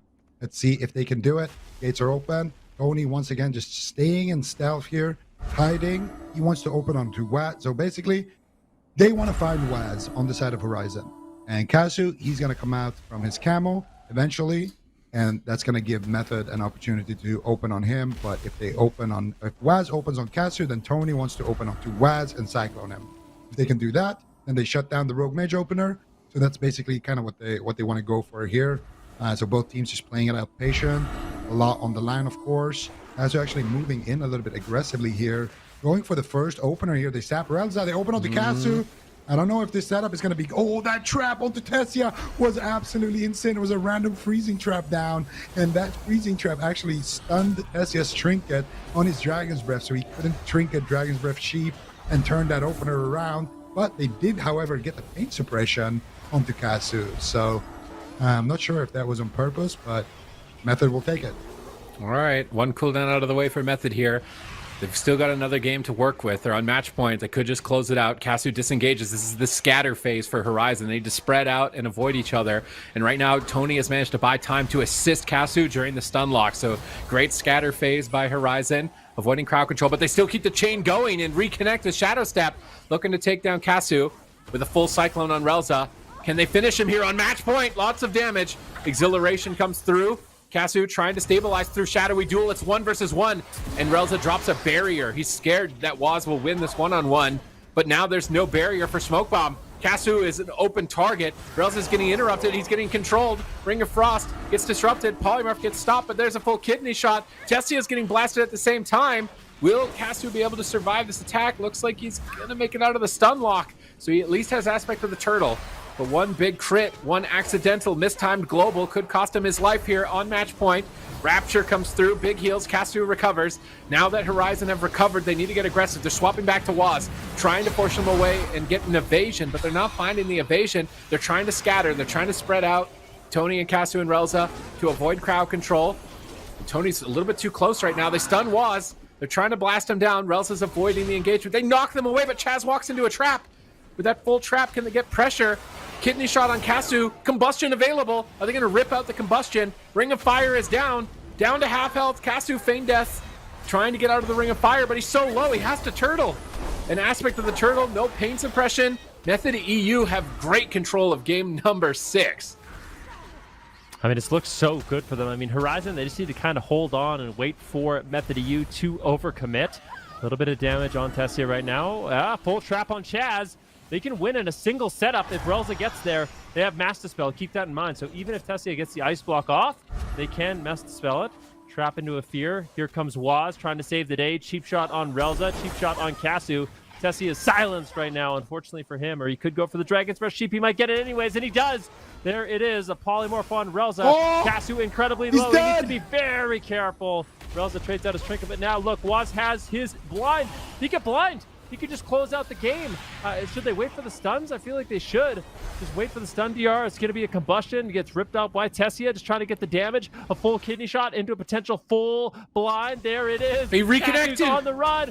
Method EU, they reconnect. Can they take him down? Tony, do 1 second left. onto a cyclone. got it. Katsu barely able to maybe hold on. He's got sacrifice. They can't crit him, so he's very durable right now, but I don't think 1 it's enough. second left. Method EU, 1 they're so second close. left. One Radiance lands. Get Wrath the is shot. down for It's over, Relza, wait. and Katsu survives. Can he survive much longer? Chaz goes for A a cyclone full on Katsu. kidney? No, a kidney. It's never ending. Never-ending nightmare right now for Relza. How on earth is Katsu alive? This Waz is gonna die. Bullshit. Zico, I can't believe this. This is unreal right now. They do survive. That was absolutely insane. Waz actually walked the pet back into that Ring of Frost. That's the damage that kind of started this entire thing. And guess what? Tessia has his combustion back off cooldown. The next setup, he got nothing on the side of Horizon. 10 seconds left on that turtle. And Katsu here, he needs it super badly here. Can he get away? He's gonna need it. That War of... Oh my God, look at Katsu here. He actually feigned deaths clean and just stealths. He's like, you know what? I'm not playing. He's just gonna stay here in stealth, and he's just gonna chill until he has a trinket. If somebody on his stream has something, he's just gonna be invisible right now, chilling in that corner over there, walking across the map, looking for Chaz, maybe looking to get a cheeky attack here. Ooh. That's now this. He goes down the step, but it might be too late. Start. Tony's so low. Tony survives. He gets the Roar of Sacrifice. Is it going to be enough? I cannot believe it. Katsu runs away, forces them to go after Tony, and that will mean that Katsu gets to survive, gets his aspect of the turtle back, and he will survive. But that also means that Tony now is an insanely exposed target, Super Keys. Full kidney shot on Casu. Smoke bomb on match point. Damage launched forward. 3 seconds away. 2 seconds away from aspect of the turtle. Casu now has defensives. Relza's working with 0 mana. Horizon are on a short clock on match point. The crowd control is endless. Trying to take down Waz. Ironbark denies the kill. Now they swap back to Tessia. Trying to blast him. He blocked aggressively earlier on. Perhaps they still have a chance to take him out. Tony is assisting Casu throughout the polymorphs on Relza. Casu holds on by a thread. He snipes a freezing trap around the corner, but he is so dangerously low, and Relza has 0 mana left. I don't think he can even press a Radiance at this point. He's trying his best to get mana back, tossing out the masks from the Night Fae, doing whatever he can. Waz gets stunned up, and he pre-feints the stun. Maybe it won't matter, but they blind Tony. No trinket. Triple crowd control with no trinket on Tony. A full sap out. Relza's just waiting for Casu, and he manages to turtle just in time. And Relza is actually regenerating mana amidst all of this crowd control. He's going to be able to Radiance a couple more times throughout this fight, potentially hold his team together. He's got pain suppression as well for one more go. Waz has no trinket, and he died last game with no trinket. Can they take Waz out here? Chaz gets speared on his trinket. Horizon are doing the unbelievable. How is this possible? Waz on 10%. He goes down. Casu snipes him and brings us to game 7. Oh, Are no. you kidding me? Are you Look at kidding the me? Both reactions of them from can't believe it. both Like, how of are these they guys. living so long? Casu, I mean, there was a moment in that game where Relza went into a full kidney shot, into a full blind, into a full polymorph, into a cyclone, into a kidney shot, and the hunter didn't die. Like, how is it possible? I mean, I know Method can't believe it, but Horizon, I mean, in this situation, I tell you right now, if you're a player in this situation, you are much happier to be Horizon. I mean, it's a tied series, but you've won the last 3 in a row. Method has been saying, we're 1 away. All right, guys, we're 1 away. We got 3 chances. Okay, we're 1 away. We got 2 chances. All right, we're 1 away. We've got 1 chance left, and that is a lot of pressure. You do not want to get reverse sweeped in a situation like this in the grand finals. I mean, we could take a look at the replay. Ooh. This was such a good game. This is the moment. Look at this. Look at this. Look at what Waz does here. Tessie's gonna drop a Ring of Frost. Look at Waz. He just drags the pet into it, and then they just send the spell book. Relza, immediate trinket. Casu, immediate feign death. Resheep on the trinket. More damage rolling in, and this is where they get that big opportunity. Relza gets roared here, or he might have just had enough damage. Honestly, here you still have combustion rolling. You maybe just send the blind, but they decide to wait. They trinket. They get the kidney shot. And Tessia is continuing the chain. They get a full bash cyclone onto Tony, into a full blind onto Relza. Tony trinkets, gets cyclone on his trinket. Casu is getting farmed by the Ring of Fire, and he actually jumps over the Ring of Fire right there. They get a sheep out of the blind into a resheep, into a DR cyclone, into a kidney, into a triple DR cyclone, into a, I believe, a kidney shot. No, into a shadowy duel, into a DR sheep, into another DR sheep, into a kidney, into Casu just the replay literally ended. I still CC'd, but yeah, you guys saw it. He died right there, and then here, of course, I believe this is towards the later stages of the game where Casu, he has nothing. He's just like, the only person with CDs on my team is going to be Tony, and I'm just going to sit here in stealth. He comes out, Roar of Sacrifice right there onto Tony here. There, actually, that was a really late roar, and Tony survives just with the auto frenzy, of course, even though it is every single CD in the game from the RMP or from the RMD. Tony gets Cyclone, survives that one, and then here's another setup. This is the one where they force out Chaz Trinket, I believe, or no, this is where they shackle Casu. He aspects of the turtle. Chaz goes in. You get the DR sheep here, and this is where they turn it around onto what actually happened to Chaz's trinket here. So what does Chaz trinket? Because right now it doesn't look scary at all. Waz, he doesn't have trinket, but he does have evasion to work with and Cloak of Shadows. So Chaz, I believe he gets stunned here into a freezing trap, and I think he trinkets the trap here. And Tessa tries to eat it, but he trinkets out. Waz is stunned. He has no trinket. He gets feared 0.1 on his trinket into the shackle. And Waz cloaks the shackle, pops the evasion, kidney shots Tony, but it's just too much damage. He dies actually from behind there. Casu goes behind him because you can't dodge with evasion. I mean, you can't dodge in general if the person is hitting you from behind. So Casu actually sneaks up behind him and just stabs him to death there. I don't think my heart can take much more of this. My gosh, this is just absolutely wild. Horizon, they've come back from the dead. They started up 3-0 3 games ago, and now they've tied it up. They could potentially be reverse sweeping Method EU. Horizon 3-3 right now against Method EU, and this game or this series could not be any more intense, any more close. I know we all predicted Horizon to win this one. And I think somebody was mentioning earlier about the momentum, but I feel like Method EU, they still have a shot to try and win this one, but it's really hard, I feel like, when you're coming off the back of 3 really stressful losses like that, Ben. It definitely is. I mean, it's a tough spot to be in, but if you're Waz, if you're Method EU, you know, you're Chaz, you're playing these games, you just have to remember how close these games have been. Yeah. I mean, we're seeing this Hunter survive at 10% health over and over and over, game after game after game. A hero swap on Tony, and he somehow lives at 5% health. It's ridiculous, to be honest. I mean, both these teams are playing a phenomenal series. It's back and forth. You're seeing some of the best players, you're seeing the best players in the game play, you know, some of the best compositions, and we really could not ask for a better finals. This is what WoW dreams are made of, and I don't know what's going to happen in this game number 7. One thing's for sure, Horizon has a lot of momentum in these last 3 games, but Method EU is not out of it. It's not like they're playing bad. They're playing phenomenal, and I mean, they are so close to getting that win, but they only have one more shot. God, I can't even imagine how frustrating that must be to be in that situation. You know, on the side of Method EU, you get yourself on match point, and you're only 1 win away, and you just keep losing, and you keep losing, and you keep losing, and you're making your chances of winning this series even, you know, harder and harder as the games go by. And on the other note, Casu, I don't think I've ever seen him look so stressed out as well on camera. Like, he's usually pretty stoic, but at the end, you know, especially at the end of that last game, he kind of just like cupped his hands around his mouth and just like took a deep breath, because you can tell that he's really going through some emotions right now. He's just taking a little breather before they head into this game after they just locked in their composition. But we are headed to Tolvaron. A minute left for Method EU to choose their composition. This is the last game of the European region for Season 2. The winner of this very next one on Tolvaron is going to determine who our European championship is, and you can bet both of these players are feeling like they're in a very tough spot right now, Zico. Yeah, absolutely. I mean, this is probably the most nerve-wracking thing you can be in. Either you're going to get second or you're going to get first, and it's all decided off of one game, and it's the most volatile matchup as well. So all of these players definitely feeling the pressure right now.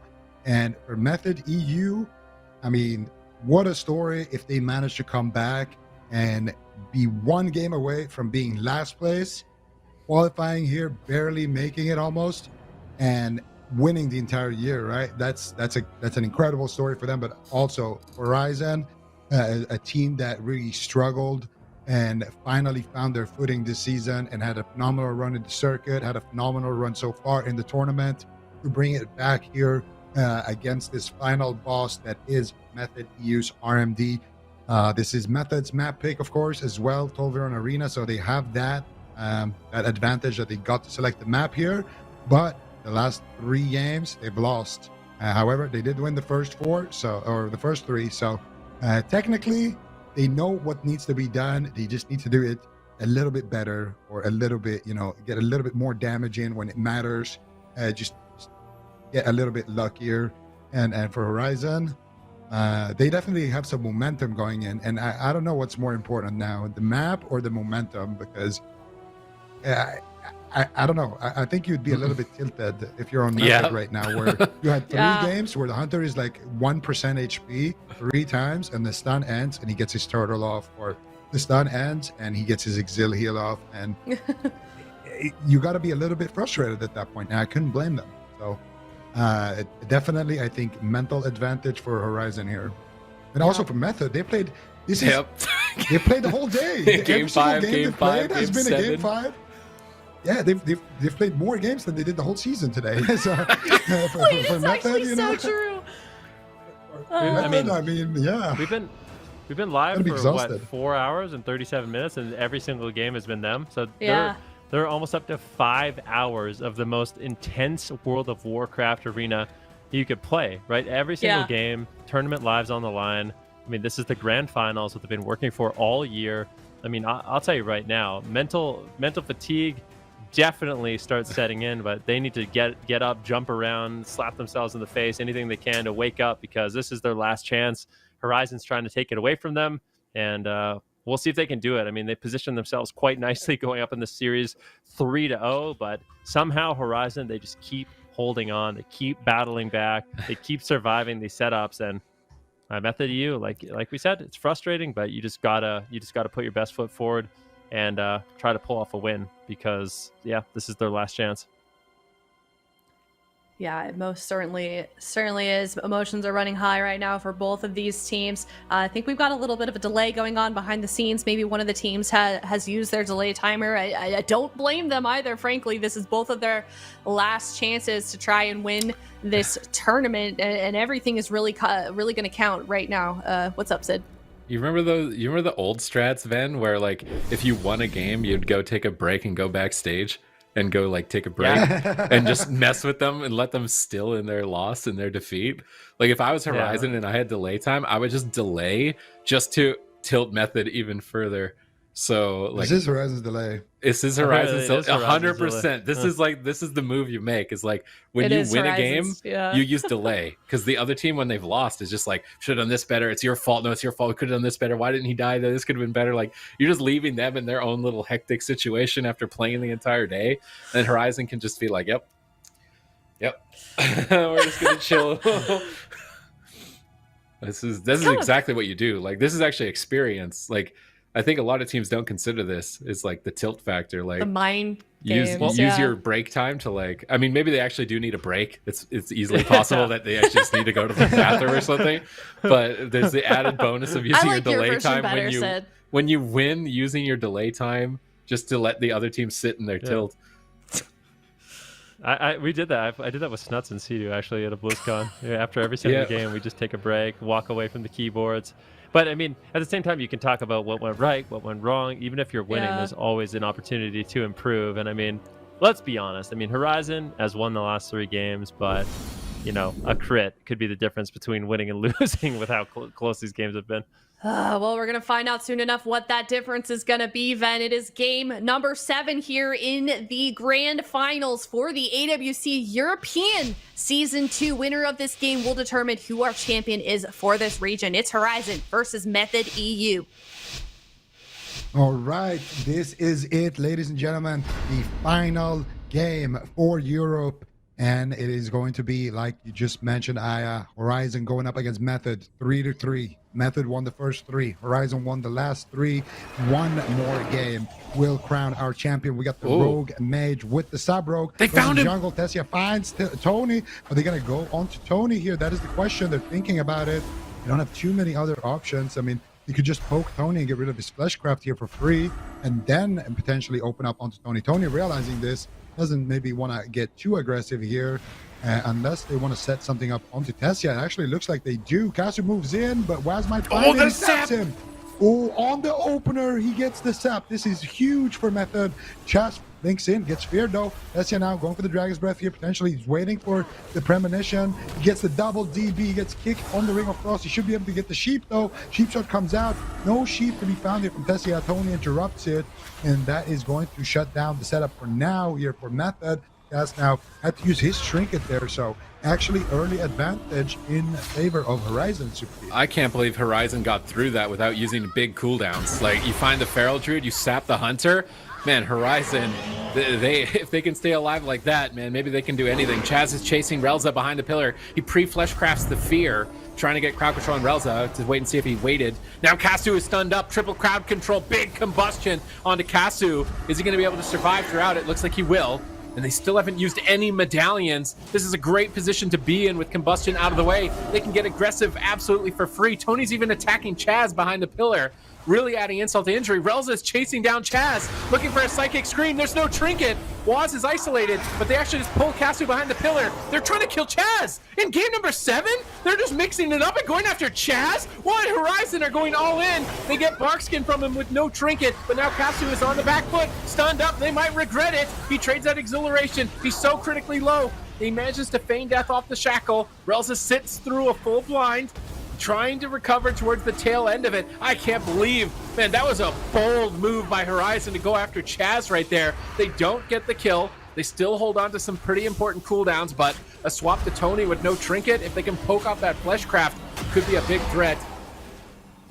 Yeah, you know what ultimately kept him alive, too, is a shadowy duel from Waz on Casu, completely negating the damage. Casu using Feign Death, giving himself a huge shield, but Waz is still there. An aspect of the turtle needs to be connected. Great peels there by Tony, but Casu was not wanting to throw the game there. Better safe than sorry in that regard. Casu will ultimately survive. Horizon hold on. Very back and forth between these two teams. Tessia doing a great job. I mean, you get the polymorph set on the Hunter. It's a great way to just slow down the game in between your diminishing returns. And now that that's over, you just go after Casu. Relza's got his trinket available. He's got his Rapture, his pain suppression, but it looks like Casu's okay. Waz! He trades out the Roar Sacrifice. Actually, Waz going down very, very fast. Forced to trade out his battalion. And this is a checkmate situation potentially. I mean, Horizon, they get the trinket from Chaz. They get the trinket from Waz. They have nothing left. If they can get a stun lock on Waz and any CC on Chaz, this could just be Horizon walking away with a reverse sweep. Let's see if they can do it. Yeah, but they don't have Roar of Sacrifice and Tessia's Combustion. Let's see. Can he get the sheep? And there it is. He's sending it. Relza immediately trinkets. Gets down on his trinket. Do they have any more CC? That's the question. It doesn't look like it. The pain suppression should be enough to deflect here, but they were able to get Relza's trinket here. That is very, very crucial here. But now Waz needs to stay alive here. He has no trinket, and neither does Chaz. All they need is just a trap onto Chaz, and then Relza can just blink in with the soul shape into a full fear, and they can secure it right now. Preemptive barrier gets dropped by Relza. Both of these teams definitely trying to outplay This is each other. it! There it is. This This is is the setup. it! Waz, how are you going to survive this one? Full Game stun 7! into full stun That's into it! a kill. And Casu cannot believe it. Horizon have done it. They're gonna win 4 in a row and reverse sweep Method EU in the Grand Finals. The curse of Aya holds strong. Hey. This is I want to say this is a historic moment. I feel like it's been so long since a team has been able to kind of break the status quo in Europe. It's always Method, it's always skill capped, and Horizon has showed up in a huge way. They had an absolutely phenomenal year, and here they come into the top 4. They basically beat everyone. They beat Method, they beat skill cap, they beat Method again. Such a beautiful performance from this team, and honestly, just a huge congratulations to them. Absolutely. I don't think anyone would have expected, this little Russian team, this half Russian team to win at the beginning of the circuit when they first showed up on the scene. And here they are beating Method EU of all teams in a game number 7. But let's break that game number 7 down right here, Zico. So here, this is where Chaz survives. This is the shadowy duel coming out. Chaz barely surviving here. And the reason why they go for Chaz here is because he doesn't have a medallion. So the rest of the team is playing defensive, but then they turn it around onto Casu here. Beautiful shackle there from Chaz. Pushes out the aspect of the turtle. Here's the combustion. Stun onto Relza's trinket.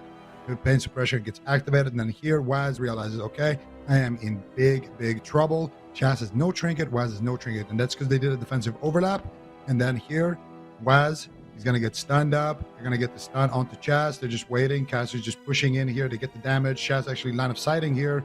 And Casu's just standing in a pre-barrier here, so he can just be aggressive. They get the stun, they get the trap. Tessia tries to shut it down with the Dragon's Breath, but he's not able to. And He flared the Relza is Vanish. there to close it out as well. A nice flare on the Vanish as well. Casu just playing the series out of his mind. Infernal Gladiator Casu just playing out of his mind here today. I mean, would you say that's the best we've ever seen them? I think both of these teams played an absolutely insane series, just in general. But for Horizon, this is, like Ven said, this is a historic moment here. Yeah. We always have skill capped and Method in the finals, and it's always one of them winning, but no longer. There is a third Titan here, and it is Horizon. There's a third Titan on the horizon.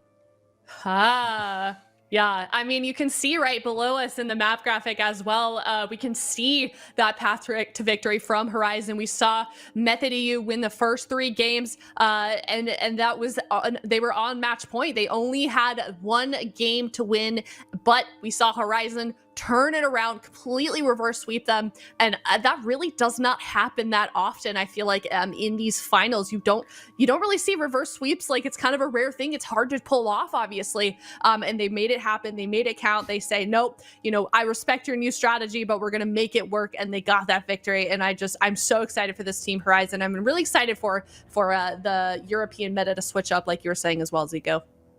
Yeah, absolutely. And I mean, this was the European finals here, but we still got North America. This is only half of the day. This is literally half the day. I want to go take a nap after that.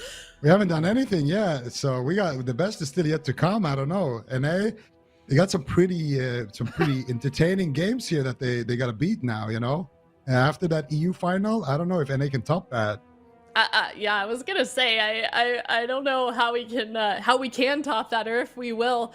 So we'll have to see what North America has in store for us. Maybe we can take a look at the bracket and check out the games that we're gonna be seeing from that region. But we've got some incredible teams that are playing over there as well. We're gonna be eliminating some teams also in these upcoming series, because it is Elimination Day. It is Championship Sunday. We just crowned our European champions in the form of Horizon, and now we have to move on to North America and crown our champions over there. I think all of us here predicted Method NA, and also I did look back at the VOD Supertees. You did predict Golden Guardians. You said that your brain wanted Method NA, but your vibe, but I mean, maybe you misunderstood my question, but then your vibe predicted Golden Guardians. As the official predictions is different. I will literally Golden Guardians are second in the written down official prediction. Don't try me, man. I will can't do tweet that. out We the VOD got of asked you this morning what saying are our Golden predictions. Guardians. So I typed down this morning what my predictions are. I said Golden Guardians would be second today. Yeah, but maybe I'm going to regret this now. Like, they win the whole thing.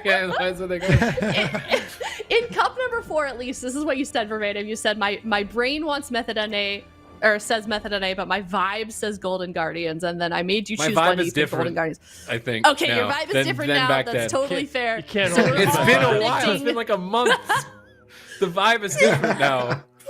You've changed. You've changed, bro. Oh man, yeah, you changed. All right. Well, regardless, we're all predicting Method NA at this point in time, and as we can see on the bracket as well, Golden Guardians versus Unitas Blue. That's going to be the first series of the North American region. Loser of that will be going home. Will be knocked out of this tournament, and the winner of that will move on to face Cloud9 in the semifinals, and then of course the winner of that is going to move on to face Method NA in the Grand Finals of North America. And I wonder if we're going to see as many Game 5s and Game 7s as we will in the North American region as we did for Europe. But tell us in chat who you guys are rooting for, who you're predicting to win in this region. We're going to head to a break real quick, and we will be right back with the North American region. Congratulations once again to Horizon. We'll be right back.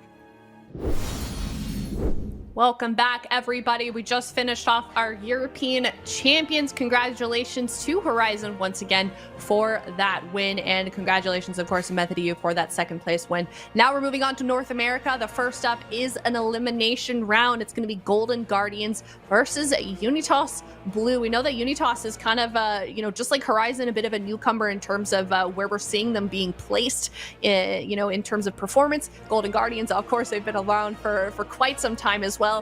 Predictions on how this is going to go, Supertees? I mean, my official prediction is Golden Guardians, but I think it is still possible. It is still possible for Unitas Blue here. Unitas Blue have good options. Was it actually, or are you just letting me troll you? I mean, in this series, I predict Golden Guardians. The whole thing, not anymore. The vibe is off. Since the month that I said that on broadcast, the vibe is different now. Okay. I think that Golden Guardians with Rogue, Shadow Priest, Shaman can beat Unitas Blue and can beat Cloud9, but Method NA I think they're too tough at the moment. Method NA just look absolutely insane throughout this entire thing, so that's gonna be tough. But these first 2 series leading up to that, at the same time, I feel like we've had so many upsets. I feel like we had pretty much picked the way that this bracket was gonna go. And even in Europe, for example, even though Horizon did win, I don't think it happened at all like we thought it was going to happen. Not at all. And it could have easily not happened. I mean, we saw Unitas. You really think that Golden Guardians has the edge in this one? I think they Unitas can. yesterday. I mean, I played predicted Turbo. Unitas for this one. Wow. What did you predict? I don't know. I feel like in the past, the Shadow Priest the Shadow Priest Rogue Shaman has kind of struggled into the Turbo Cleave, and that's what Unitas, it seems like they practiced, at least for Cloud9. So wouldn't be surprised if they do lock that in game number 1, but we'll have to wait and see. I mean, both these teams have had a great year so far. They find themselves in the lower bracket. The loser of this will be eliminated in the 4th. The winner has quite a journey ahead of them, having to get through Cloud9 and then, of course, make it to the final boss, which is going to be Methods. So it is going to be the Golden Guardians bringing in Jelly Beans. So we see Jelly Beans tagged in the blind pick, and they're going to be going up against Unitas Blue and their Turbo Cleave. All right, this is a bit of a surprise here. Shadow Priest Hunter coming out from the Golden Guardians. Let's see if they can make the Shadow Priest Hunter work. I've always been a little bit skeptical towards it, but they have had some success in the past with it. Going up against that Turbo Cleave, though, would be very dangerous. See what they can do. Immediate War Banner coming out here from Smexen, or from Aiden, actually, because Smexen is not playing the Warrior here. Playing the Shaman, but he's taking a lot of damage here from WizK. Born Good, though, should be able to keep him alive. Born Good gets feared. He trinket, sacrificed everything from Born Good here. He gets the double blinding light. Do you have anything to follow it up with? They have the Hammer of Justice as well, but the Shadow Priest Hunter so far, the pressure is looking good, Super D's. He's pummeled into a storm ball. I mean, Jelly Beans is pumping. Jelly Beans came to play here in game number 1. He could easily get the bubble. Door of Shadows, freezing trap. Jelly Beans snipes it from across the field, going for the kill onto Smexen as he trades Astral Shift to try and stabilize. But now they've swapped to Aiden. Born Good has to Divine Shield. Defense after defense is being cracked by the Golden Guardians. This is what I want to see. Bring out the beans. Bring out the beans. And this is what you get. Every single cooldown, not even a minute into the game at this point. So long as they make some good trades defensively, I think they've got this. I mean, it's looking good. Born Good, no Divine Shield. Here is a full trap, and there is no way out. Smexen's in a lot of trouble. He's going to have to keep himself alive. I don't know if he can do it. Looks like he will be able to survive with the intervene. Traps aside, Born tops him off, but these setups are scary. I mean, the Shadow Priest and the Hunter have a lot of crowd control for Born, and he doesn't have a break for another 50 seconds, so there's at least one more setup, and he is barely topping Smexen off. He's not! He gets interrupted. A big heal from Smexen, though, keeping himself topped off. If Born gets into crowd control, Smexen's almost completely tapped on mana. He doesn't really have anything left to work with. There's the full trap. This could be the game. Game number 1. Aiden does manage to land intimidating shout, but Smexen is still incredibly low. They're going after WizK. WizK might throw! And he gets taken down. So unfortunate. He's got the fade, dispersion, the swap, everything. They were going for the kill, but it gets reversed in just a split second, and Unitas Blue takes game 1. Yeah, I don't think the Golden Guardians are too happy about that. They actually had a very commanding position in general here to set a lot of answers, but unfortunately for them, they do go down like that. And this could very well be one of those series that we see trade games. I mean, that's been kind of the theme of the day, especially. So, big victory here for Unitas Blue. Yeah, most definitely starting off the North American region strong with Unitas winning this game number 1, which is a good thing considering that this is an elimination round and we know just how crucial that blind pick is in situations such as this. So we're going to see how they manage to pull it off here in this replay, but things are looking good so far as we're starting off in this series for Golden Guardians, Sid. I mean, it's kind of just a feed, right? Like, they have so many cooldowns. They get everything. Like right here, Jelly Beans gets a freezing trap. That gets bubble. It gets wall. I think it might have even got parry. Not 100% sure if my memory's still that good, but like they get everything. They're in such a massive lead at this point. And I think they just get overconfident. They disrespect Born Good on his shackles. Like right here, they're still winning. They're just smashing Smexen. They're dominating. Golden Guardians have this game in the bag. Dispersion, life swap, fade, spirit link. Like they have everything in the bag right here. And then right here, Born Good goes for shackles. And I think it's like mandatory. I guess he got crit. Maybe it was just like a massive hit that caught him there. But it seemed like with shackles that low on health, if they didn't have a stop, maybe they just could have used their trinkets differently. I almost want to watch the replay again. When did WizK trinket? Because it seems like using their trinkets to not use a cooldown. He trinketed way before this. Like not trinketing to go for a Spirit Link or not trinketing to go for a Void Shift. It seems like, well, then when you don't have them, you can't access those cooldowns anyways. Is what put them in that awkward situation. Like right now, WizK and Absurge both don't have medallions. They used them at looks like what was about the same time. So maybe they used them aggressively. earlier on in the game. But it was definitely having no medallions, disrespecting the shackles. I mean, even just dispersing the shackle, even though the healing would be absorbed, I think the damage reduction would have at least kept him alive to get Void Swap. Like right here, dispersing, full fear on Absterge. Seems like a fair disperse. Dispersion, yeah. And then at this point, it's too late. Like, you're not...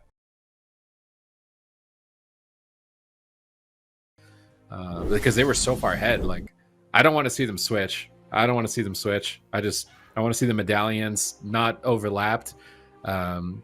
Most importantly, from Whizkey and Absterge, and play the same game. Like, Jellybeans looks good. I don't think you take Jellybeans off and put him on the bench. Yeah, I certainly hope that we get to continue seeing him play, and we'll see if they do decide to change it up. But yeah, certainly not the result that they were looking for game number 1 here on the side of Golden Guardians. But I do like that they're trying something new, because I don't think we really haven't been able to see Jellybeans at all recently with this team. I know there was a period of time where we did see him play quite a different number of things. I feel like especially recently, Golden Guardians in particular has been making quite a bit of adaptations that we haven't really seen them make in the past before, Ven. I mean, they kind of have to. I feel like this was at least when I look at this matchup and seeing what Unitas Blue played yesterday, it's kind of an obvious pick from Unitas as a blind. That's what if I was Golden Guardians, that's what I would have anticipated. So bringing in something different, I really like the pick. I mean, basically, it's the same thing. This is how the matchup feels like to me. So it's basically the same thing as playing RPS, except you have way more CC. BM Hunter does insane damage. It's very comparable to an Assassination Rogue. You still have the Mortal Strike effect, so you're reducing healing, and then you just have all the additional crowd control of the traps and stuff like that. So the matchup's going to play the same.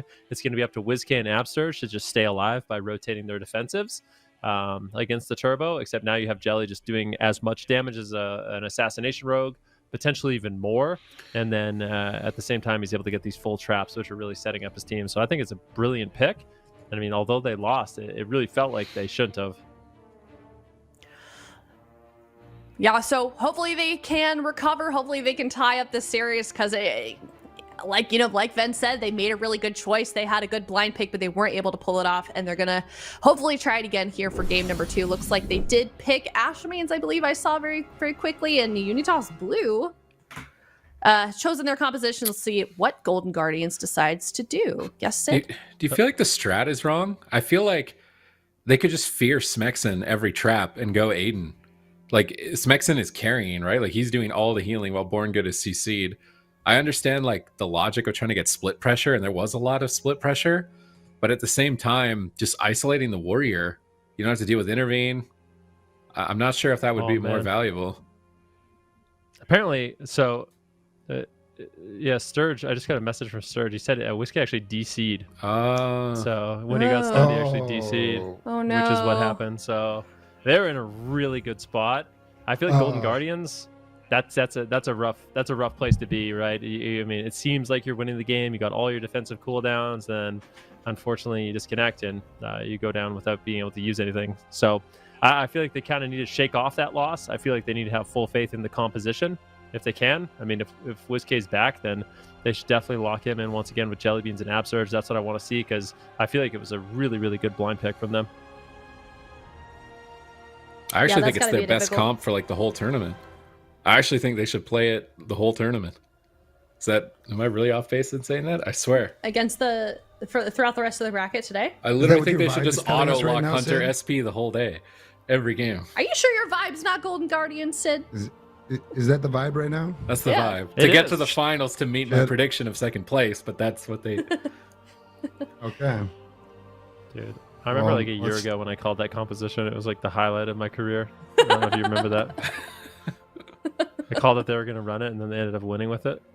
It's really good, I swear. Like, BM Hunter just solos something in a trap, and then you also have Shadow Priest CC. Like, you got Shadow Priest Shaman defense synergy when it's synced up and you're not disconnected.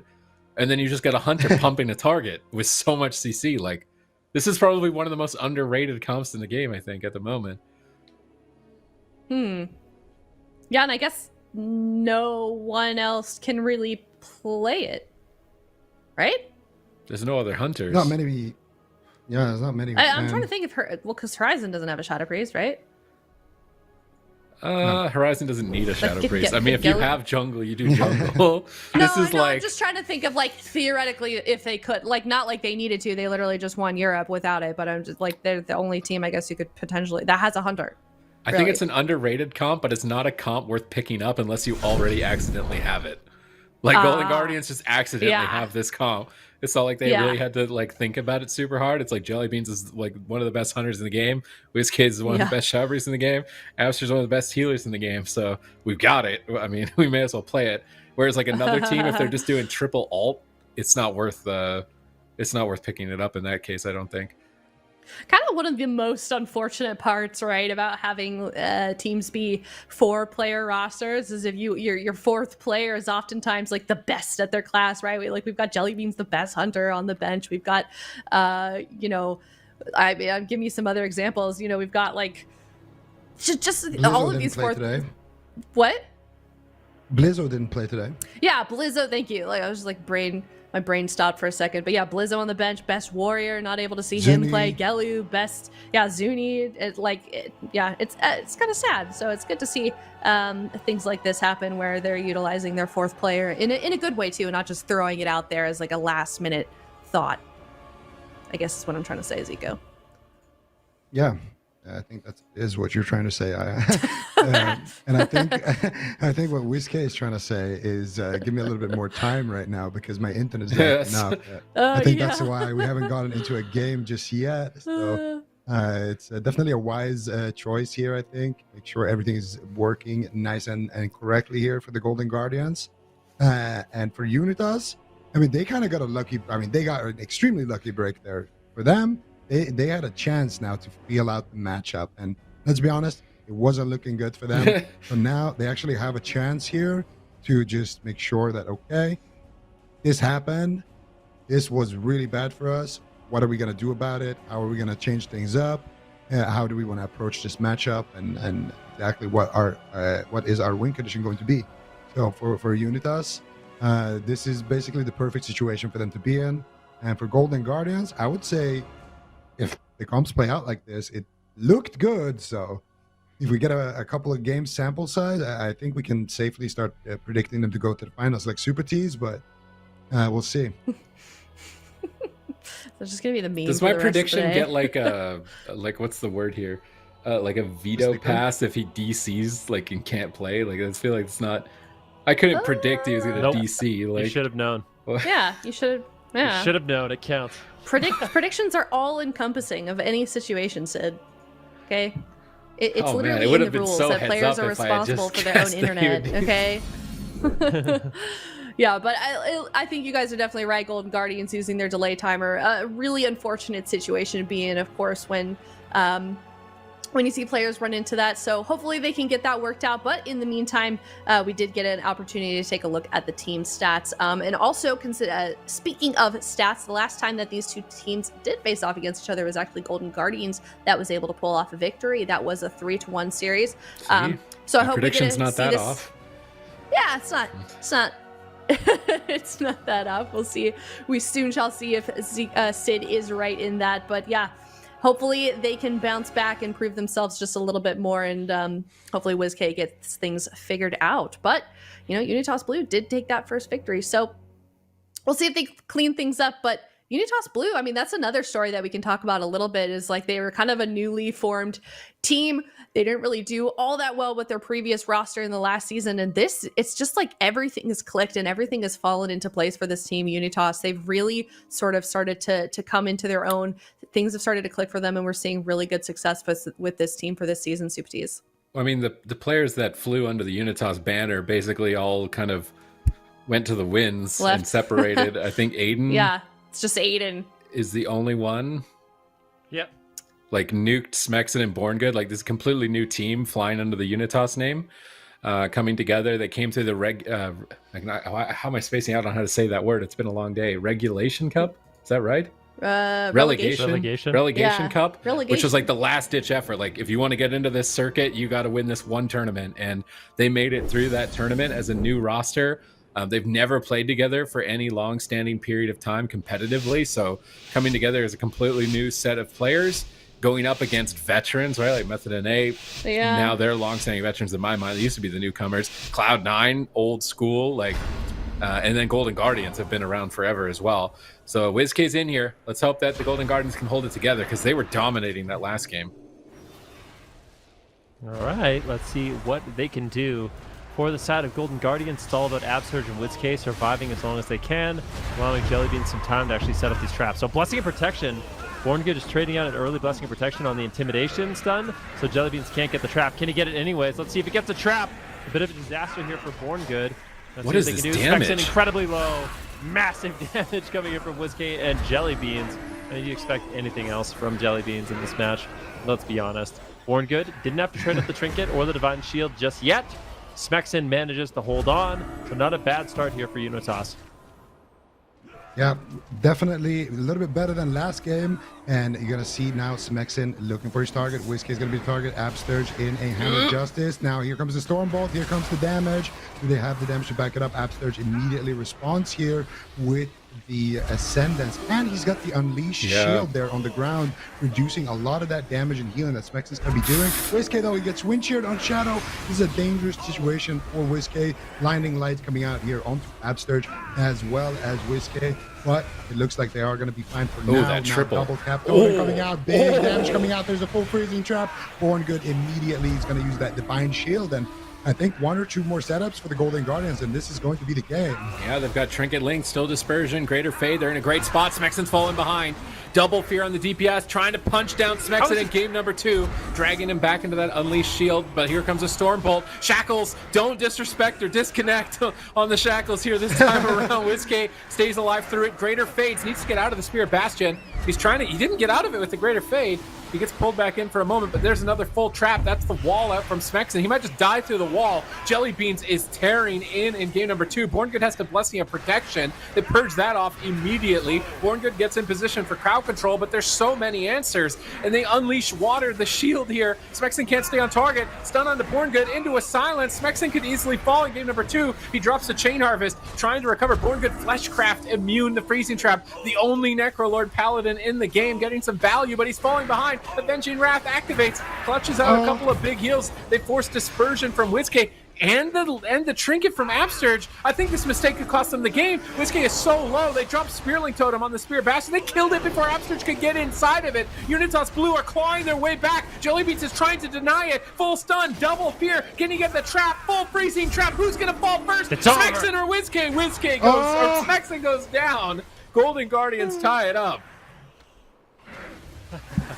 Unbelievable. Golden Guardians, just from start to finish. I mean, there was a moment in the game where Borngood used Divine Shield. He had his Avenging Wrath, and Smexin was just dying through heals. Like, his health was just not going up over 40%. So, I mean, that just really goes to show you how much damage Jellybeans and WizK are putting out in this matchup. This is a great pick from the Golden Guardians. And here's the crazy thing about this composition, okay? The craziest thing about the Hunter Shadowpriest Shaman is nobody in the game runs it.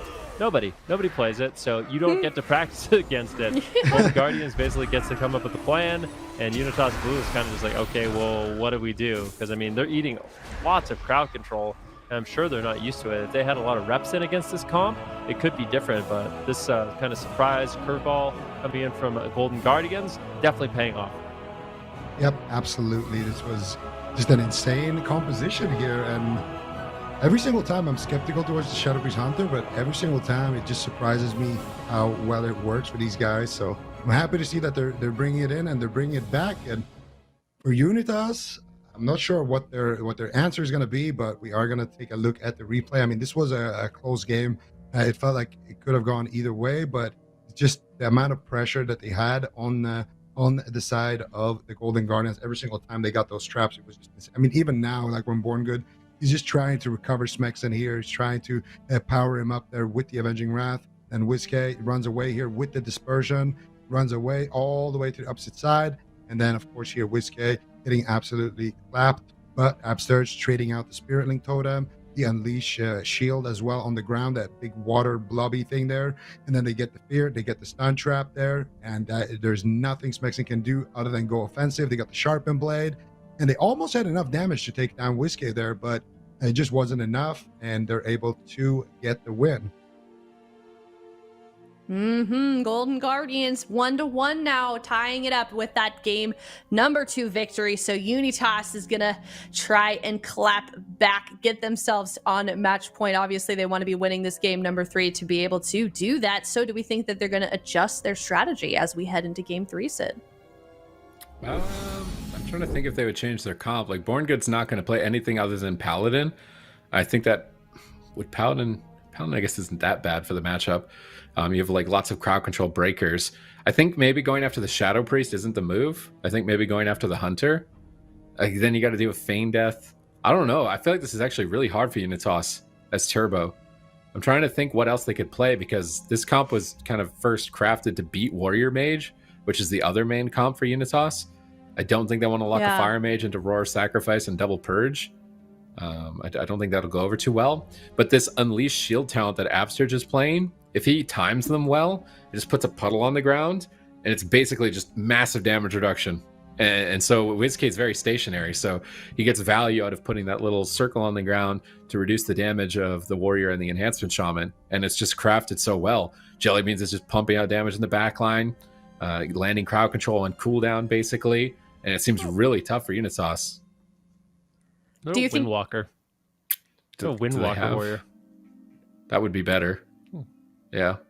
Could be. I think that would be better. I wonder if they could play Windwalker Warrior. They have to play the Paladin, though. They don't have the Shaman, so Windwalker Warrior Paladin, could that work? I mean, we've seen it kind of eat WizK alive in the past, and I mean, they have Smexen on Warrior, Aiden on the Windwalker Monk. It's definitely an option for them. I mean, they won game number 1, but if WizK disconnected, then it was not looking good. Yeah. For them. Like, that was definitely game 1 definitely looked like it was going in favor of the Golden Guardians. So Unitas, in my mind, with this matchup, they're kind of down 0-2. They're not. It's 1-1, but I would definitely not be confident in a Turbo Cleave if I was them. You think they for sure would have lost that first game, Unitas? Oh, I mean, you can never say for sure, but it wasn't looking good. Good chance. Yeah. Yeah, I think 99 games out of 100 Golden Guardians wins that one. Okay, well, Unitas definitely needs to figure something out, so let's see what they've got in store for us. They've locked in Hook Point, so pretty small map, and Golden Guardians, of course, sticking with that composition. I don't remember the last time that not only did Golden Guardians like start off in a blind pick with playing Jellybeans, but like kept with it. I feel like Jellybeans is a player that we've seen kind of just pop in for 1 or 2 games in a series sometimes, and then it like either doesn't quite work out and they swap him out, or it ends up winning them the series or something like that. So it's interesting that we're seeing him continue to stay in. Obviously it's working, so there's not really any reason to swap off, but Unitas Blue sticking with this composition on Hook Point as well, Zico. So what do you think they're looking to change since we haven't seen a comp swap from them? If anything, or are they just going to try it? Same thing. Probably get rid of the Necrolord, maybe. I feel like the Necrolord doesn't do too much there on the Pally. But yeah, I mean, since they didn't swap their composition, probably things like that, Covenants, Talents, probably discussing strategy as well.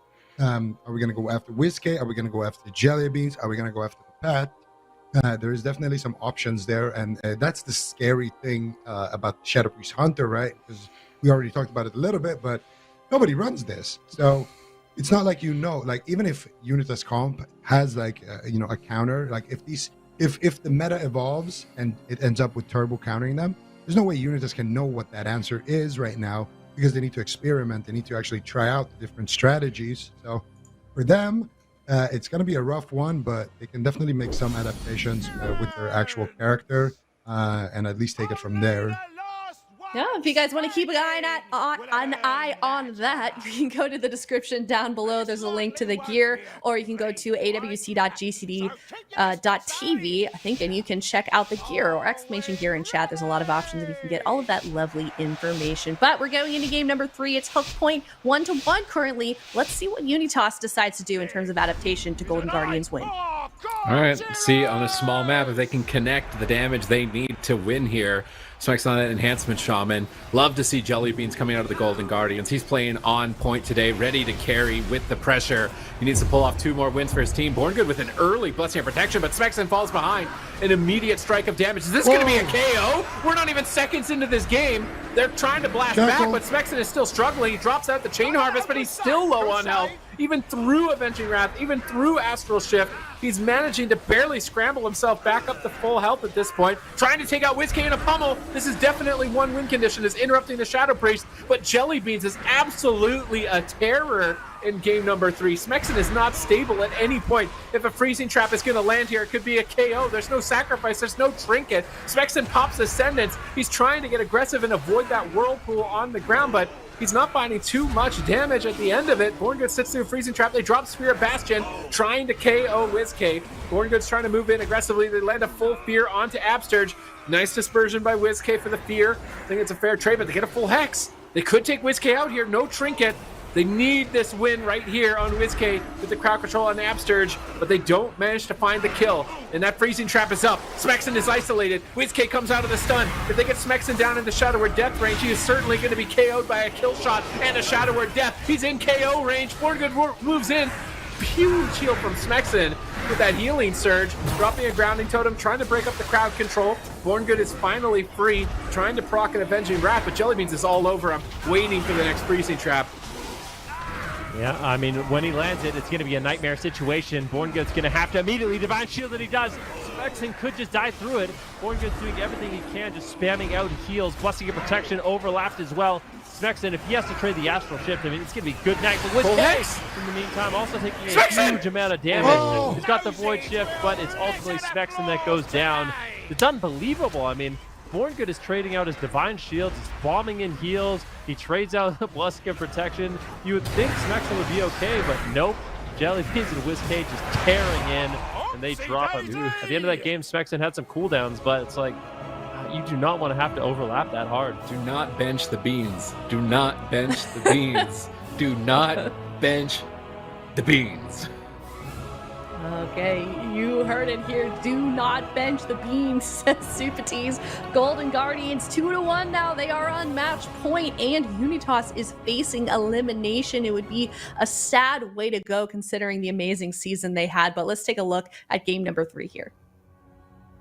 Yeah, just the Hunter Shadow Priest, once again, Borngood, immediate Blessing of Protection. War Banner gets killed off.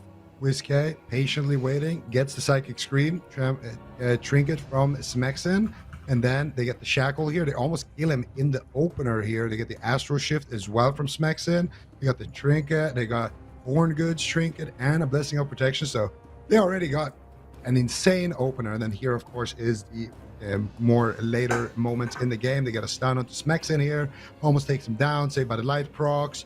Big disarm here onto Borngood, followed up with the freezing trap, insta Divine Shield coming out here from Borngood, I believe. And no, this was when they had the silence. So the next trap is the one where they get the Divine Shield, which I believe is just a second here. When Jellybean is just running on top of him, there it is, finally snipes it. And that's going to be a Divine Shield. Borngood spamming out heals here. Smexen doing what he can to stay alive, but doesn't really have that. Astral Shift is a I think he's probably, actually no, I don't know, that's a bug on the UI because he used it at the start of the replay. There's no way it's up. Anyway, he's got the Intervene here and Absterge in a Hex, and here just too much damage. They got the Fleshcraft countering the Shackles. You got Jellybeans just doing so much damage. I mean, Borngood could have healed there a little bit, but I don't know. You have to play to win there as well. Like, you need some pressure, right? Especially when you're playing like a Paladin Cleave. You're on a very limited timer to win the game. When your Paladin doesn't have breakers anymore, you lose. Look at the healing of WizK and Smexen. WizK did more healing than damage, and Smexen almost did the same healing as Borngood too. So, I mean, that's how much damage these teams are doing. These games aren't even going into dampening. They're just dying. Bestial Wrath from Jellybeans. They get the Divine Shield. Like, in that replay, they got Divine Shield and Blessing of Protection, and Jellybeans just Bestial Wrath. Anyways, like, whatever. He's probably going to die through heals, so they just go for it. And now Golden Guardians, I mean, this is interesting because I feel like what Golden Guardians has right now, like the BM Hunter Shadow Priest Shaman, could actually do well into Cloud9. Yeah. This is why I predicted it. My prediction wasn't random. My prediction was not random. It wasn't a vibe or a feint of heart. Like, Golden Guardians beat Unitas in the past, and they beat Cloud9 in the past. And I swear Hunter Shadow Priest is crazy good. So I think you just never tag Jellybeans out. I think at this point you just have to pull a Method EU. We are all coming together. You pull a Method EU, and you just say, I'm sorry, Peekaboo, we're playing this for the rest of the tournament, and just see how far you can take it. So 2 lessons we've learned today, really. Don't put jelly beans in the corner. Don't bench the beans. Oh. And don't win bench the the first beans. game. And don't win the first game. Okay, so 3. Yeah, don't what win about the first game. And Stupides has big brain predictions. Did I cover it all? Well, what about this? Yeah. How about this, though? I mean, obviously, Unitas is not out of the... Yes, this is a hypothetical. If we get into the next series, and it's Golden Guardians versus Cloud9, would you really not want to see Peekaboo? I mean, maybe... Can we see Method and A win as RPS? Maybe That's the only Peekaboo. exception. Maybe it would definitely be a shame, if they got knocked out here, because we wouldn't see Peekaboo get to play at all. I'm sure there'd be a lot of fans of the move that would be disappointed as well to not see him get to play at all. So Peekaboo gets enough, Jellybeans never gets to play. Yeah, I like you're this. right. He's got the subs in the stream. Let Jellybeans have Actually, some this is time in Jelly's the moment. limelight. This is Exactly. You're right. This is really interesting. So Unitas, they're going to switch it up. They're actually going to bring in Nuke on the Fire Mage. But believe it or not, if you guys think back, way back when, Golden Guardians actually used to use this as a counter against and this it's even better now. Yeah, it's even better, and they used to use this as a counter. And the idea is, so Fire Mages, they have a few things they don't like. They don't like purges, and guess what? Golden Guardians has Absolute and WizK, Dispelling Combustion. And another thing they don't like is Roar of Sacrifice. So you don't like Purge, you don't like Roar of Sacrifice, and Golden Guardians, they have it all. They have everything you don't like, and then some. So Nuke is going to have a really difficult time getting off damage. So that's the big nightmare in this matchup for the Fire Mage is not only does he have to deal with Grounding Totem, he's getting his Pyro procs purged. Like, I expect Golden Guardians to just sit on Nuke the whole game, purge off Pyro, purge off his shields, purge off Combustion. If he does get a Combustion, you Roar Sacrifice it. And, I mean, I feel like if I was a mage playing the Golden Guardians, I'd want to cry. So, I mean, Unitas Blue, I feel like they don't really have much of an option here. They have to try something else, but this is not going to be easy for them. I kind of want to go back to my original prediction of Golden Guardians winning the whole thing. But Dude, I can't. You It's in writing. just It's switch in it up. writing. You It's in writing. I can't go change your back. prediction twice, It's in writing. Sid. It's in writing. Fine. You have to commit, man. Yeah. Being non-committal. You said that to me once. I was being non-committal while he was talking. I think like all of us are a bit hypocritical here on the desk. Not me. At one point in that. You too, then. You're not immune to this. I'll ride with it. Oh, Lord. I'm happy to be wrong. I don't care if I'm wrong. It makes it more interesting. Fair enough. Okay, well, we're going into this game on Tolvaron Arena. We're getting an awesome skybox view once again from our lovely observers. This may just be Unitas Blue's last game of the season. Let's see what they can do here. All right, Unitas Blue. Let's see, and they bring it back. So there's two things about this matchup. Number one is obviously all the things that Van mentioned. You don't want to be a mage here. It's not a good time. But number two, we actually saw Skill Cap use Mage Warrior as a counter attempt towards jungle in the past as well. So going after Jellybeans on that Hunter with Mage Warrior is definitely a lot of pressure. And if the mage doesn't really die during the setups, I feel like the warrior just passively having uptime could be what just allows them to win. But Nuke with a big ult time is going to get back to full HP here. Is he? And actually, it looks a lot better. Maybe it doesn't look a lot better just yet. I was going to say it looks a lot better than game number 1 and 2. But Born Good will trade out the Trinket Sacrifice. Nuke now looking for the Dragon's Breath. Does not land it onto Absturge. They get a sheep onto Jellybeans. Are they going after Absturge here? No, they're going after WizK with the Combustion here. But Roar of Sacrifice says hello. And WizK stops taking damage immediately as a result of that. Now Nuke's going to be on the back foot, please. Oh, Smexon is chopping up WizK. You can never count out Smexon on that Arms Warrior. He's definitely going to have to be the carry for the team here because Nuke is just absolutely getting dismantled by the Golden Guardians. He can't get any pressure out. He's on the back foot the whole game. He's trying to run for his life on match point. They're pushing for the cauterizing line of sights, but Jellybeans is there. Jellybeans is always there. Nuke is staring death in the face, facing down Jellybeans. Will he survive as Cauterize is burning him down? Born Good is trying to stabilize. Jellybeans just keeps pushing forward. Smexon disrupts the push with Spear of Bastion, but there's only one more Blessing of Protection in their line, and they can just purge that off. They swap to Jellybeans in the Stormbolt, trying to power him down, trying to create some momentum, but this is the scariest position you could be in as Unitas Blue. You face elimination. Yeah, you face elimination, nuked, no cauterize, no ice block, nothing. And WizK, he's got his dispersion, he's got his fade. Abster's got Trinket Link. All we need to see is the Golden Guardians push forward. They got this game in the bag. A wind shear into a full fear. Nuke's on the run. Can they purge it? They dispel the altar time. He's so incredible. Nice war banner by Smexen. Saves the day, but maybe not long enough. Polymorph. They barely hold on. Jellybeans goes down to 10% health. They panic. Everything gets traded out. That's going to be the Spirit Link. That's going to be the aspect of the turtle. The huge swing turn of events, and so much of that comes down to Smexen. Big shout out to Smexen on that Arms Warrior. Beautiful war banner. Turns around the pressure on Jellybeans and keeps his team in the game. Yeah, but now Smexen taking a lot of damage here. They got a full freezy tap onto Born Good, stun onto Nuke. Nuke's going to Trinket out. Do they have anything out? It looks like Whiskey is in position for the fear, but doesn't want to use it just yet. Smexen's still dangerously low. He gets a heal by Born Good.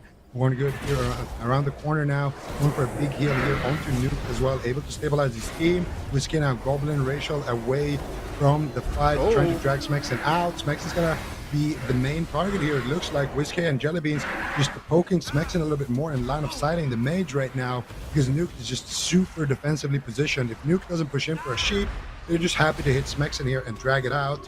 And Abster's mana not doing super hot right now.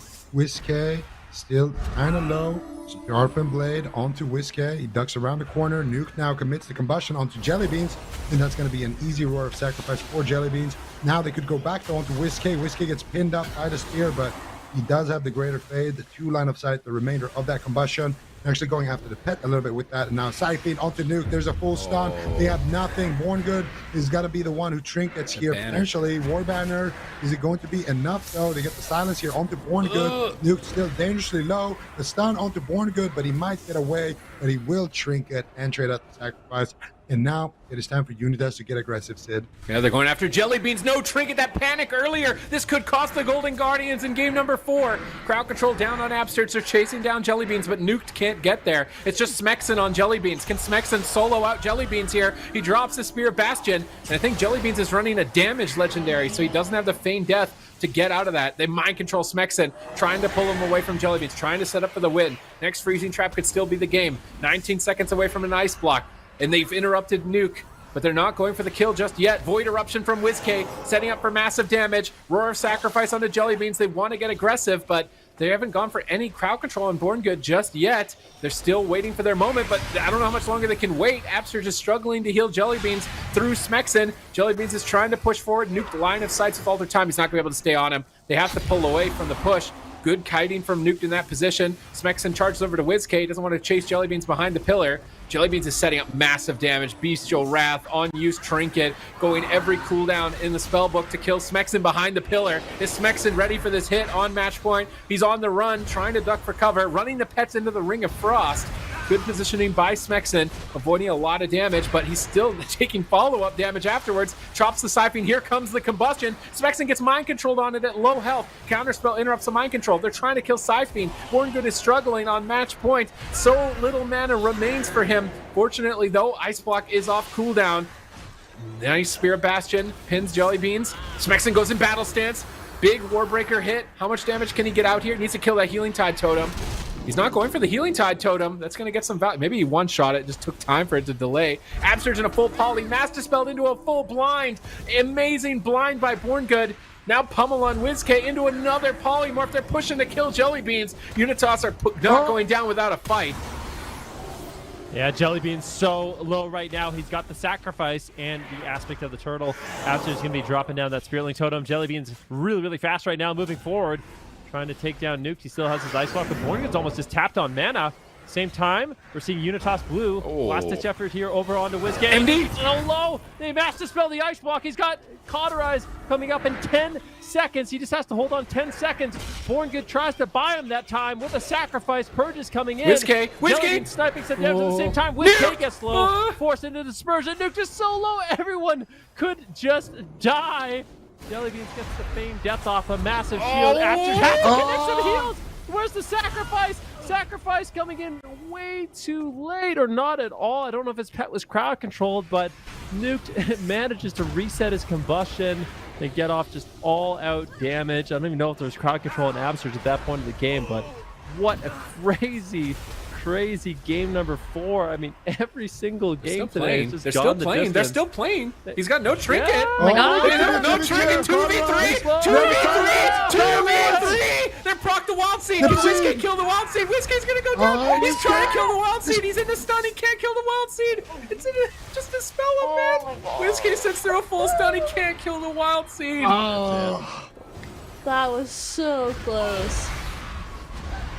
Maybe next CC chain.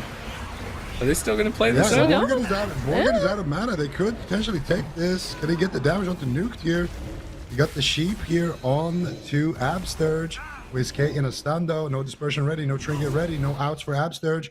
No resheep either though. Borngard sitting down for a drink. That surely should be the game here. Whiskey. There's no way for Whiskey here. He gets. Yeah, there it is. They're gonna just leave. They're just gonna bow out. That was extremely close though. I mean, if he had a mind games or something, actually he's playing Necro, so never mind. But if he had something for that steed, could have maybe actually turned it into a 2v2 there.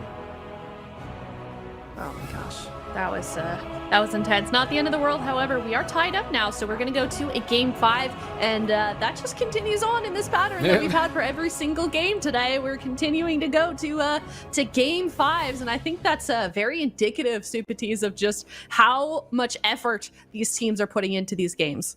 Oh, look at Smexon, man. You could tell he came to play on that warrior, like tying Jellybeans. Like Jellybeans has been pumping damage this whole series. Like I'm glad they at least got Smexon back on warrior. I think that's a very important part of the formula for Unitas Blue here.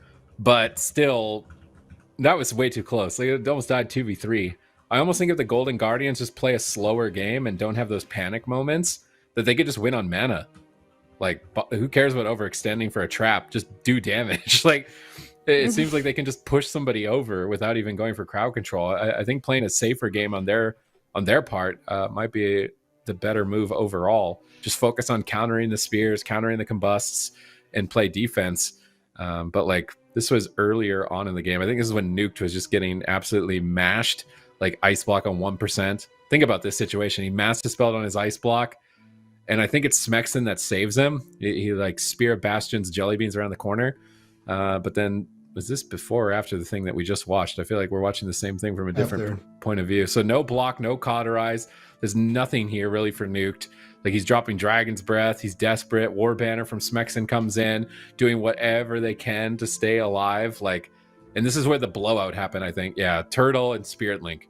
That can't happen in my mind in the game. And right here, like, he's completely Borngard has no mana. I think Roar of Sacrifice must be bugged on the UI. There's lots of times where it looks like it's up, but the hunters aren't using it. And I don't. Pets Is this Pets in the ring? Yeah, it's Pets in the ring. And over there. Yeah, see, look how far it is. That's what happened. Nuked actually crowded. He Nova the ringed him, and then just sent the combust. And then the 2v3. Look at. Could he have dispelled? Did Absurge have a dispel here? Like, was there something that could have got WizK out? Because he's in void form. He can do instant damage to the Wild Seed. So he deaths them, he silences Paladin, they proc Wild Seed, and Borngard Hodges WizK. Like, right out of this silence, Borngard Hodges. And I mean, Abster just has to heal him, right? Like, he's thinking, like, I have to heal. When does he Hodge? Right here. Like, this whole Hodge. I feel like, I think yeah, he tries to kill the seed himself, but purges. Would dispelling WizK be more important here? Would it have mattered? Probably not. I feel like with Shadow Priest killing a Wild Seed is really tough, but... And even if it did go to a 2v2, does Shadow Priest Shaman with nothing beat Warrior Paladin? I'm not sure about that. Probably not. I'm not sure about that, but what is happening? Why are you doing this to me, man? I just said don't bench the beans. Yeah, really Jellybeans died, but it wasn't his fault. Why are you putting Jellybeans on the bench? I'm actually really surprised that Golden Guardians is making this switch. Like, I'm really surprised, to be honest with you. I feel like that last game, I wasn't looking bad for them at all. I don't know. Every game has just been so ridiculously close so far, but Golden Guardians, they're going to put it all on the line with Peekaboo. They are benching the beans and bringing in Peekaboo for Game 5 against Unitas and their Warrior Mage Paladin, but I can't help but feel like this is actually not a bad matchup for the Warrior Mage Paladin. Like, this doesn't feel like a counter comp by any stretch of the imagination, but I guess we'll have to wait and see. Yeah, I mean, this is kind of what I was saying earlier when they do use Jelly Beans, when he does come into play, like they never use him for a full series. It seems like they never commit to the compositions that he is in. Like they were doing pretty solidly with him being in these games, and you know, when it really started to count, they swapped him off to maybe something a little more comfortable. Do you think that's what's going on here, Zico? I'm not sure. I feel like for them, it's more about the matchup. I think Jelly Beans, he's kind of done what he needed to do. He forced Unitas off of their melee cleave, and if there's no melee cleaves, we all know the motto of RPS of Golden Guardians, and that is, does RPS win this? And if they think the answer is yes, then they always lock it in. That's just the Golden Guardians. Jelly Beans, he's there to. He's kind of the cleaner, the janitor who has to like clean up, make sure there's no pesky melee cleaves, arms warriors, or anything like that, and then you get Peekaboo in the mix. I like that. He, wipes his hands off. He's like, all right, my job here's done. Take it away, Peekaboo.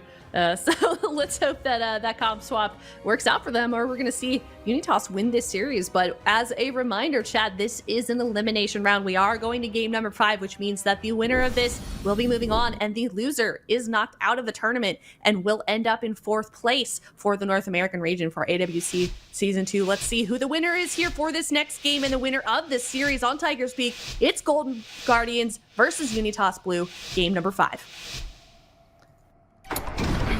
I don't think you bench the Beans. I'm worried now. I'm worried, man. Like, don't bench me. Jelly Beans is just carrying out of his mind and damage. Like, Peekaboo, I feel like there's a lot of pressure, coming off the bench now for him. He's going to have to pull this out for his team. He sets up beautiful crowd control on the entire team, gets Born Good's trinket right off the bat. Can't really start the game any better than that. WizK follows up with a stun into a full fear likely here as Peekaboo tries to push for pressure onto Nuke, purging down those barriers, throw weapon damage, trying to take out Nuke. They get a Blessing of Protection here, traded for Vendetta, so fair trade by Born Good. WizK now on the back foot, fades out of the Spear of Bastion, double fear from Smexen. Born Good is rolling up as well. Hammers are down onto Absturge, Stormbolt onto WizK, but Nuke can't get there. He's peeled by Peekaboo at the moment. They see a preemptive sacrifice or trinket sacrifice from Born Good.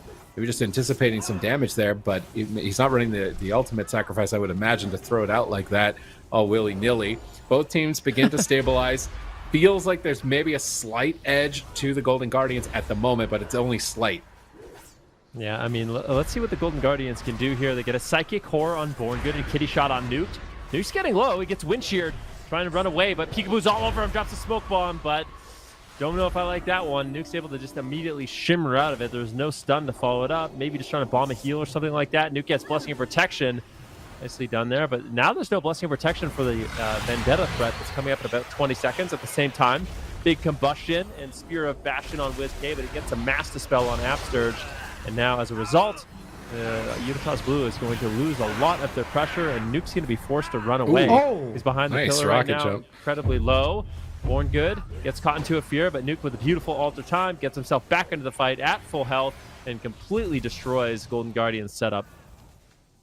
Very, very nice setup there by WizK, but now it's going to be WizK on the back foot. He goes for the Master Spell. He gets pummeled by Smexen. Nuke, though, dropping usually low as well. The Shackles are coming in onto WizK. WizK's going to respect it with the Dispersion. They're going to get themselves a nice little ice block here from Nuke to get the Master Spell. They continue the chain. Big stun, silence combo here onto Born Good. Can WizK unleash enough damage? That is the question. Peekaboo's all over him. Full blind now secured here. Peekaboo now stepping over to Smexen. Trinket Link. The disarm here as well. Trinket Link will be traded out by Absturge. Full kidney shot secured again onto Nuke here. No Blessing of Protection, no sacrifice, just raw healing coming out from Born Good, but he doesn't have his wings just yet. He finally has them right now, but 10 seconds left. He gets dispelled into the Psychic Horror, and that will proc the Cauterize, but now WizK with no defense left, Nuke with no defense left, and it is Unitas Blue's turn to get aggressive here, Super D. I mean, Nuke is actually just kiting Peekaboo. Peekaboo wants to wait for Vendetta. 30 seconds. Can he stall 30 seconds here? Absturge, no Trinket Link. Trinket Fade is all that's left for WizK. They're setting up for the win onto Nuke. Can they get the crowd control into Born Good? WizK rolls up, gets the Trinket sacrifice. Couldn't silence the Trinket just fast enough there. Born Good connects the cooldown. and should begin to stabilize Nuke. Maybe not. Peekaboo's doing a lot of damage at the moment. Nuke is desperate, drops Vendetta. a Ring of Frost. He blinks away from the Vendetta. He's got Combustion available. I feel like Nuke needs to win the game with this Combustion. Where is he going to send it? 10 seconds left on Dispersion. Can they send it in time? Nuke is trying to get over there, but he's in a kidney shot. He can't connect with the Combustion. Vendetta is still rolling for Peekaboo. He's starting to build up momentum to take out Nuke, and WizK now has Dispersion available. Nuke is trying to get there to go for the Combustion. He needs to connect this here. Born Good's mana is not good, but Peekaboo is still all over him on match point in game number 5, down to half. Born Good flesh crafting, trying to anticipate crowd control. Fear on Absurge, Polly on Peekaboo. They've isolated WizK. Is Nuke gonna send the Combustion here? He sends the Combustion. WizK immediate Dispersion, more than a fair trade, and they purge off the Combustion immediately. Nice reaction by the Golden Guardians. Smexen with no cooldowns. I think WizK is going to be in a good position. They should start setting up to take out Nuke soon. Let's see if they can do it. I mean, Nuke still no ice block for 2 minutes.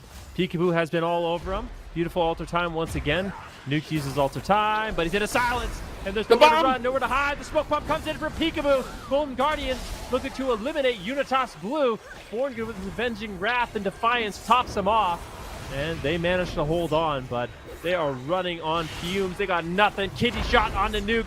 Born Good, can he pull off a miracle once again? No way. Full blind. It is Wild over. Seed? Can they crack the seed? Intervene the Wild Golden Seed? Guardians just so close, and they do it. 3-2, bringing in Peekaboo, benching the Beans. A beautiful series by both these teams, but Golden Guardians pulls out ahead.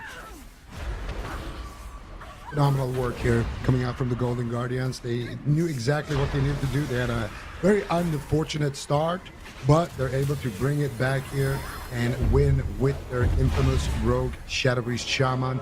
And they take it down to Unitas. And for Unitas, they had such a strong season. I mean, these guys, they came from the depths of relegation. They fought their way through that tournament. They got first place, and they fought through the entire season as a newly formed roster against, all these other teams. And they had a great season. They were, the team that had the number 1 spot for a very long time in the circuit. And obviously they qualified here as one of the top seeds as well. And unfortunately for them, though, Golden Guardians, too good on the day here. They're going to finish the tournament in 4th.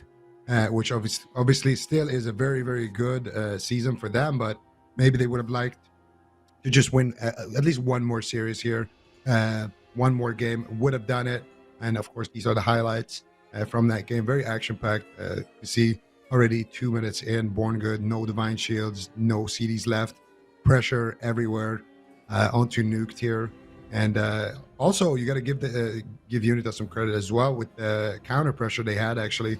A lot of very, very close calls, but they do force out the cauterize here. They force out a lot of these defensives. And I feel like there was one scary moment here. That's where Absturge uses Trigger Spirit Link. But aside from that, they were able to, hold their dispersion for when they really needed it, which was the most previous combustion we just saw. And then here, the final moments of the game, they get the kidney shot, they get the pressure. Born Good is trying to keep his Shadow Priest alive, but he gets caught up in that full blind right there. And as soon as that happens, it is game over. Whew.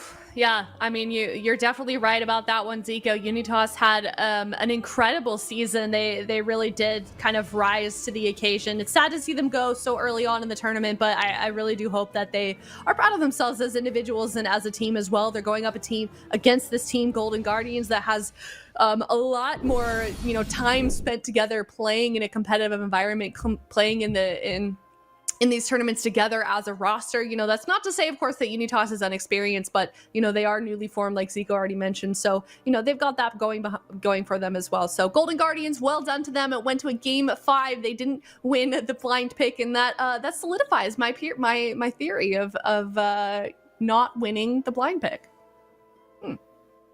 Interesting. Yeah. True. No, but I mean, either way, absolutely well done to them. Sad to see Unitas Blue go, but hopefully they stick together as a roster, because I thought they had some incredible moments this season. So I hope we get to see them develop even more as a team together. So Golden Guardians, they are going to be moving forward in the bracket, and they're going to be moving forward. We're going to see them live to fight another day then. Yeah, I mean, and here's the thing. Golden Guardians, their main composition is what we just saw, the Rogue Shadowpriest Shaman, and they're going up against Cloud9.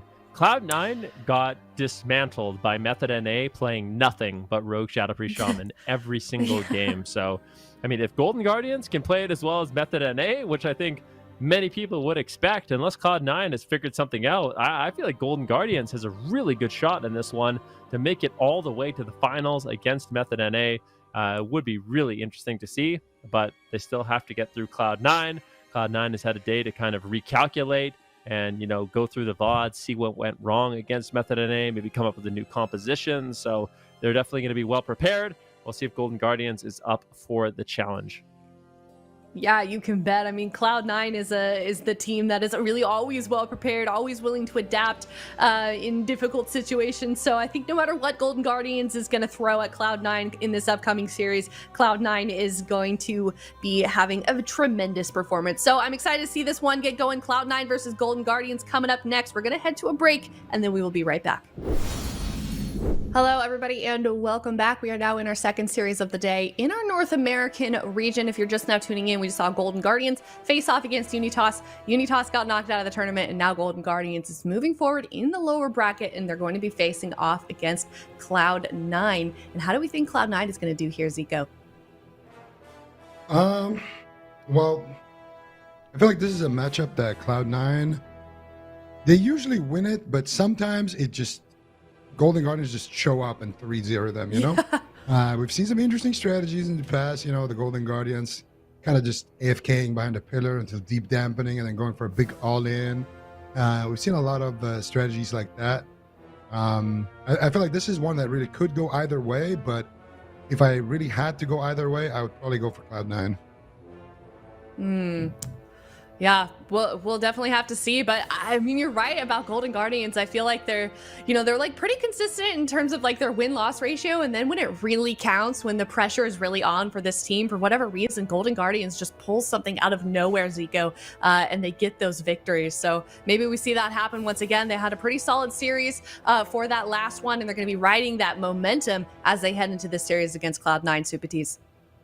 Yeah, I mean, right now, Cloud9 need to take a pretty big gamble. It's like they just saw Jellybeans dismantle Turbo. So that's usually their lock-in against this team, the Golden Guardians. But if they walk into Jellybeans, they're not going to have a good time.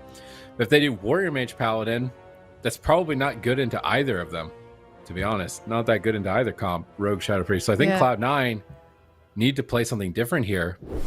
What is it going to be? Do they have a Windwalker? Oh, they're going back to their roots. They're going back to mage lock. Everybody's playing mains today. It's just main queues. Yeah, I like it. Feels like we're in a past expansion, Haven.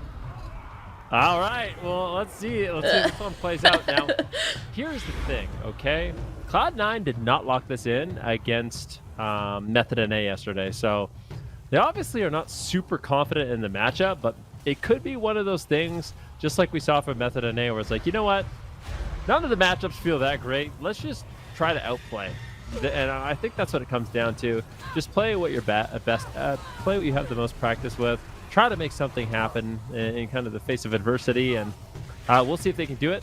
Wealthy Man now lock in the Frost Mage, the first Frost Mage of the finals. And honestly, the first Frost Mage we've seen in quite some time. So if there's any Frost Mage fans out there, and we see Wealthy Man play, likely going to be a long game. I mean, it typically is. The Frost Mage Destruction Warlock focuses on little chip damage and crowd control. So it's all about the crowd control, kind of extending the game, getting into dampening, and that's where you just prevent your opponents from attacking. And even though your damage isn't super high, you're getting off effective damage, and that's when the composition kind of accelerates.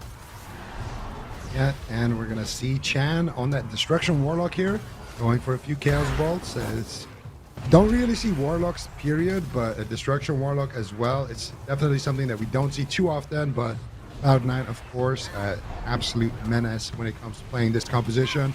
Full kidney shot secured here on to Chanimal. He's going to trade out the Dark Pact, and now they're actually going to swap their pressure onto Wealthy Man. A lot of damage actually coming up, and he's just going to press the Triune Ward, and he should be completely fine. Both these Lothies have these big shields at their disposal, but Wealthy Man's still taking a lot of damage. Cubsy in that fear, but now Wealthy Man finally linking back here, and he's going to catch a couple of heals here potentially from Cubsy. Cubsy actually re-stealthing here as well, just anticipating maybe some opener from Peekaboo. Okay. He was just going to run back to the pillar, and both teams are just kind of happy to reset a little bit.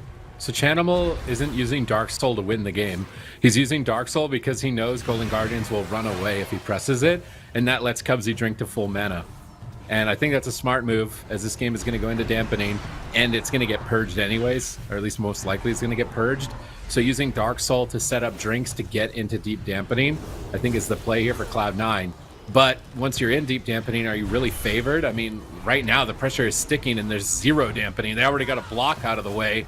They try and blast Absterge, and they've been looking at him every once in a while, but unless Absterge throws and runs into the middle of the map, I really don't think he's going to be a great target. Pressure is still quite high onto Wealthy Man and Chanimal. Cubsy's trying to play efficiently to heal both of them. Absterge interrupted. Bonza fell down on Peekaboo. He just shadow steps out of it. He does not care, but he catches a Chaos Bolt to the face as well. Cyclone on Peekaboo. He's going to get Mass Dispelled. WizK's getting aggressive. WizK's moving in. Where's WizK going? He's trying to stop Cubsy from drinking in the back line. Absterge just posted up aggressively here, trying to stand on top of Cubsy, but he might get bashed. Oh, that Ursul's Vortex looks like it missed Absterge. If he got pulled out in the middle of the map and bashed, that could have been a great position for Cloud9, and that seems to be their strategy. They're trying to get Absterge in the middle of the map and then blast him, and it's going to be up to the Golden Guardians to see that coming and try and protect Absterge. Yeah, and let's see if they can do it. Wealthy Man playing actually a build, just playing all conduits, all talents, everything to just empower Blizzard and Frozen Orb. So if we see Peekaboo, Absterge, and WizK at the pillar like this is when they're going to be eating all that Blizzard and Frozen Orb damage. And as the game goes on, I mean, most Cloud9 games with this composition end up going into dampening. It's really, really difficult for them to kind of push through. Chanimal in the midfield right now going to be using that Dark Pack. Peekaboo kind of bouncing around, hitting multiple targets, and I kind of like this as Necrolord, especially as Necrolord Shadow Priest. You have a lot of rot, so going after multiple pressure is really going to keep Cubsy, keep his mana taxed. Bit of a swap here on a Peekaboo. He hits one Chaos Bolt, but he is able to feint it off. It's Mortal Coil though in the middle of the map. One Shackles lands, immediate vanish by Peekaboo. He's not going to be messing around. Chanimal's trying to cross the map right now, and it's a bit of a game of cat and mouse. Cloud9 just wants to bring the game to dampening. They want to run away. They want to try to hide as much as they can. And Golden Guardians is trying to push the pace. They want to keep them on the back foot. They don't want to let Cubsy drink, and if they can do that, that's how they're going to win. Oh, but Cubsy is threatening to drink right now. He's going to re-stealth. He's going to gate. He's going to go for the stun onto Peekaboo from stealth. They're going actually for Absterge here. Cubsy now going to build up the combo points here. He has enough for a maim here, but decides to hold it for later. Smoke bomb now onto Wealthy Man. He is going to trinket and blink out of that one. Wealthy Man should be completely fine in that situation now.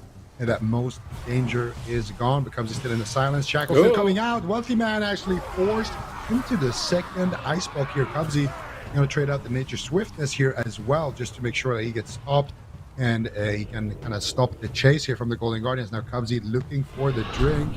They know about it. WizK is running towards him. Cubsy's going to stealth, exit his stealth with that competing roar and give Wealthy Man a new set of hots and try to keep him alive and then go for that same drink again. Cubsy really needs this drink, and the Golden Guardians, they got the Vendetta rolling. They just need to push the pace onto Wealthy Man here, but he's got Ice Form up right now, making him impossible to stun, but now finally faded. They could kidney shot him, and there is a setup happening here onto Peekaboo as well. Full fear onto Absterge, and it does fade, and Peekaboo does take a Chaos Bolt to the face, but it looks like Wealthy Man is going to be completely fine with that extra bit of pressure. So Peekaboo pre-evasioned the bash when his whole team was crowd controlled. It was a nice play, and it allowed him to easily sit through that setup, and Cubsy's mana is just devastated. They've stopped his drink. He's trying to move in and stealth, but Peekaboo pre-flesh crafts. They managed to interrupt it and then stun him. Good coordination by the team of Cloud9. That could have totally shut down that situation, but now instead Peekaboo has to trinket and Cloak of Shadows. Peekaboo is monitoring Cubsy like a hawk, making sure that he's aware of his positioning to try and preempt these incoming stuns time and time again, but looks like Chanimal and Wealthy Man could back him up with an interrupt this time around. Cubsy's in the silence. They're going after Chanimal. He ports back behind the pillar. Cubsy repositions far away from Chanimal. He doesn't want Peekaboo stacking on top of him.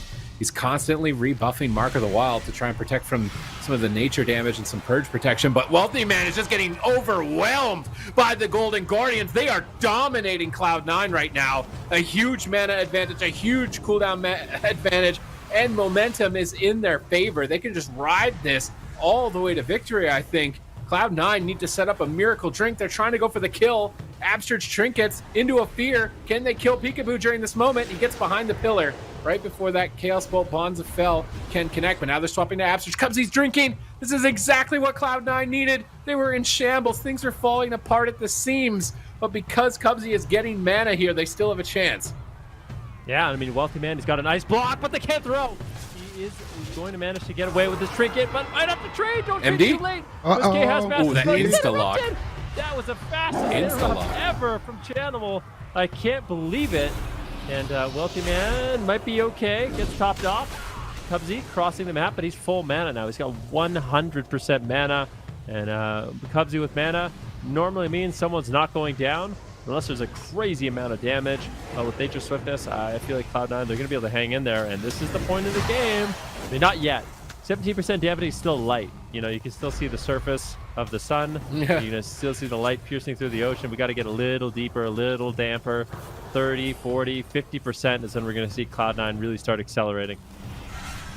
The Cloud9 on their way right now to the bottom of the depths of the ocean here.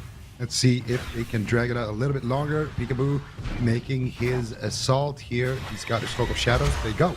They got cooldowns to work with. Honestly, I think they can push it. They can push somebody down here. They got the Vendetta as well. If they can get like the Iron Bar committed to Chan and then go for Wealthy Man, or they can just push Wealthy Man down through that Iron Bar with the Vendetta, that could be how they win the game. Look at Whiskey here. He's just chasing Cubsy, but Cubsy is just, he is so fast on that Druid.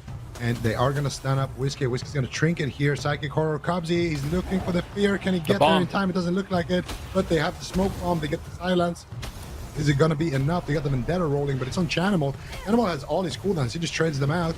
Wealthy Man had nothing. I would have loved to see that onto Wealthy Man. He had no trinket as well for that smoke bomb. So definitely a bit of an offensive misplay here, I think, coming out from the Golden Guardians. And now Whiskey finds himself in the center field, shackled and stuck in the Bonds of Hell. Shackle number 2 coming through here for Wealthy Man. And it looks like Whiskey is just going to be able to walk that one up. He doesn't have Dispersion. Absterge, though, still has plenty of answers. And Deeper in Dampening, the Warlock is a better target than the Mage. So the fact that they got all the Warlock cooldowns, necessarily not a bad thing. It just means that they need to commit now to Chanimal. Even though Wealthy Man has no more defensives to work with, so they wanted to play to kind of end the game there. Would have been better to do it on the Mage, but now they have positioned themselves in a way where they at least can run Chanimal down the next time they have that Vendetta.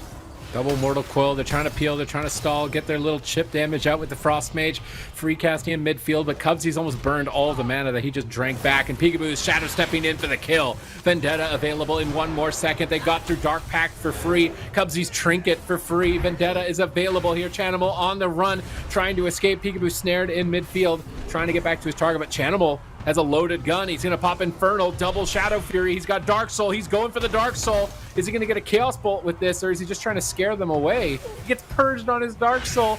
Now Chanimal is a sitting duck. Peekaboo chasing him down, gets Frost Nova again. Absterge moves in on the right side. Wealthy Man is getting owned by Whiskey. This is going to be such a struggle for Cloud9 and Cubsy to recover a full fear onto Cubsy. Chanimal could easily go down. Vendetta is ticking away. Massive damage. Chanimal tries to abandon the mission with Soul Shape. He ports back behind the pillar. Cubsy reconvenes.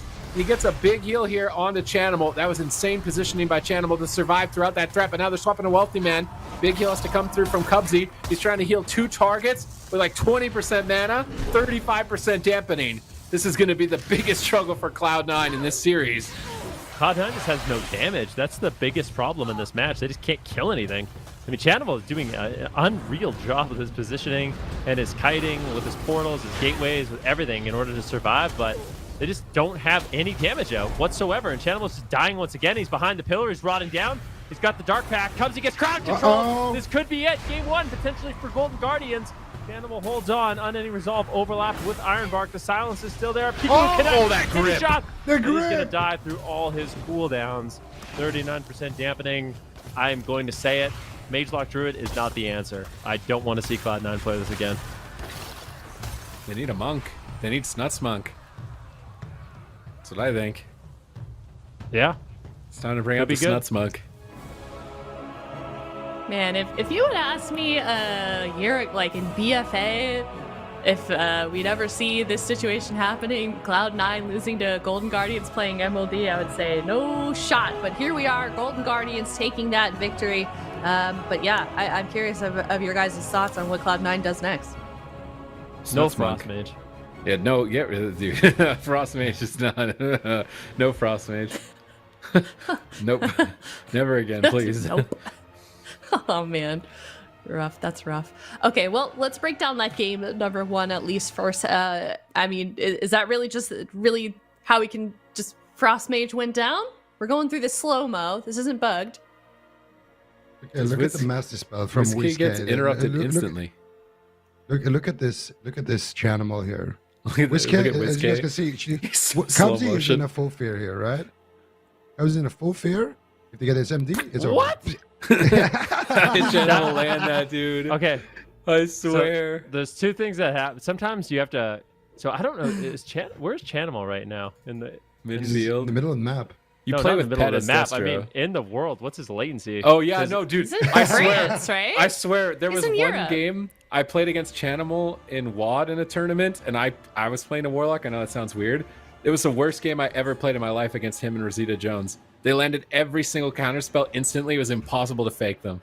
I swear Chanimal is the number one player you never want to see when you have to face his interrupt. So I think what he does, I think one thing Chanimal does is he has to pre-interrupt because his latency is so high. So Yeah. if somebody is moving and they stop moving, that's a cue that they're going to start casting. So if you look at someone's actual character frame, you see them moving and then they stop moving. That is a great sign that they're going to start lining up a spell, especially a spell you have to aim like Master Spell. So as soon as you see them move, they're stop moving, you can interrupt. And I think that's probably what happened there with Chanimal. But yeah, that was quite, you didn't even see the cast. It was so fast. So it had to be kind of a pre-lock there from Chanimal. But they managed to get it done. And at this point, I mean, just looking at this replay, from about this point forward, Chanimal was doing insane things. Like his kiting, his positioning was fantastic, but there's 0 damage. Like that's the fact of the matter. Is Wizkid and Peekaboo, they can go after Chanimal, they can go after Wealthy Man, and Wealthy Man and Chanimal can't get any counter pressure whatsoever. And I think that's going to be the theme of the game. Look at his grip as well by Whiskey. Like, look at Whiskey here. He's Yoink. gonna def it. Watch First Peekaboo. Look where Peekaboo is. First he fades the poly, then he defs this poly right here. Look at Whiskey. He defs it right there. He's like, Then- Peekaboo, actually, get over he, here. He got the spell. And then he waits for the root, and then he's like, wank, and then, and then you know? And then he's dead. I like Peekaboo's transmog too. Just wanted to call that out. Oh, Looks cool. No, yeah, does look real nice. Yeah, I made this this metaphor with Chan once, and I'm gonna make it again. It's kind of like resistance training almost. Like you train harder than the actual competition would be. Like where sometimes like High swimmers will- gravity. Yeah, I agree. something like that. Whereas like he obviously has like higher ping than most of the players, except for I think maybe Aiden. But yeah, it's definitely an adaptation he's had to make, and you can really see it come out in his gameplay. So I wonder what it feels like, as Chan to like when he finally goes to LAN and he doesn't have that ping anymore. He probably feels like a god. But either way, Golden Guardians 1-0. Let's see how Cloud9 reacts for game number 2. Any guesses here, Zika, moving forward? I feel like Shadow Priest Mage would not be the move here. Snuts Monk. I like. I mean, how practiced is the Snuts Monk? That is the question, because I feel like they would have brought it out into Method and A. Or was it Method and A? Turbo time. Turbo time. Turbo time. Yeah, that works. But this is what Golden Guardians beat though with their Shadow Priest Hunter. So Yeah. True.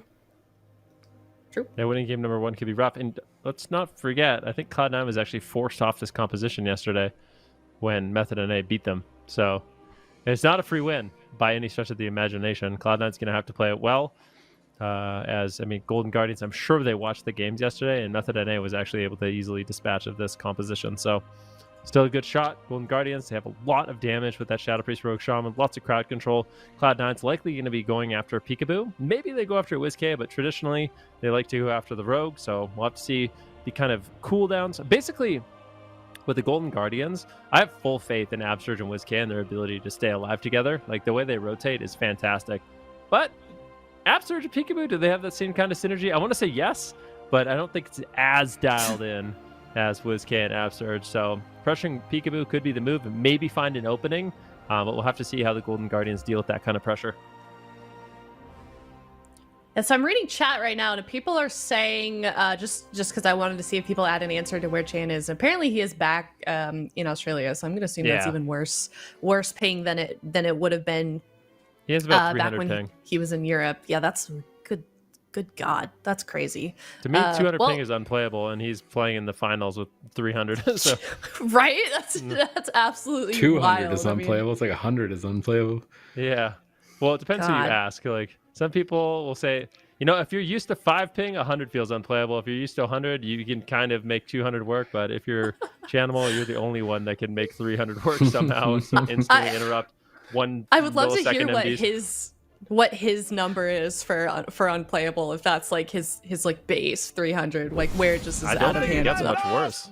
Like, I think it's pretty much as bad as it can be. It has to be in like, I don't know, Antarctica or something for even worse. But anyways, we are going to get into game number 2. It is Hook Point Golden Guardians. We're going to see if they can keep it up and get to match point with Cloud9 looking to tie it up in game 2.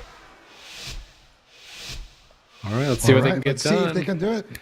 I thought we were going to say the same thing. That was so close. That was so close. Yeah, that was actually, we almost, but not close enough. They're starting it off with crowd control on Cubsy. Sap, Wealthy Man, the main target. He's on the run behind the pillar. Cubsy Trinket's blind.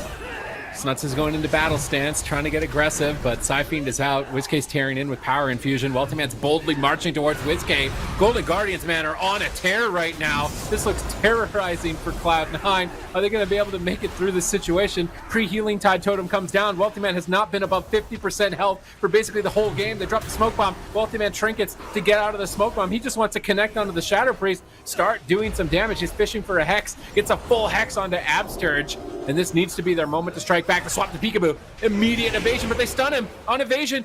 Now he has to trinket. He's so low. Great swing back by Cloud9, though. Getting the trinket evasion from Peekaboo is going to give them an option for victory here. Ooh, kidney shot on Wealthy Man right now. Still decent damage for both teams. WizK definitely has to be careful, though. He can get taken down really, really quick. If Snuts gets a big crit, Wealthy Man uses the Chain Harvest. It could just be the end of the game really fast. So Cloud9 definitely still in it, even though it seems like most of the pressure's on Wealthy Man right now. Silence on Cubsy. Peekaboo all over his target. Earthen Wall Totem's going to be dropping down by Absurge, bolstering the defense of his team. Wealthy Man does not have that same kind of defense. A nice spear, Divine Shield, kidney shot, blessing of protection. Everything gets forced out here by the side of Cloud9, and Golden Guardians is on an absolute tear so far. Yeah, Golden Guardians looking good right now, and if Cloud9 loses this one, well, it's going to be a tough comeback for them in the series right now. Golden Guardian on fire, but it is going to be WizK in trouble. Wealthy Man, though, gets kidney shot here. WizK looking for the Void Eruption, not able to find it. The Psyfiend gets immediately deleted by Snut. Snut's now going for Storm Wolf here on Peekaboo, looking to get some damage going. Sharpen Blade is active as well, but it looks like actually it's going to be Wealthy Man still taking the brunt of this exchange. Now it's getting disarmed. WizK is in a fear. Peekaboo is kiting here into the full kidney shot. The Ascendance of Wealthy Man netted them Abster just trinket at least, but I feel like they wanted to get a little bit more there, maybe at least a Spirit Link to go with that, but Abster's still going to have that in his back pocket now. And Wealthy Man, he has to make a difficult choice here. Do I overextend, or do I go back here and lose my pressure? He chooses to go back to Cubsy. Cubsy getting full feared here. No tremor available. Kidney shot comes out. There's the blessing of protection. Psyfiend, nobody kills it off. Beautiful hex snuck in by Abster. Cubsy trinkets it. Snuts now finally killing off the Psyfiend here in the background. No, it's still going. And that's going to be the Necrolord banner. That Psyfiend got 100% uptime. Full mind control back into the waters here. And Wealthy Man is dropping dangerously low in this mind control. Blind. Wealthy Man, big heal on himself. Peekaboo has a blind ready with no way out. Cubsy, no blessing of protection, no trinket, no nothing. He just needs to pull the trigger. And there's the preemptive sack there on the blind attempted by Cubsy, but not successful. And now he gets kicked potentially into the blind, and that could surely be the game here. Good game. Full blind. There's no way Wealthy Man can survive this one. Can they He's got connect Chain the Harvest. sap? That is the question. There's the Chain Harvest, and they get the sap. It doesn't look like they can find it. There's the silence. Is it going to be enough? Wealthy Man with one heal, then it will be enough. Beautiful heals there from Snuts as well with the disarm. And Wealthy Man Vendetta. will live to fight another Full- finish up. Vendetta's ready. Let's go, Super Keys. Wealthy Man Trinket tremors the fear on Cubsy. Triple fear by Snuts. Snuts has been doing a lot of work in this game, but Peekaboo Fleshcrafts, they pummel it, but did he immune the stun? No, Stormbolt still in the back pocket. He pre-feints the Stormbolt. Oh. Healing Tide Totem behind the pillar here. Wealthy Man gets mind controlled on his burst damage. He can't connect any of it, and Snuts is disarmed. Man, this is the Golden Guardians playing at their peak. Perfect crowd control on all the goes. Hex. Setting up for the full Hex. Hex onto Cubsy. Lava Bursts are coming in. Rallying Cry is not going to be enough. Golden Guardians unlocking their potential here at the last possible second in the tournament, facing elimination at the start of the day, but now on match point, potentially 3-0ing Cloud9. Oh, Golden Guardians definitely heating up in this one. And I mean, this was Cloud9's answer. This is what they've used in the past against the Shadow Priest Rogue Shaman. It didn't work against Method NA, and it's not working against the Golden Guardians because they had no pressure in that game whatsoever. Cloud9, what are you going to do? Golden Guardians on an absolute tear so far. They won their first series of the day against Unitas. It's looking like they could 3-0 Cloud9. I mean, if that happens, what are they going to be able to get done against Method NA? We'll have to wait and see, but we can take a look at the replay. Absolute madness coming out from the Golden Guardians here.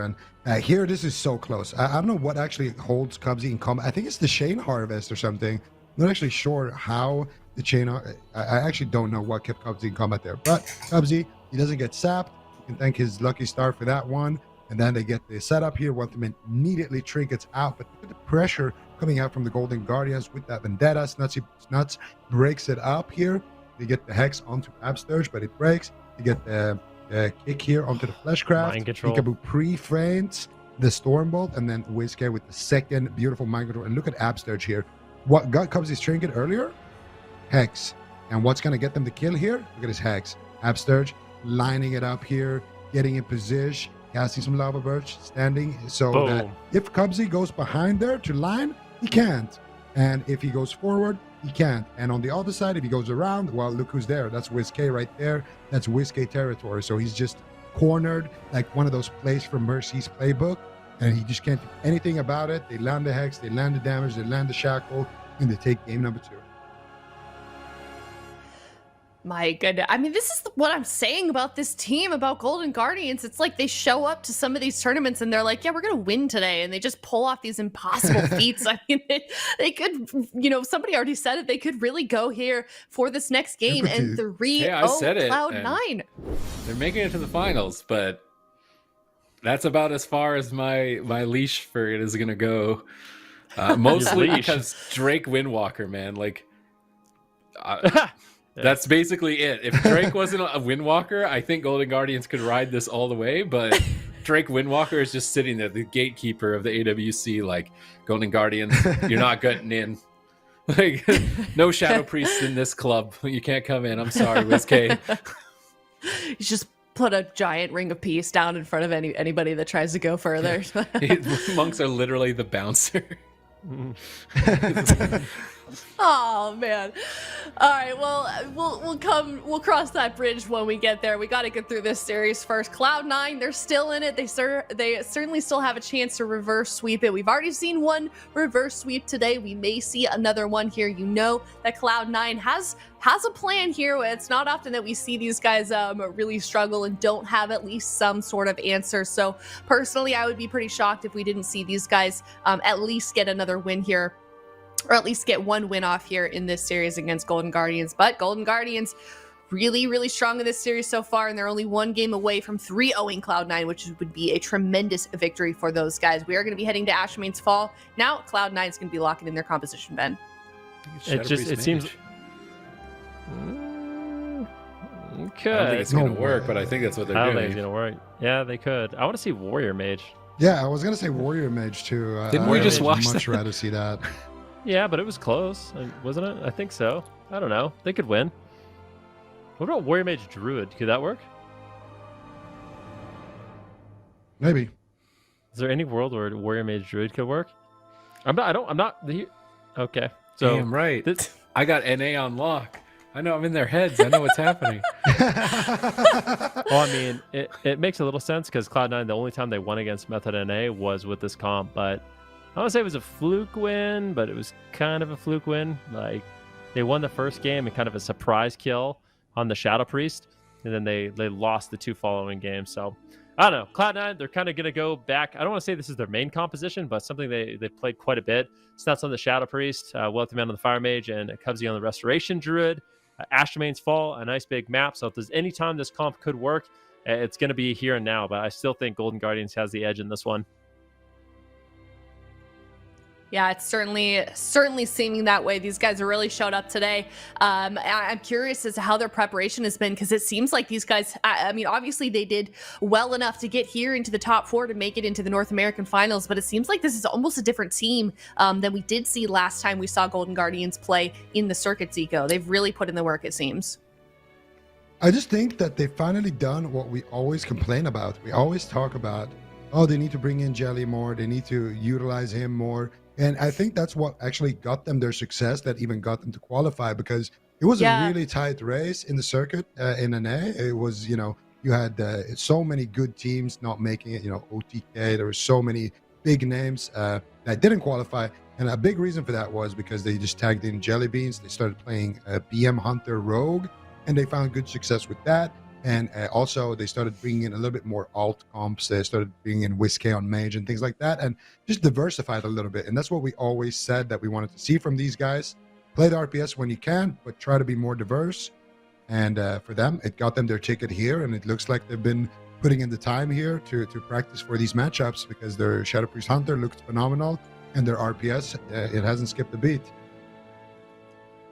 Yeah, you're definitely right. And, these guys have been a roster for so long, too, on the side of Golden Guardians. They've been playing together for ages and many expansions. They've had so much tournament time together. So it's interesting that it's kind of just now that we're really starting to see them sort of find their stride in adapting, like you're saying, Zico. I mean, they kind of have stuck together as a roster for so long with sort of their bread and butter compositions. And it's just interesting that it's now that they're starting to make that change, and we're really seeing those results play out today right in front of us. So let's see if they get a 3-0 here, or is Cloud9 going to catch up?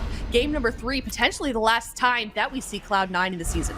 I mean, yeah, if you're a Cloud9 fan, they're going to need your energy right now. Cubsy, Snuts, and Wealthy Man coming in with that Shadow Priest, Mage, Resto, Druid facing the Golden Guardians, which they are playing on point offensively. Like, some of these setups are absolutely insane, and so far they're leading the charge in game number 3. Wealthy Man tries to swing the tide with a combustion, early popped here, but he's not finding any damage just yet onto WizK. WizK's loading up a Void Eruption, trying to maximize his damage. Blind on Cubsy. Cubsy trinkets blind, trying to get control of the fight here, but Vendetta is still waiting in the wings. Snuts pops out a Siphene. They're going to kill that. Now into a kidney shot. Peekaboo is going for it. Already Dispersion out of the way. Shackles onto the Dispersion, trying to prevent its recovery. Cubsy dispels those. Snuts is on the run. WizK is chasing him down. Snuts versus WizK on the Shadow Priest. A battle for control. Who's going to take it? WizK grips Peekaboo right back to Snuts and just says it's like a shake and bake strategy between WizK and Peekaboo, just launching him back into first place to get him onto Snuts. Can Peekaboo close it out here? They're so close. He interrupts Cubsy with a kick. Snuts down at 30% into a Psychic Horror, but not enough damage to finish him. Polymorph onto Peekaboo by Wealthy Man slows the pressure. Gets dispelled. Snuts still the target. Peekaboo rolls over for a Garrote on a Cubsy. Pre-Iron Barks it. Is Iron Bark going to be enough? This damage is so substantial from the Golden Guardians. Yeah, it really is. I mean, the pressure has been immense so far in the game. We're only just a minute and a half in. Dragon's Breath on Absor. So a nice setup here. Silence on WizK. He's got no Dispersion and no Trinket. Once he can fade, I think he's going to be okay. It looks like he will. Siphon's still doing work here on his Nuts, but really not accomplishing too much. WizK now at safety. Should be fine, but that was the first nice setup we've seen from Cloud9 in this game number 3. And they do manage to get the fade out of the way. WizK with no cooldowns left, still a vulnerable target, but Golden Guardians throwing caution to the wind. They want the pressure right now. Full fear on Cubsy. Snuts could get dropped very easily. Nice mass dispel there by Snuts, freeing Cubsy from crowd control. A bit of a risky play, but he pulls it off, and Snuts stays alive as a result. And now he actually has a Dispersion, which is likely going to be traded. Don't want to greet it. He's got the Dispersion. Cubsy really doesn't have that much throughput, but a big heal tops him off. And even though he doesn't have the defensive cooldowns, they managed to stabilize. And now it's WizK on the back foot. 1 second on Dispersion. This is Wealthy Man's Combustion. Don't greet it. WizK trades, and man, these teams are really on fire. Definitely a nice play there from from Wealthy Man, securing the triple cross CC, turning the situation around. And Whiskey is still very, very low from that CC chain, but finally Abster's now sneaking in the Hex onto Wealthy Man to get the spell. They could send the Shackle here onto Snutch. Looks like Snutch is going to be completely fine here, though. Walking it off. Good CC here on Peekaboo. He's getting rooted. He's getting polymorphed up. And now he's getting dotted. Void Eruption coming out here from Snutch. Looking for the damage. Gets Kidney Shot. It looked like it was DR, though. And Whiskey still ducking behind that corner. Just basically 2v1ing Wealthy Man there with Absters to connect with the Hex as well. But I do believe it breaks the damage there. And just looks like they're happy to play it like this. Cubs is sitting down for a drink. Peekaboo should have the distract ready. He should have seen where he is, and he's going to go for the distract right there into the Kidney Shot, building up a lot of pressure. But Wealthy Man in the back line procs his cauterize here. Cubs is going for the drink here, and his team gets absolutely punished for it. Plus, he didn't get any mana. Wealthy Man still dangerously low, but thanks to safety, Cubs, trying to recover both of his teammates here with some healing over time effects. Drops the preemptive Iron Bark there in that exchange as well, and now tries to recover some of that mana potentially as well, but needs to assist here with the setup. It looks like he's going to go for a stun onto Whiskey, Sheep onto Absterge, and Absterge will respect it. Trade out the Trinket Spirit Link. Both teams showing a lot of pressure, but playing very aggressively. Clean calls by the Golden Guardians this time around. They want it. Wealthy Man's cauterized, cut through at this point. No Nature Swiftness for 13 seconds. They're gunning for the kill on Wealthy Man. He's got Ice Block to his name. He's trying to Soul Shape away from the engagement. And Ice Block is forced. Instant Master Spell onto Wealthy Man. It's match point for Cloud9. Everything on the line. A full silence for follow-up. Vendetta is rolling, and Wealthy Man barely stays alive. He activates the Blazing Barrier, soaks up a massive hit, but they've cut through the barriers. They're going for the kill despite everything Wealthy Man does. He Desperation Dragon's Rest Peekaboo.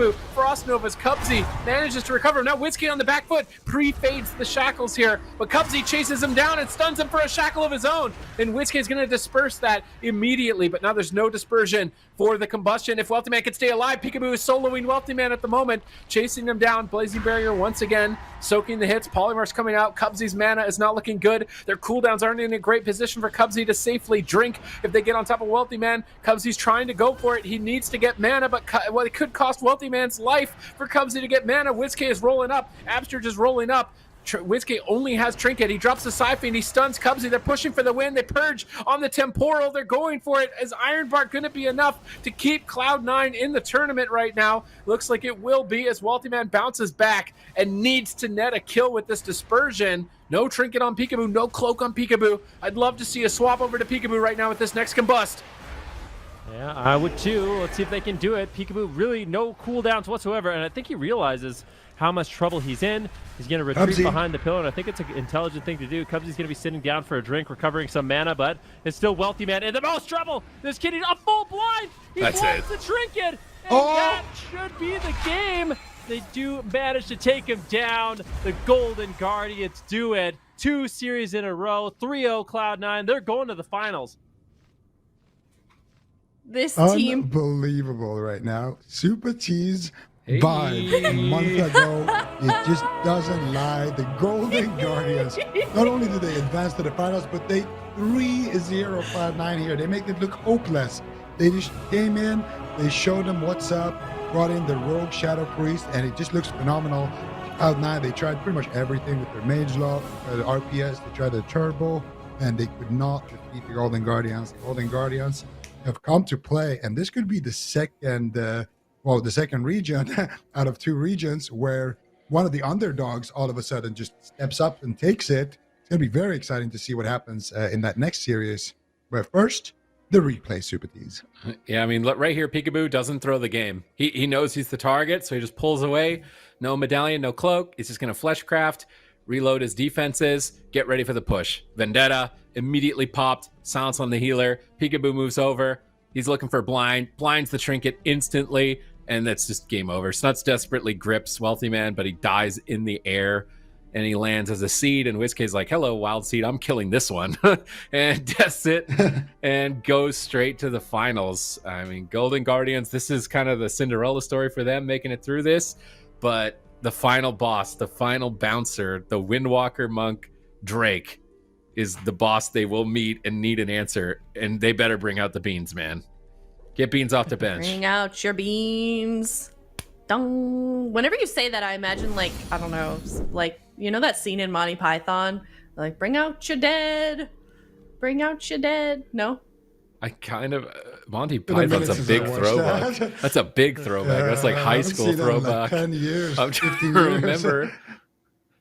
And now I'm going down a it's- YouTube rabbit hole. Thank you, Aya. Yeah, I'll link you the scene. I'll link, but every time you say bring out your beans like that, it reminds me. I'm sure hopefully people in chat know what I'm referencing. Either way, it definitely worked out for them to bring out jelly beans today so far, and now they will be moving on into the finals, having everybody in their roster play today, which is so cool to see that happen with Golden Guardians. They made those adaptations, they developed some new compositions and some new strategies. They really showed up, they really put some work into this finals, and now the results are showing, and they're going to get at least second. We can see it here on the bracket. Method NA, they won both of their series yesterday on Saturday, and they were in that grand finals position at the end of the day, so they haven't played yet today. They've been sitting pretty, waiting for a competitor to be in that spot right next to them, and that is Golden Guardians. They have fought long and hard up from the elimination bracket. They beat Unitas Blue, they beat Cloud9, and now they only have to beat Method NA to be the North American champions for season 2. But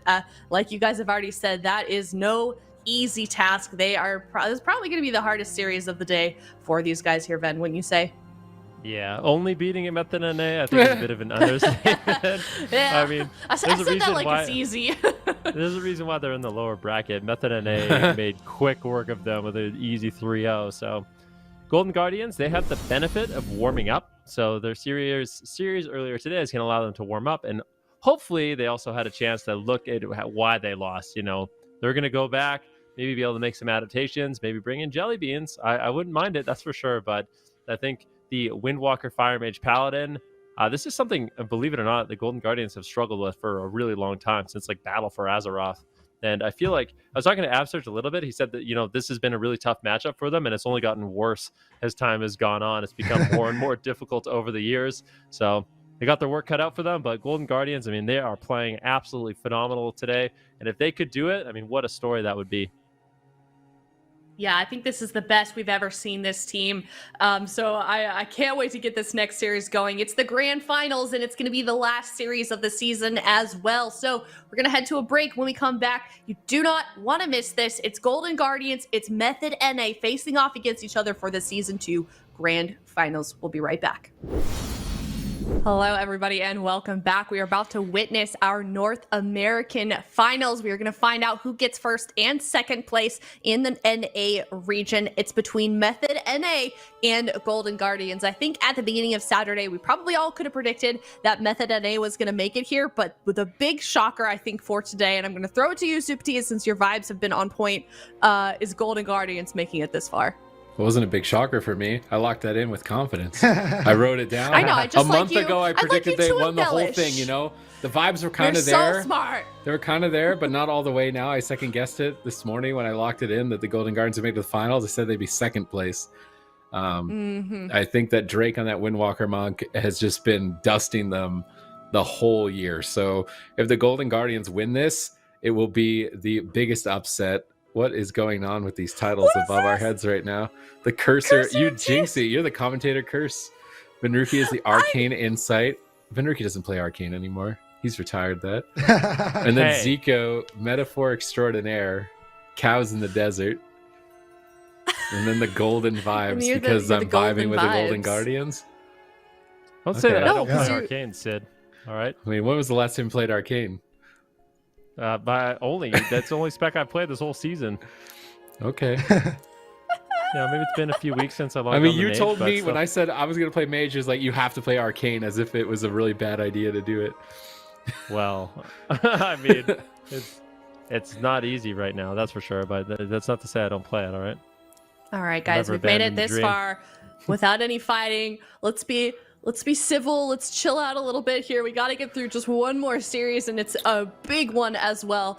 Do we want to remake predictions then? Now that we're here in the finals, now we can remake them. I asked to do it earlier. Now we can do no. them. Now suddenly we're.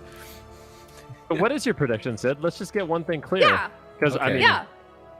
What is Mr. this Golden game? Vibes. This is Method NA 4-0. Yeah.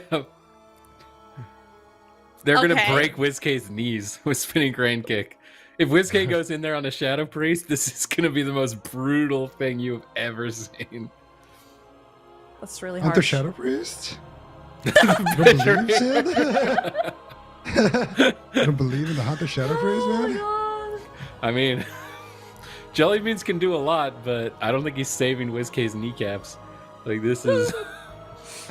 Oh no. This is gonna be rough. Like I rode the Golden Guardians out. I had confidence in them up to this point, but this is their toughest team. Like easily their toughest team. Yeah. Maybe Trill. Maybe a team with Absolutely. Trill on it is also a really tough team, but Just any team with Trill. Trill or Drake, like those two Windwalkers, like if anything, Golden Guardians need to move to EU. It seems like there's like What no about Windwalkers in EU. Just go to E EU.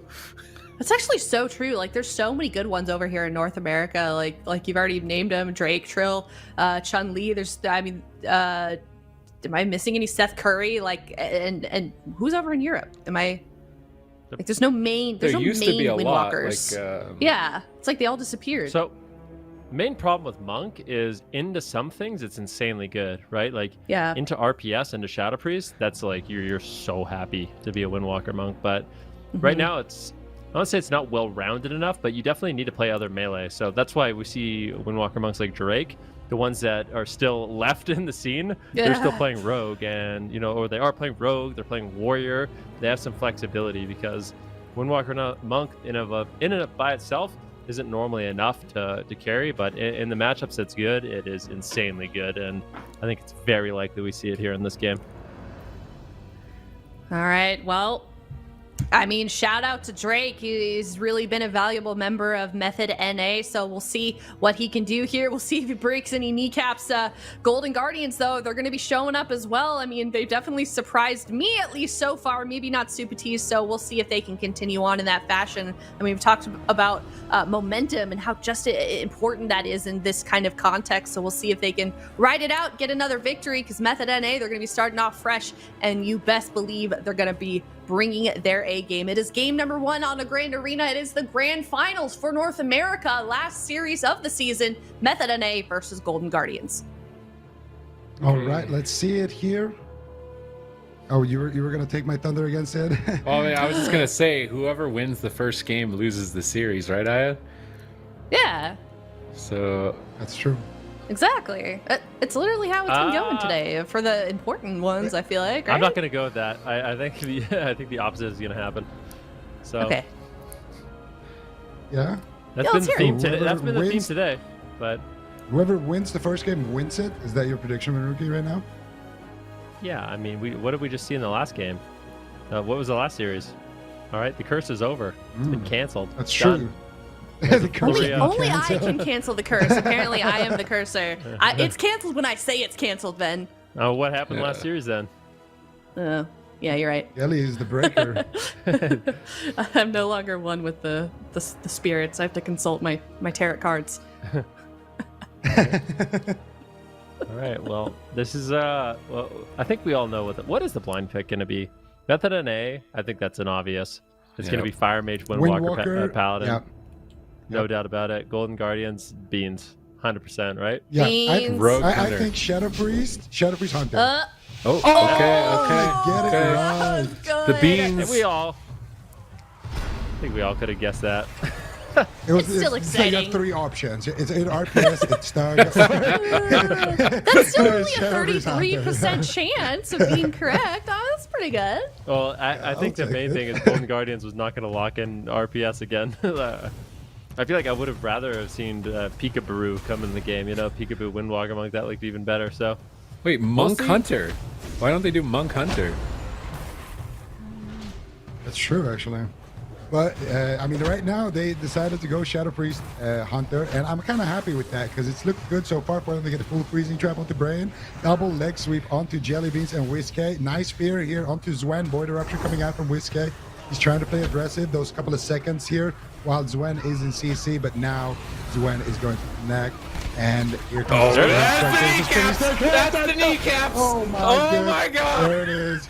The first dusting of the finals has just happened, ladies and gentlemen. And Drake, what did I he didn't pull? know. An entire spell book here. Actually, no. They only used the Spirit Link Totem for that and the Whiskey's Trigger, so they still have the dispersion. and it didn't panic. They panicked a bit, but it didn't full on panic at least. And they got Brain's trinket, so Golden Guardians definitely still in it. Jellybeans has to carry this game. Jellybeans basically has to solo Drake, get all of the crowd control, and carry WizK in his backpack up Mount Everest on this Shadow Priest against Drake.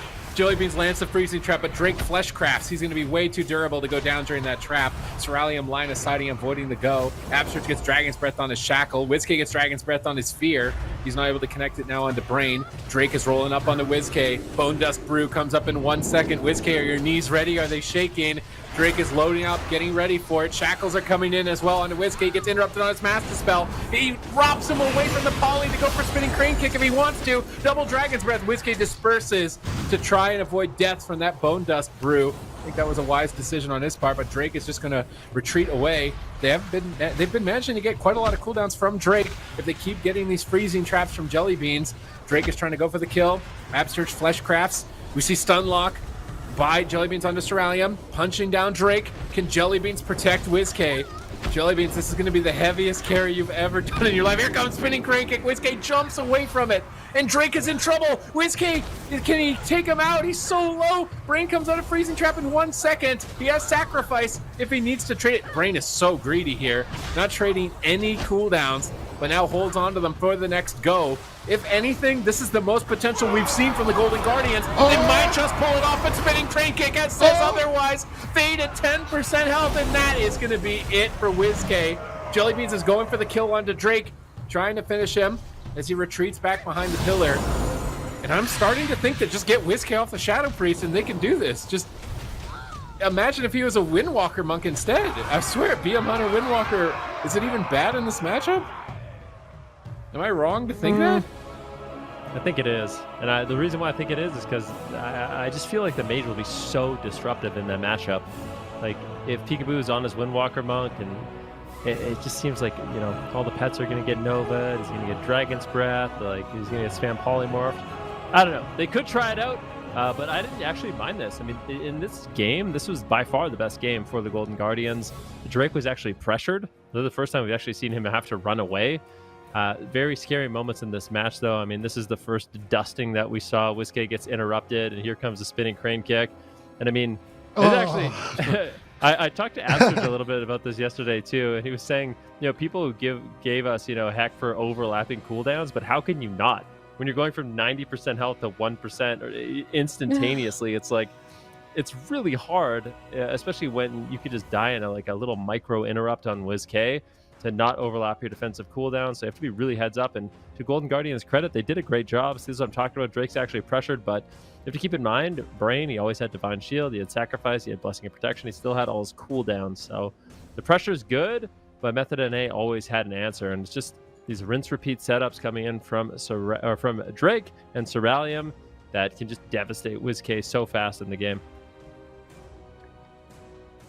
Look at that. Definitely, and it was close though. They almost had Drake here at the end as well. I mean, they had some cooldowns to work with, but had good pressure here. And Brain, even though he has, you know, a Blessing of Protection in his bubble, those are, you know, like answers that can get purged. Those aren't like full safe answers. So I don't know. I want to kind of see the Shadow Priest Hunter one more time, but it's just Drake. I mean, look at Drake's damage. I guess Jellybeans did the same damage as Drake, but Drake did the damage like in bursts. It feels like. It feels like Jellybeans did like consistently high damage throughout the whole game, like a marathon, and then Drake, he was just like a little sprinter, and he still did the same damage. Okay, Method NA, game number 1 victory. Golden Guardians quickly getting down that, I mean, Drake is definitely lethal with that class, so we'll see if they can repeat it here as we go into game number 2. Golden Guardians, they're going to choose their map. And if you want to see them play that composition once again, Zika, what would you like to see them play differently and do differently as we head into this second game? Probably just minor adaptations, like, I don't know how much I like the Goblin for the Shadow Priest. Maybe swap that out for something else. Like the Goblin is okay, I guess, because you can jump away from the images while they're spinning and reduce some of the damage. But like, I don't know, maybe go Panda. Oh my god, Windwalker. See, you guys thought I was being mean, but this is why I said it was going to be brutal. Yeah. 15-0. I have to like rub my eyes to check that. 15-0. That's all. That's the entire. Yeah. Oh, I guess it does say at the end there. That's the whole expansion too. That's definitely Golden rough. Guardians, can you win a game? Can you win what? That was the closest game I've seen from them, actually. They were reasonably close in that last one right there. So I think they could win a game. I think they could win a game. Maybe I'll take back the 4-0. I think a game is possible, but a series is going to be really tough. I mean, I definitely agree with you. The numbers don't lie. Statistically, this is going to be a really difficult one for them. So even winning a single game here against Method NA would be a good, I guess, improvement for Golden Guardians if we've looked at how they've done against this team, Method NA, historically. So they are playing really, really well today. They've already beaten 2 teams to get here into the finals that they don't often normally beat as well, and they barely made it into the top 4, and they're now here in the finals with getting no lower than second place. So they're already doing really, really, really, really well. So let's see what they do in this series. Yep. Let's see if they can get at least a game. Obviously I'm hoping for this not to end in a 4-0, but we'll see what they can do here, Ben. I was going to say, we didn't really talk about this, but I feel like it's worth mentioning. If Method NA wins this series, they're the 3-time back-to-back-to-back champions of North America. They won won Battle for Azeroth, they won Season 1 in crazy. Shadowlands, and they're going to win, well, they could win, if they win this, Season 2 in Shadowlands as well. So, I mean, that's pretty insane. It's what's so funny about this roster too is a lot of the time when you hear like Method NA, you hear their names, people still don't fully realize how good this team is. They just don't lose. They just beat everybody. They have an insane work ethic. They're prepared for every team. They practice probably more than anybody. I mean, it really shows in these games. Yeah, and we're gonna see if they can show us some more of that work ethic here. They're on their way to what is it, 17-0 right now against the Golden Guardians for the expansion here. So let's see if they can keep their streak here. Full sheep secured onto Absturge. Oh, that ROP. Going for Whiskey. Oh, beautiful Ring of Peace. They're gonna knock Whiskey away from the Earthenwall Totem, but Whiskey with a counterattack here gets a double fear. Drake staying on the target, trades out the touch of Karma here, looking to get aggressive here. Big damage with the Fist of Fury. The Zwen as well active here onto Whiskey. He's taking quite some damage, but Drake finally feeling like he needs to get out of there, feeling like he's not 100% safe anymore without that touch of Karma. Gonna duck back in. Brain now getting power control. Drake immediately rolling away. This is big damage from Jellybean. So this is exactly what he needs to do in the match. He just needs to create so much pressure, and that's really the only way I feel like Whiskey can actually survive. Just have enough damage to make Drake actually run away. Yeah, Jellybeans is cover fire. He's just got suppression, trying to keep Drake away and scared for his life. But right now, Whiskey's interrupted on Master Spell. Instant kick. Absturge drops Healing Tide Totem in a panic to recover. Whiskey gets counterspelled on his Fleshcraft. Absturge drops Earthen Wall Totem to survive through the combustion. And now, Jellybeans with cover fire forces Drake to retreat. Whiskey's chasing him down. Brain uses Medallion to break out of crowd control. The pressure is quite high if Jellybeans gets out of these polymorphs. But a double leg sweep. Is Earthen Wall's defense going to be enough here as Drake is Fists of Fury are flying, disorienting them. Jellybeans from downtown with the Door of Shadows disrupts Fists of Fury for a moment, but Drake is still all over him. Now the suppression fire. Drake is on the run. Is Jellybeans going to be able to chase him down, put a point on the board, break the curse of 15-0 against Method NA? They need to win just a game to break that curse, and maybe they can do it all of the way. Drake diffuses off the shackle. Brain is trying to recover, but this is the most pressure we've seen Drake under throughout any time I think these teams have ever met. But Ring of Peace disrupts Whiskey for a moment. He snipes out the Master Spell. Drake is trying to take him down, cleaving with Fists of Fury, but Jellybeans is just pew, pew, pew, trying to force Drake away. Is he going to be able to get it? And double blind from Brain. I think this could be it for Whiskey. Huge damage. Dispersion on 10%.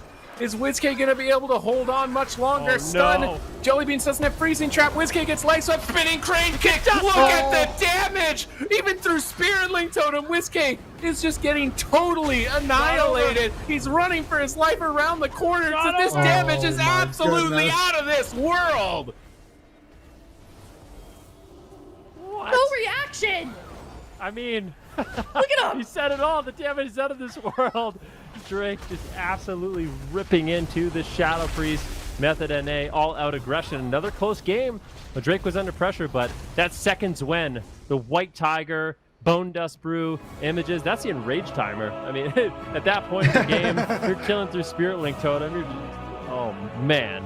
I mean, that was insane. And this is why we talked about it in the pre-show. It just seems like Method NA with this composition, any Shadow Priest they play against is going to have a bad time.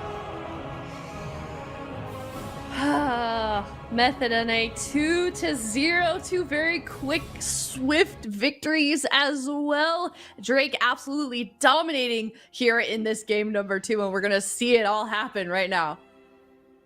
Yeah, and I mean, it's like Van said, the enrage timer is definitely real, and right now there is 10 seconds left on it. So I feel like I need to read this out really quick. I see a tweet by WizK. He goes, "It made it to the finals. Time for Drizzy to spinning crane kick me in the head."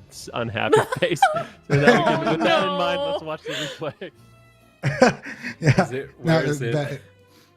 Thank you for setting the mood for us here, making sure that hey, we can all fully enjoy what's about to happen here.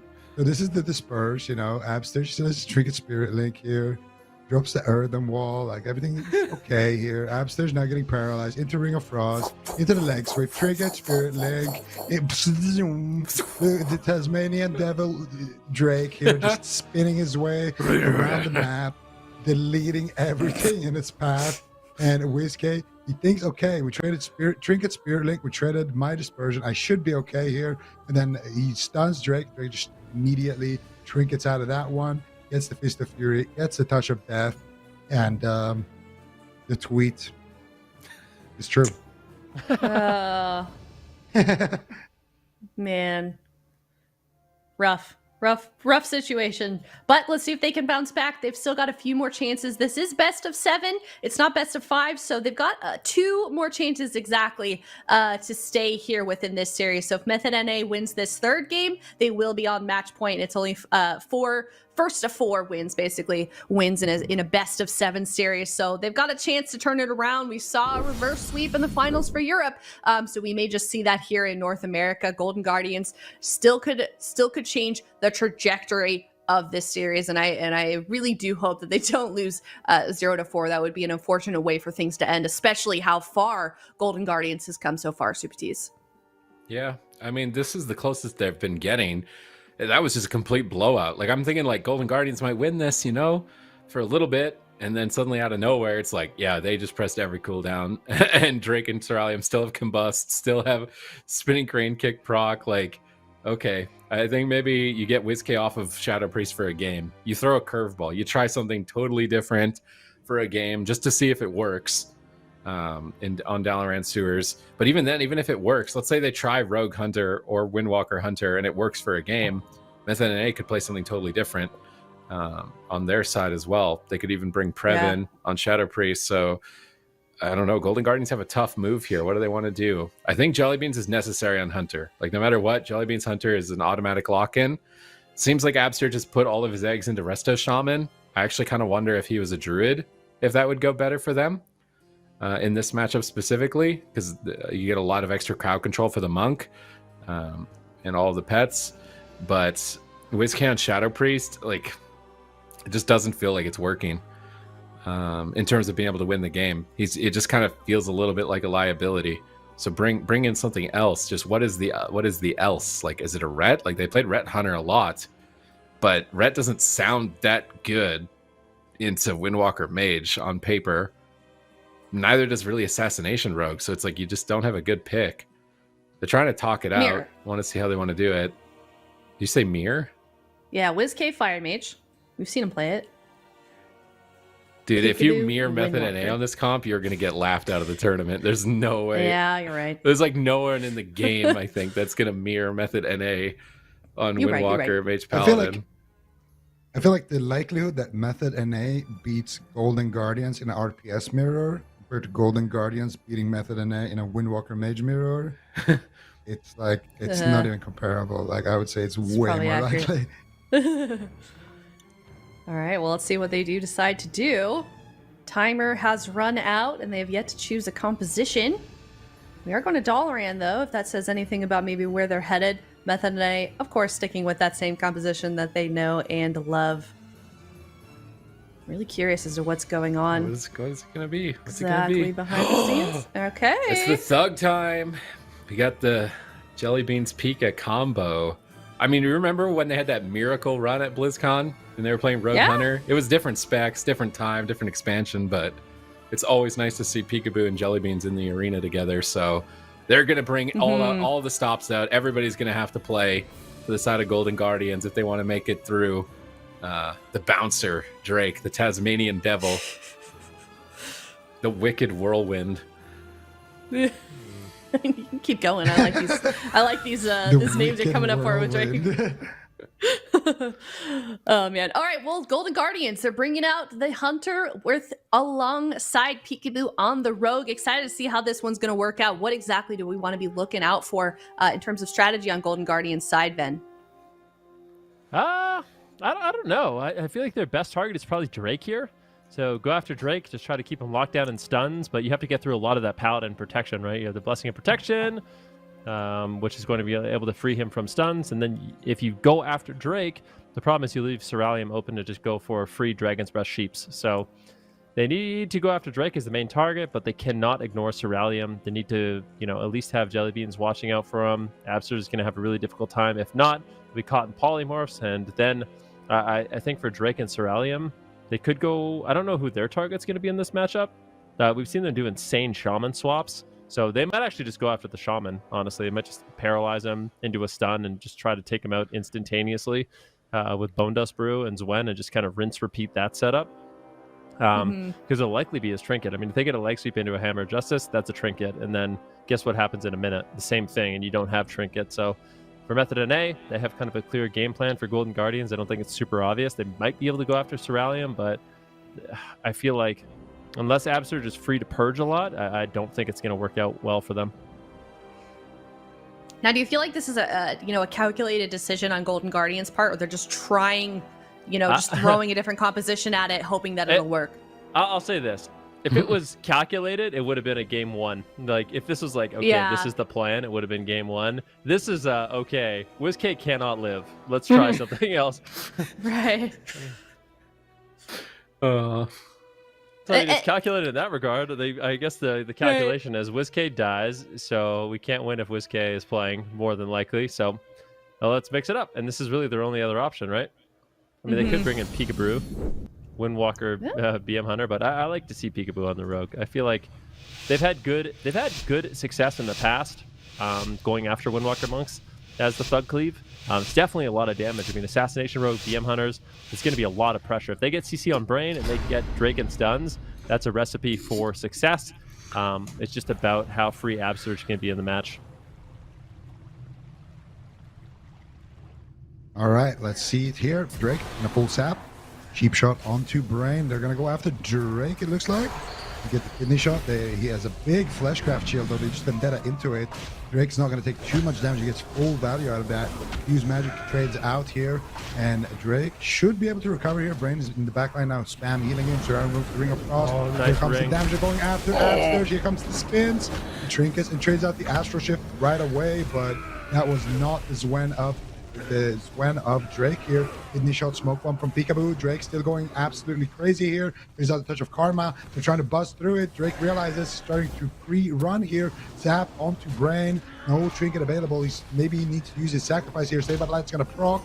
There's a full Garrote onto Brain as well as Drake. Wow. And there it is. Zac is finally going to connect. They have an insane pressure here, but Absturge, the next time they connect onto him, he could be lights out here. They just need to paralyze him into a Hammer of Justice. We've seen it so many times, and they do it. Cheap shot onto Brain. They try to continue the chain here once again onto Drake.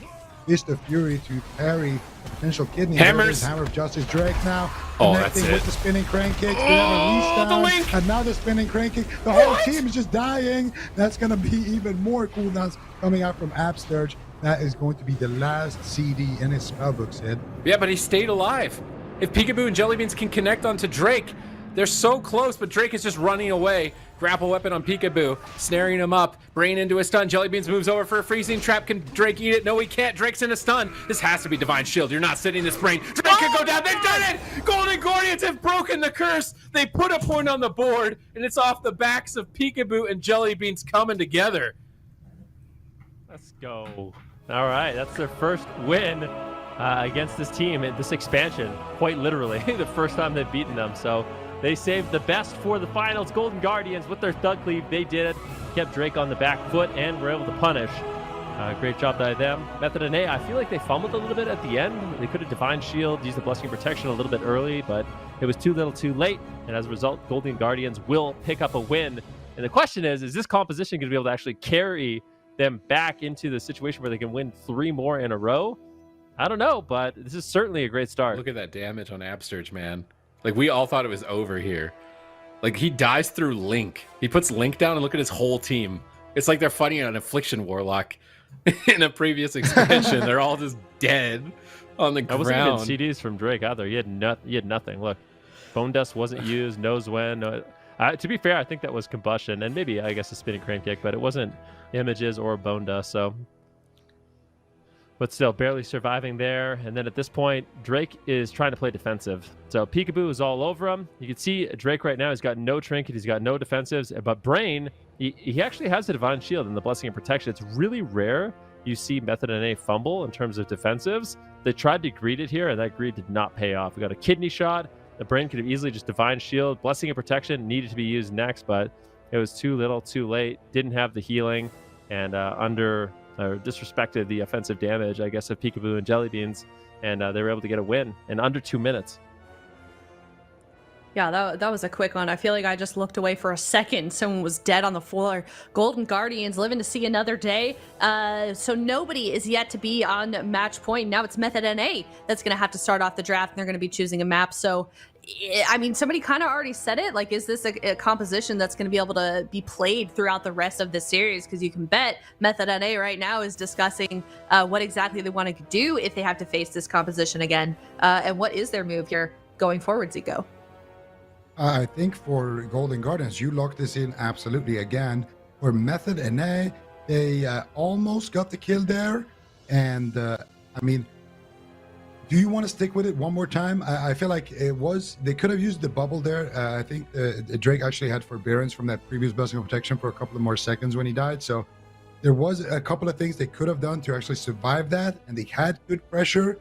So they could lock it in again, and it wouldn't be the worst thing. But they also have so many different options, right? So it's really up to them what they decide here. Personally, I would like to see it one more time.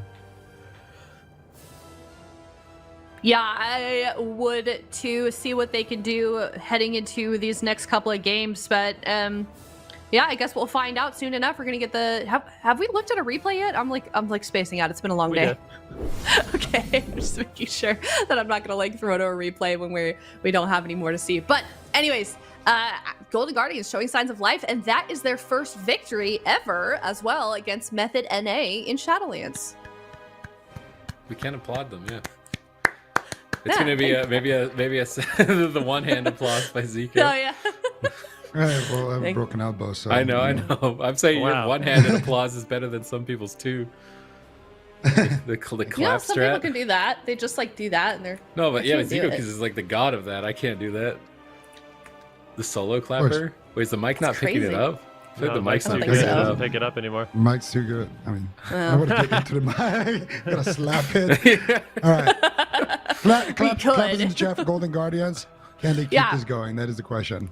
Yeah, for sure. I mean, no matter how this series ends, no matter how this tournament ends for Golden Guardians, I feel like they have had a tremendous tournament, a tremendous season as well. They've certainly gone a lot farther than they have in the past. They managed to take a victory, at least one. I'm not saying they've lost this series yet, at least one game off of a team that they have had 15 losses against, I think, before we went into this series. So that's huge for them. They've managed to figure something out, and I cannot wait to see if they can continue that and get even more games off of them. I would love to see Golden Guardians bring Method NA to a Game 7. That would be tremendous for them, and I think that would certainly shake things up a little bit for Method NA. I don't think they're used to being in this position against Golden Guardians, Ben.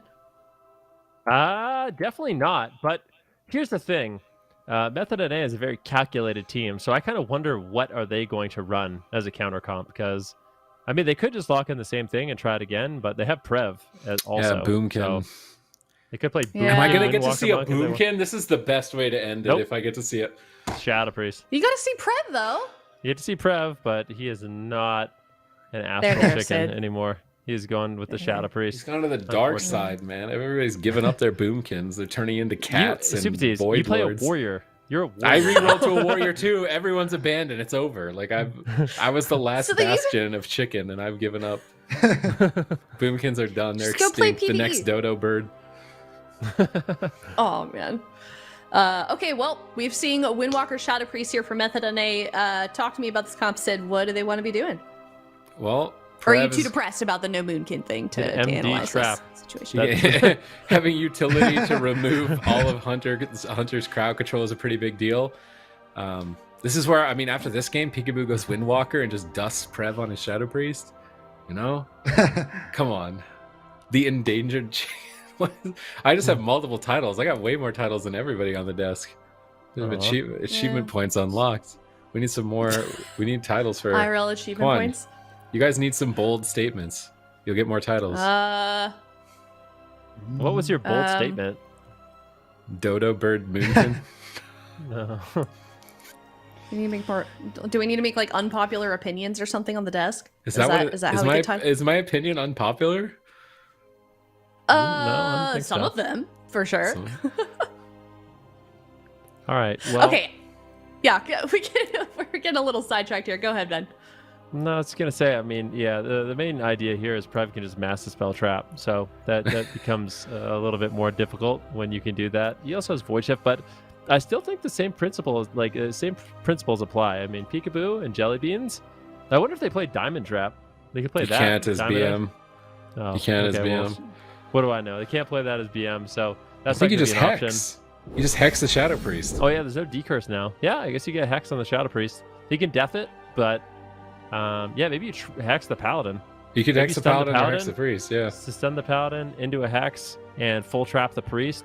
I think they could still win. I Yeah. don't even know if this is the composition. I wonder if they should have played something else. Warrior What if they should've- Shadow Priest, maybe. What if they should have played RPS? Oh my They god, still can? imagine you have to play you RPS imagine? to beat the Golden Guy. So is this really gonna happen like that? I mean, it's been that kind of Stranger day. things It have could happened. actually be that. I feel like this is, I mean, and I'm not even saying this to like try and hype up chat or anything. This is me being completely honest right now. This is one of the most exciting weekends I feel like of AWC we've had in a really long time. I'm having like a great time watching these games. I don't know about you guys. I don't know. No, I'm just kidding. Oh. Of course I'm having a Oh. great time. Like, I Yeah, was of course like, I'm having a there's great so time. much This has been insane. silence. That silence So- is so loud. Well, I will say this. I don't think any of us knew who exactly we didn't want to talk over each other was basically the Okay, main you're, thing. well, so. you know, I was okay. You're right. I'm Yeah, sorry. okay, we didn't want to talk over each other, but yes, it's been incredibly exciting. We're seeing teams play compositions they've kind of abandoned. I mean, it started Yeah. today with Method EU playing the Rogue Mage Druid, doing an absolutely phenomenal job. Now we're seeing the Golden Guardians rise up, playing the Hunter Shadow Priest, playing the Shadow Priest Rogue, and now the Hunter Rogue. All three of their compositions have been utilized today, and they actually get their first win ever in Shadowlands against Method NA. Let's see if they can continue the trend. All right, let's see if. Let's go. Let's see it. Golden Guardians, they need your energy. I just have one thing to say to the people in the chat watching right now. If you are a member of the move, can you please let us know in chat, because the Golden Guardians and Peekaboo have been tagged in. Look at They're it. going to need it here in this game here. Let's see the setup. They Get did the it. trap. They get the full blind. They get the full hex on the crab. And they are going after Drake, going exactly as we kind of predicted here in terms of strategy and targeting. But Jellybeans is going to be the target right now. The Duster is looking for a new victim. Here comes the Dusting. Does he get a spinning crane kick? There's a smoke bomb. There's a kidney shot. Bomb. Preemptive bomb comes out. Yep, Oh, by both bombs. Brain. Beautifully done. They already got both of those. They have sacrifice left. The Jellybeans is rotting down here. Absolutely. How are you going to keep him back up? The Duster's connecting here. He's sounding the images. There it is. Jellybeans is not taking any chances with that one. Going to land a freezing trap onto Brain. And that means Drake will run for the hills here. as the Golden Guardians look to make their push. He's got no aspect of the turtle, but they've gotten through 2 bops already, not even a minute into the game. Can Jellybeans keep it going for his team here? Peekaboo's trying to set up. Drake turbo fisting away, avoiding the kidney shot. Peekaboo rolls up. He stuns up Brain. They need Hex. They need Trap. They need perfect crowd control if they're going to close this out. Can they find it? Prev gets Trinket out of the Hex to mass as well. The Trap now. Jellybeans in trouble. He trinkets. He's on the run, but Spinning Crane Kick does not care. Massive damage swings through, and Method and A move to match point. Was not looking bad for the Golden Guardians until it looked terrible. And I mean, they had good damage. They got Blessing and Protections out of the way, both of them in under 1 minute. Peekaboo and Upsurge might end up trying to play this out, but I don't think there's much of a chance for them. Ultimately, Method and A, they come into the big spinning crane kick, and they were able to take him down, but they had the cooldowns to trade. It's so hard sometimes to react to those situations. I mean, if you miscalculate for even a moment, you don't predict the damage, you're going to go down. I mean, Absurge, he tried to get the Trinket Spear Link, he had them, but it was just a fraction of a second too late. Whew, Method NA, they had a moment of weakness. Golden Guardians able to get a win, but they've bounced back super quickly, making that strategy change and getting a win, and now they are on match point. Let's see how they did it. Yeah, this was just such a back and forth. They still had, of course, a lot of cooldowns still from Method and A, but the pressure was back and forth is what I meant. Like, nobody was really safe. Like Drake, he didn't really feel 100% safe. You can see he's like pre-running a bit. He's ducking back in now to get aggressive. Pre-touch of Karma there on the kidney shot. That's even nice. when he's on full HP, he's expecting these setups, and he's respecting them as well. Look at that, Drake, already busting through the Karma and bringing him to 50% HP. I mean, if Drake doesn't make a play like that, they're going to fall immensely behind, right? And here they get the Trinket of Jellybeans, they get the Turtle, they got basically everything, and they just don't have enough in the tank there. Upsurge a little bit too late with the Trinket Spirit Link, but this is exactly the situation Upsurge is talking about as well. It's like, well, if you don't overlap, you just die. So you have to overlap your Hunter Trinket. You have to overlap the Trinket Spirit Link. You don't really have a choice. It's just you have to chain them like that. The damage is insane. I kind of wonder. There's a few things. I wonder if Jellybean should be using Emblem instead. I think he's using the Alacrity Trinket for extra damage, but Yeah, I wonder if he just survives these setups. Like, I wonder if he just survives the setup if he has the Emblem. And number two, I feel like they needed to respect the Touch of Karma. Like, that Touch of Karma, they shred through it, and Jellybeans just eats all of the damage. I mean, that's what's literally ripping him apart right now. So, Jellybeans, look at that Karma just ripping in. Drake just gets there with, the last tick of a spinning crane kick. Honestly, I think it was Karma that killed him there. It was just a full Karma with Shadow Priest dots that just took him down for the Rising Sun kick, and that was the game. So maybe they could have had more of a heads-up reaction to that situation, but we find ourselves on match point. Method NA 1 game away from being the 3-time North American champs. I mean, this team is unbelievable, and Golden Guardians is looking to be the team to defy them and come back in the series, but they got a lot of work ahead of them. Mm-hmm. Yeah, I feel like there's such a difference as well between these two teams. The move, Golden Guardians, they've been playing together for so long. And then in contrast, we've got Method NA. They've started playing since BFA, and they've won basically everything ever since. And then Golden Guardians haven't really had that sort of success in contrast. And then also, if you want even more comparison, the Golden Guardians, huge fan base, huge streamers, huge social media presence. And then I feel like with Method NA, the players individually, there's really a lot of mystery surrounding them. We don't really know much about them. They're not really streaming on Twitch or anything. Not a lot of people watching from home had probably heard of them before they started getting those wins in BFA. And I just think the juxtaposition between these two teams and the fact that we're seeing them face off against each other here in the finals is kind of an interesting comparison. But like Ven has already said, they're one game away from winning the finals. They're so close, but Golden Guardians is going to be looking to make a comeback here, Sid. You remember the Absurge dying in stuns video where he hated Windwalker DK so much? Yeah. He made a video of him just dying in stuns. Yes. I want WizK to make a video, dude. I want WizK to make a video of dying to spinning crane kick and just every clip of WizK getting dusted. He's locking himself in again. He's bringing. But it's I mean, it's a different comp. That's a different comp. Okay, it's a different comp, but still, man, like, I think I'd rather be Prev with an assassination rogue than WizK with a Windwalker right now. Yeah, maybe. I don't really mind this. I mean, they have a lot of crowd control. Absturge is going to be able to get hexes. They have no hex dispel, so if he plays short hex, he can just spam them out. Get them on Prev, get them on Brain. They have no ranged interrupt. Keep that in mind. I feel like Golden Guardians is going to I think they're going to win this game. I think they have a compositional edge. They've got tons of crowd control with Absturge, the hex, of course, WizK and Peekaboo as well. So you cannot count them out. This is their composition pick. This is their map pick. And a great opportunity for them to put a point on the board.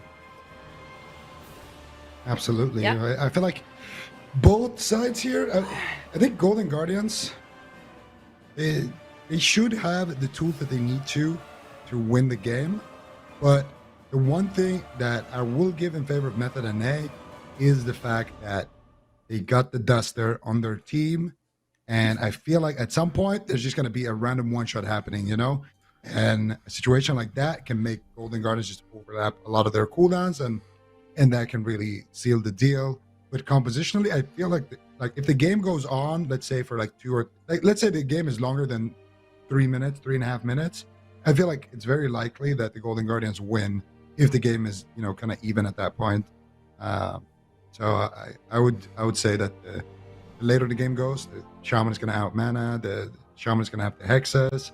And the crowd control is going to be too much. And the lockdown as well that Peekaboo offers is going to be too much. But in terms of one-shotting, if somebody's getting one-shotted, it's somebody on Golden Guardians, I feel like. Who is it? WizK. WizK probably. Yeah. He's probably gathering footage for his for his montage PvP video. Horrible. His highlight okay, reel. Well, for sure, let's keep an eye on WizK. Let's see if he can keep that pressure off of him that is going to be coming from Method NA. This could be the last time that we see these. Well, it is. It's going to be the last. This is the last series of the season, of course, but Golden Guardians may be losing here. Let's hope they can stay in this series. If you guys are a fan of Golden Guardians, you definitely want to be rooting for them, giving your energy in the chat, especially for WizK. If he gets one shots like Zico predicts, it's Method NA on match point versus Golden Guardians in the Grand Finals. The sky is on fire here. We have our European champions, Horizon. Now we need a North American. Who is going to rise to the occasion? Can the Golden Guardians upset what was a 15-0 win streak for Method NA going into these finals? They won one game with Jellybeans and Peekaboo. They tag WizK back in game number 4 to try and close it out and move to game 5. Can they manage to pull it off? Already decent pressure onto Prev so far, but Drake is just waiting in the wings to unleash hell down on WizK. Look at the damage already, interrupting his shackle. There's a spinning crane kick. He fears it, but doesn't even matter. WizK fades at that low health. I can't believe he still had to fade. He instant feared it. He's still dead. He has to disperse on top of everything right now. Shackles are coming through onto WizK. It's match point for the Golden Guardians. He goes for the Master Spell, but a Paralyze follows it up. Abster just to drop Spirit Link. He has to Trinket. The Golden Guardians are in shambles, and they are getting absolutely wrecked. Peekaboo is getting cleaved down. WizK is getting totally annihilated. Abster just barely keeping his team afloat right now. They need an absolute miracle. They weathered the storm, though. I mean, that was a lot of the damage that Drake had available. I think he's going to be able to survive. We'll have to wait and see, but what a nightmare. You trade out literally every cooldown you have. They're going after Drake now, which is exactly what I think they should do. Go after the Windwalker Monk, put kidney shots on him. Drake has no trinket at this point of the game. Golden Guardian's still going to have to play some solid defense, but with no cooldowns, Drake gets a proc. Here's a stun on WizK, paralyzed. WizK could go down. He fades with a beautiful Psychic Scream as well. Grips Absurge out of line of sight, tops off, but into a double stun. Nice Peekaboo there to save the day.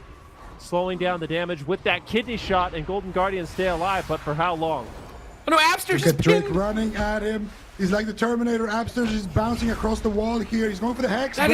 Does he get the sacrifice? He doesn't get the sacrifice on the Hex, but damage is so heavily reduced by the water unleash, but it's gonna be enough. Drake gets sacrificed by Brain with the bubble. There's the mind control from WizK. Absturge is bombing in here in the back line. He gets the root on all the images. They get the kidney shot. They breathe for just a second. Drake rolls away, goes for the Fleshcraft here, and he is looking to turn it up here. WizK has his dispersion, and he might have to use it very, very soon here. They're stacking up here. There it is, Unleash Shield coming out from Mr. Absturge, and there is the setup, and that's going to be an immediate dispersion coming out. You got the Silence to follow it up. and the enrage timer has been hit here, Super Tees. They kidney shot Drake. Drake trinkets. They bop Drake. They're going all in. Peekaboo needs to kill Drake with this vendetta, but there's no crowd control on Brain. It's big. Crane kick is closing it out. North America's champions, Method NA. 3 in a row. They were the champions in Battle for Azeroth, champions in Season 1, and now champions in Season 2.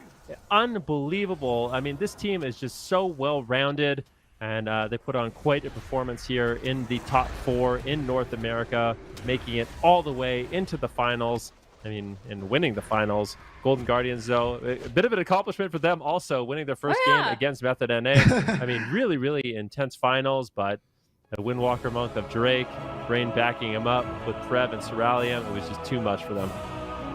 Yeah, I feel like, not only is it an accomplishment to at least get a game off of a team that historically you haven't been able to beat in the entire expansion. Second place, very, very good, especially considering all the teams that they beat out to get here into the top 4. We didn't even know for a while going into the, during the series, the circuit series, if Golden Guardians would even make it into the finals. But they came, they showed up, they fought out from the lower bracket, and they made it into the finals. But let's take a look at the final game here in this series. Just look at WizK's misery. He feared spinning crane kick like as fast as humanly possible. Not enough. Drake just trinkets it. Drake trinketing a fear too is kind of BM almost against this matchup. And then WizK's like, okay, I'll fade. I'm in Earthenwall Totem and I faded. And Drake's like, I don't care. You're dead again. Disperse. All right. WizK's like, fine. I'll disperse. That'll be enough, right? I'll survive. Oh, Abster just feared? Maybe this disperse isn't enough. I'm going to go next to my shaman in case he needs to spirit link me now. And Absterge gets paralyzed, and WizK's like, okay, we're not even going to watch that devastation. We're going to go more towards the end of the match. I mean, here it's pretty much over. I mean, Method and A are honestly making a couple of mistakes. I think in this next stun, they actually bop and trinket, which could cost them the game, but they're just crushing WizK. Like, if anything, like Drake is WizK's kryptonite. I think it's about right here. Peekaboo gets a really good kidney shot. Maybe it was already pre-bopped. No, it looks like a bop on Prev. So yeah, bop on Prev and then Drake trinkets, sorry. And then with that trinket, Zwen is out. There's no spirit link. There's greater fade, but I think he gets stunned here. So he would have had to pre-fade, but he gets interrupted. Yeah, that's game over with an interrupted. If he didn't get interrupted there, was it going to go in their favor though? I feel like, I mean, he would have at least lived. I mean, he's in so much terror that he actually did more healing than damage. Like, it's not often that WizK's damage is this low. I feel like WizK is usually like, I think of like WizK, I think of damage, but when you got Drake on top of you like that, like even casting VT is the scariest thing in the game. Yeah, when Spearhand Strike means you're dead before you can react, it's pretty scary. Okay, well fought by Golden Guardians. They definitely gave it their all there, but Method NA is going to be our North American champion for AWC Season 2, so absolutely well done by them. This team is just unstoppable. I mean, you can bet that we're going to see them next time in whatever is coming up next for WoW Esports. I mean, I just feel like this team, it feels like they can't get any better, and then they just get more and more consistent. Ven, tell me if I'm wrong. No, I mean, here's the thing about Method NA that makes them so special. Is not only are they all phenomenal at their classes, they work together great as a team. They put in a lot of hard work and practice and preparation, more so than any other team. I pretty much guarantee you that they put in more work than any other team in like their war game schedule. But they've also really expanded their composition pool. In Battle for Azeroth, they had one comp. They won with one composition, but that's literally all they played. They played Windwalker, Fire Mage, Paladin. And as the years have gone by, as the seasons have gone by, they've diversified. We've seen Drake play not only the Monk, but also Warrior and Rogue at an impressive level. We've seen Cerulean play the Enhancement, Shaman and Mage. We've seen Prev play the Moonkin, as well as the Shadow Priest. And of course, Brain play the Paladin, and now Resto Shaman as well. So they're willing to learn new classes, willing to learn new roles, and that's what makes them such a deadly team. My only wish is that we could see, like, I want to see Method NA play against Horizon like that. I would love that. I mean, unfortunately, we're not going to be able to see that, but that would be my dream right now. I'd love to see it. I wish we could see, in case people are wondering why we're not having one finals, just with how everything is going on in the world right now, it just makes the most sense in terms of tournament integrity to have people play in their respective regions and have two separate finals. So it's unfortunate we don't get to see them play against each other today. If you're in chat right now, let us know who you think would win against Method NA versus Horizon. It's definitely an interesting thing to speculate on, but Method NA is going to be our North American champion, and Horizon is going to be our champion for Europe. We can see how Method NA did get here. Huge props to Golden Guardians as well. Ven was saying how Method NA have sort of adopted over the last seasons in terms of new specs and new compositions, but Golden Guardians has done that quite a bit as well this season, especially, and it's for sure paid off today as we've seen them get second place today. So very well done to them, and congratulations as well. We can also take a look over at the European bracket that we saw play out earlier today. As I already said, Horizon is the champion over there, and they had a tremendous going for this tournament as well. Look how they started off. Method EU getting sent down to the lower bracket almost immediately, and they just kind of had smooth sailing for the rest of it. But that last finals, very, very hard fought on the side of Method EU, Zico. Yeah, definitely. I mean, Method EU, what an insane showing it was for them in Europe. I mean, look at this bracket. They were one game away from losing to Reload Esports, and they claw their way back, and they're down 0-2, I believe it was, against Skillcap, and they claw their way back with the Sub Rogue, and then they open up strong 3-0 in the finals, but it was not enough. Horizon brought it back, figured out their strategies, and it's been very exciting in Europe because, Skillcap and Method EU, and Skillcap especially, has looked kind of untouchable lately, but Horizon coming here and beating both of them, really showing that they did earn their victory here. They beat all of the best teams to get here, and hats off to them. Yeah, hats off to all of the teams that we did see play this weekend. I mean, I've said it before. We had the cups, and then we had the circuit, and then we had this tournament. So these teams have beaten out a lot of other really high-level players to get here. So everyone that played today is really an incredible team and an incredible roster. And I feel like it's just going to get more and more interesting, especially off the back of what you were just saying, Zico, with the European region. I'm so excited that we have another top dog in the European region, and then North America too. We've got Unitas stepping in as well, Golden Guardians stepping it up. It's just like the level of competition for these teams as they stay together on these rosters just gets higher and higher as we keep having these tournaments. So it's really been an exciting weekend here, Stupities. Yeah, I don't think you could have asked for a better way to end it, especially over in Europe. Like, if you missed the European finals, like if you just tuned in now for North America, you want to go back in the VOD, you want to watch that. Like, that's like a classic series. Like, that's definitely like easily top 5 finals in my mind, maybe top 10. There's a lot of epic finals. Seems like WoW always has some pretty insane finals. Like, but it's one of those finals that you need to see if you didn't. Yeah, I'm not sure. I wish I could give credit to whoever is like clipping together the individual finals and labeling them nicely in the YouTube channel, but definitely go check that out. And huge props to whoever's doing that, because they're putting in a tremendous amount of work in organizing all of those individual series. So for sure, like Sid said, go check out those European series because they were really, really good. So once again, huge congratulations to Horizon on that victory, as well as Method NA. It's just been an incredible weekend. It's been an incredible series. It's really season.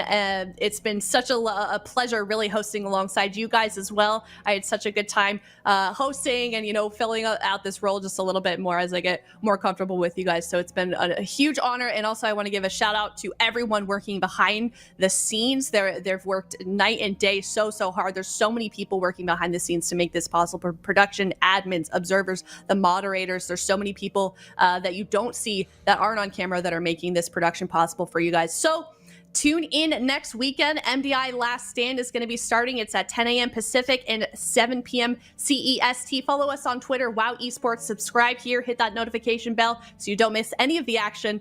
And we will see you guys next time. Have a lovely night.